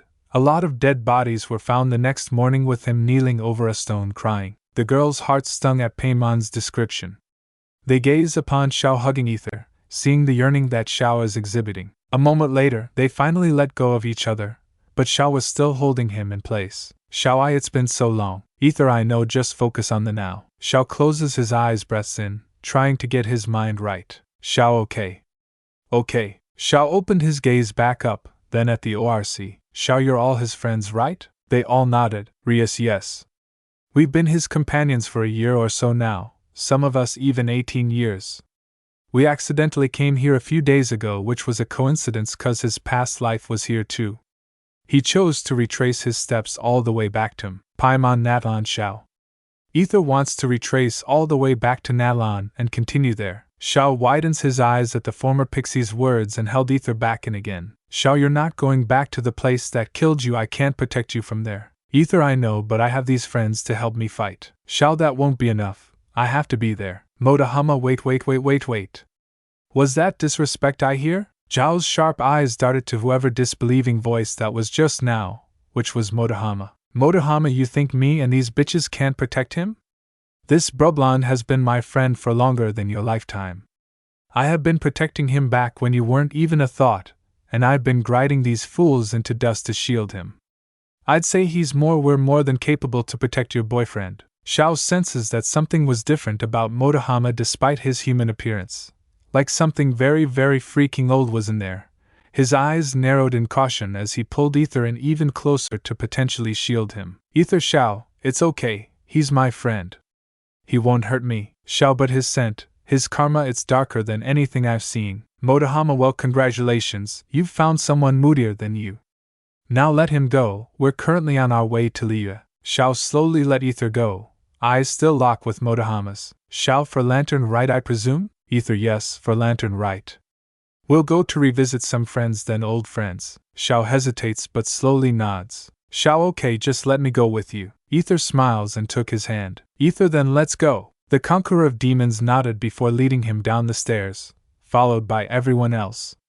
They passed by a lot of people who were shocked to see the traveler who they thought was presumed dead along with the conqueror of demons along with a large group of people, Vargolded included, who was extremely surprised that the brunette boy she was just assisting was actually the traveler in disguise. They made their way down to the ground and starts walking all the way to Liyue. Rias took this time to properly introduce herself to Xiao. She walked up next to him and introduced herself as Rias. Hello Mr. Xiao. I'm Rias Gremory, his girlfriend. Xiao zoned in on her words, surprised on her being Aether's girlfriend and unconsciously pulled in the blonde. Xiao what? Aether Xiao please let go. Rias oh don't fret, I'm not the only one. Look behind you. Xiao, confused on what she meant, turned around to see the other ORC members plus Modama. Then it clicked. Xiao wait, you mean? Rias, and it's not just us. Many people in Mondstadt actually has feelings for him too. His mind froze. He never knew about the many people in Mondstadt that has feelings for his Aether. He knew some but didn't realize it was that many. Modama hey, don't count me in this, I'm just the manager. Xiao instinctively nodded as he slowly let go of Aether. Aether Rias, don't be ridiculous. Not that many people have feelings for me. Oh you adorable dense soul, everyone thought. After a few hours, they made it up some hills and eventually see a massive harbor with docks and ships connected, infrastructure that looks Chinese with hanging lights and balloons, clearly for a festival. The ORC took in the amazing view and some even took pictures. They walked down the path and eventually to the gate where 2 guards were standing. Yao halt. Are you traveling? Aether walked out front and answered. Aether yes we are. The 2 saw him and immediately faltered. Yao WW wait a sec, you're the traveler. Ming you're already here. All of Teyvat thought you died. Aether well I did. But I'm here now, can we go in? Yao sure sir. Go right on ahead. The 2 guards ushered them in. They crossed a bridge and now are in Liyue. The girls took in the scenery and excitedly gawked around the harbor. Aether and Xiao meanwhile strolled across the harbor, catching the eyes of many civilians. Look! It's the traveler. Oh my, the traveler. They said he was at Mondstadt, now he's here. No way. There's so many people with him. The conqueror of demons is also with him. Aether strolled up and turned the right corner before reaching the bridge. He walked up to a familiar funeral parlor. Wanxing to be exact. He walked up to the familiar male undertaker he was friends with. Aether hey Meng, who had his back turned while working with something, turned around to see who was calling him. Meng HM? Is there something I can be of help for? His face automatically went pale, seeing the traveler after those rumors of him coming back. He didn't believe them, of course. But now he regrets that he should have. Mengu, traveler, they said you came back, I guess they were right. Aether well. I was going to keep it that way, but I guess nothing lasts forever anyways. As Aether was conversing with Meng, Modama, Kiba and Gasper at the back of the group, suddenly that something was off, like they were being watched. Not that kind of watch, government watched. They quickly darted around the place, looking for any odd person looking their way. Modama Kiba, I need eyes. Kiba got it. The blonde swordsman disappeared in a flash, his speed outmatched by none. He zips around the entire harbor looking for any potential suspects. Kiba no wait. In a split second, he saw a blue-haired woman standing by a roof. He blew behind her quietly. AMD took out his sword. AMD pointed it at her nape. Kiba, now we can do this the easy way or the hard way, ma'am. Me and my friends don't like being watched on. The woman held up her arms in surrender, slowly turning back. Yelan, now I surrender. I didn't realize you were so fast. I thought you just disappeared. Right then, Modama and Gasper came up behind him. Modama, so you're the one doing the government stalking. Yelan raised her brow, surprised that he got it technically right. Yelan HM? How did you tell it apart? Gasper then butts in the conversation. Gasper, since forever, ma'am, these guys are a different breed. Just tell us your name, and who you work for so that these guys could might ease up a bit might. Yelan sigh. Okay, my name is Yelan. I'm just an informant to the Tianquan, nothing more. She asked if I could spy on you guys for a while. Kiba Tianquan? Is that the leader of this place? Yelan, why yes, she's right over there. Yelan points to the floating palace on a rock in the sky. Kiba, what the foo? Yelan, that is the Jade Chamber, it's her workplace. Modama, it's Lantern Rite season, why don't she just take off work a bit? No need for spying on Ni. Yelan's eyes shot wide open at his apparent use of a slur. Kiba, don't mind him, he's black. Yelan, but he doesn't look. Gasper, ma'am, trust us, he's black. Modama, now. The glasses man looked down to see Aether still talking with Ming while the girls and Xiao were still there, then looked back up. Modama, we have time. Why don't you take us to the Tianquan? I would like to talk to her about this. Yelan was surprised at his request. No one had asked her to bring them to the main source before. She thought about it for a minute before answering. Yelan, I mean sure. But what about your friends down there? Modama, they'll be fine. I trust that they'll be more than capable.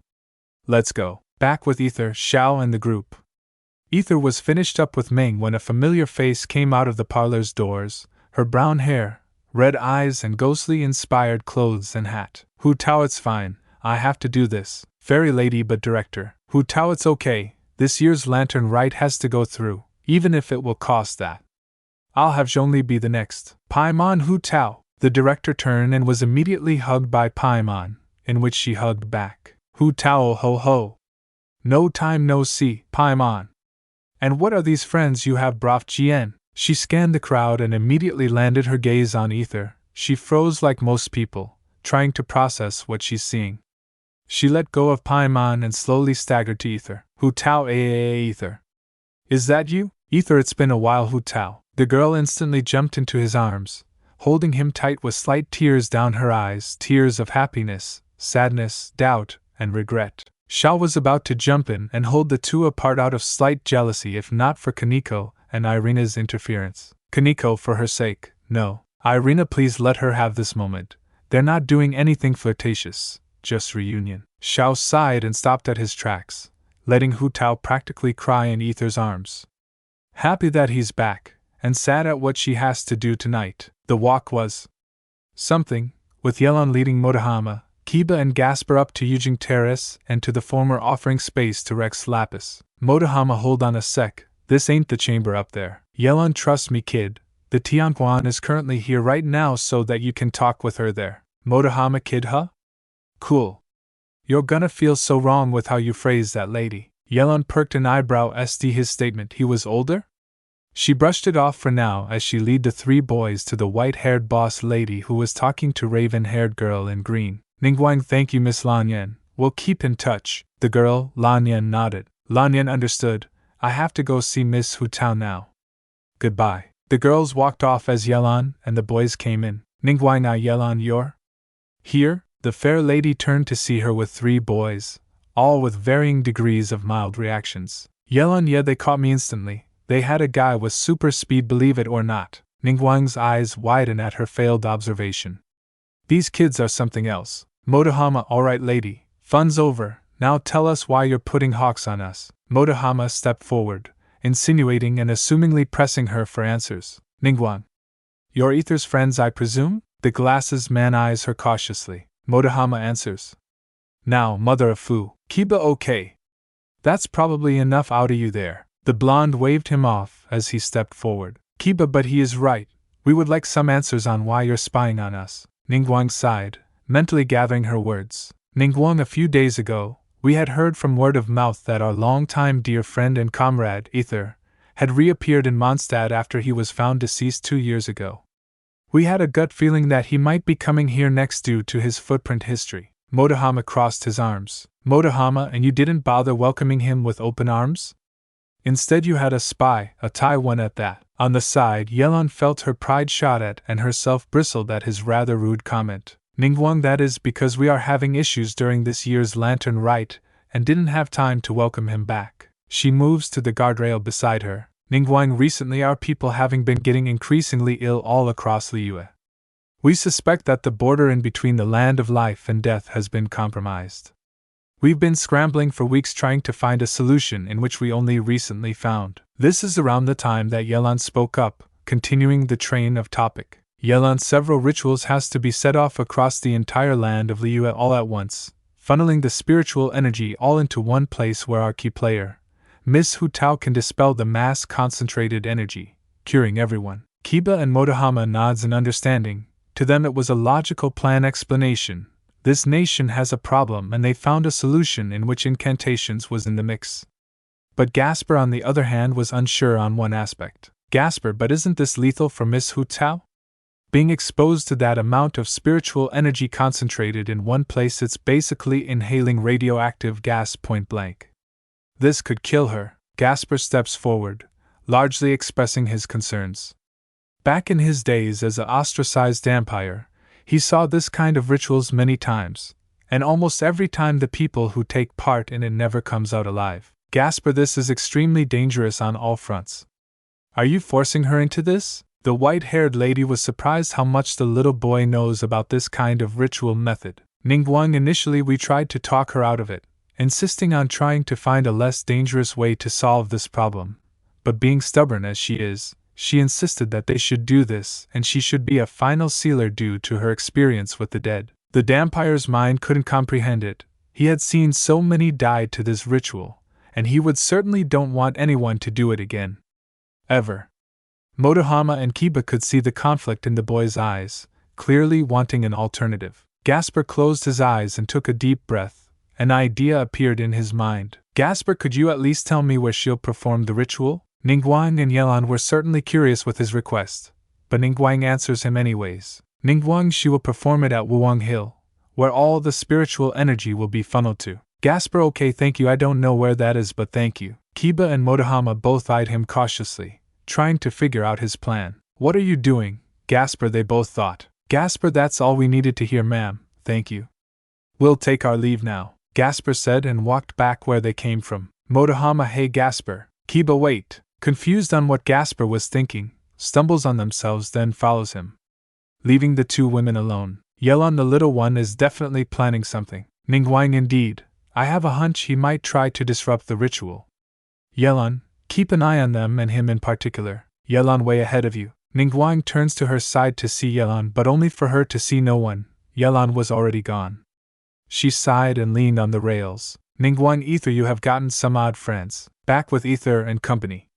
Aether and Hu Tao hugged it out for quite a while until breaking away. They consoled each other for a moment before Hu Tao gathered herself together. Hu Tao, so it was true you're back. The blonde smiled. Aether, took me a bit of heart, but yeah, I'm back. She hugged him again, then pulled out. Hu Tao, I miss you so much, she admitted, an underlying somber tone to her words. Hu Tao, I was gonna go visit Xiangling, but… Aether, really? Why don't we go now? I wanna go see Xiangling too. Her smile brightens, now holding on to his hand. Hu Tao, sure, let's go. Hu Tao then took out past his group and speed walked to Wanmin Restaurant, enabling Xiao to follow them, still eyeing Aether. Rias, well, I guess we follow. Kaneko, that's all we've been doing anyways. Zenobia, I don't know. It's interesting to just observe issei's past life and relationships. Paimon, oh, trust me, he has a lot of friends all across Teyvat.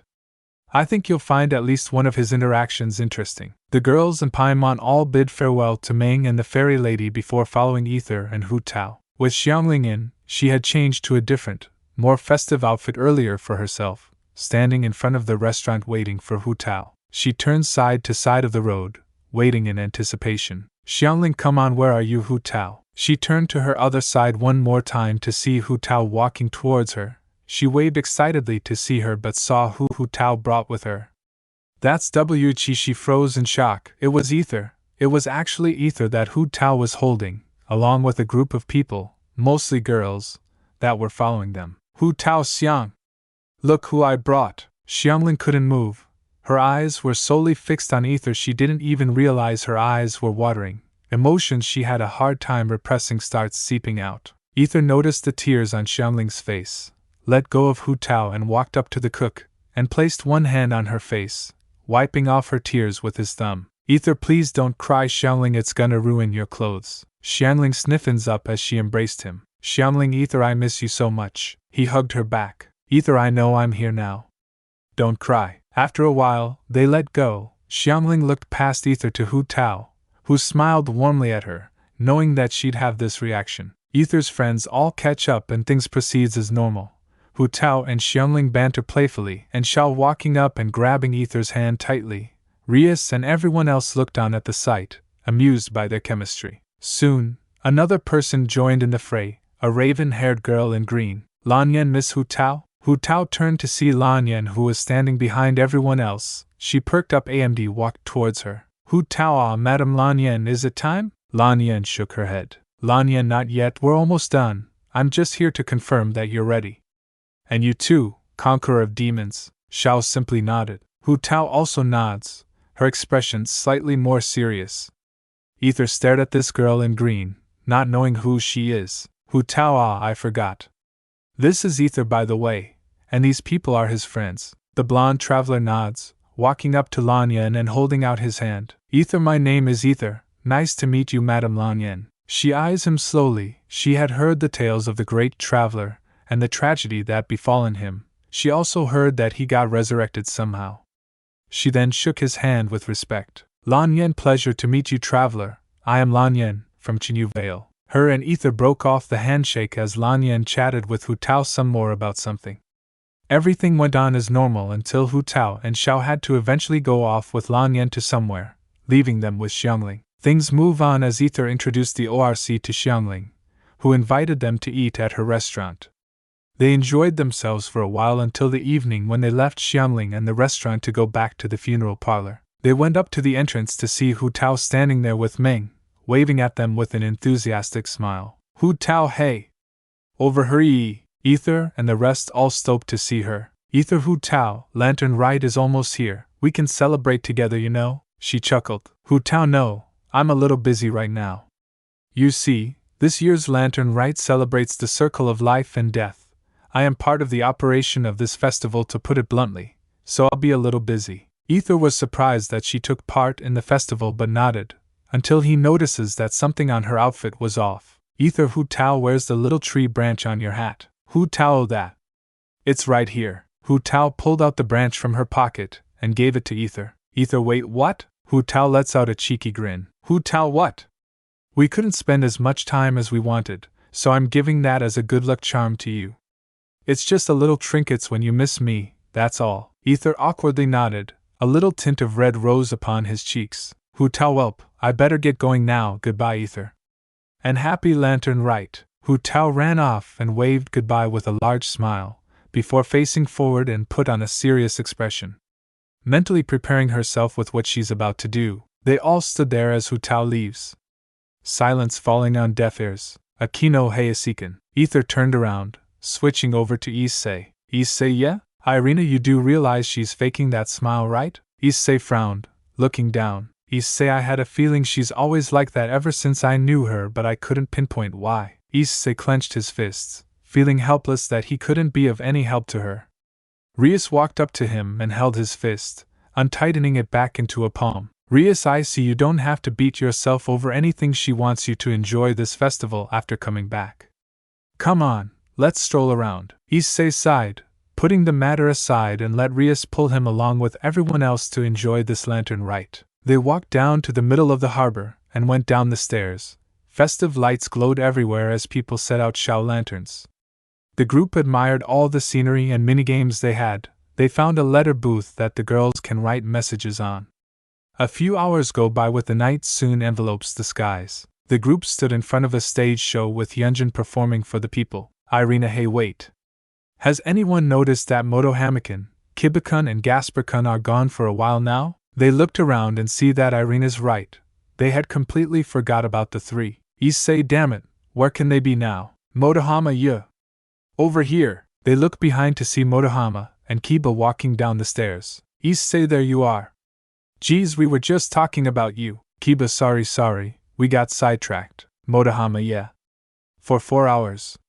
We ended up at the ship docks. Gasper couldn't refuse an old man that offered him to fish together, so they did. We just kinda gone along with it, and ate up a picnic there. Issei and a couple of girls groaned. Of course these guys had side quests. Wait, why is there only the two of them? Issei, Motohama, where's Gasper? The two boys furrowed their eyes in confusion. They turned to each of their sides but sees no one. Kiba, what the? Motohama, wait, huh?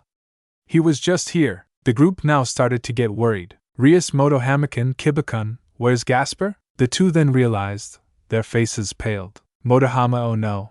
Issei, huh? Oh no, what? The two started explaining their side, how they tracked down Yelan and went to Ningguang, telling them about the situation, about some kind of illness going on that's connected to the border realm between life and death was compromised, how they had to complete a ritual spanning all of Liyue, and how Hu Tao was the trump card finale to seal it all up.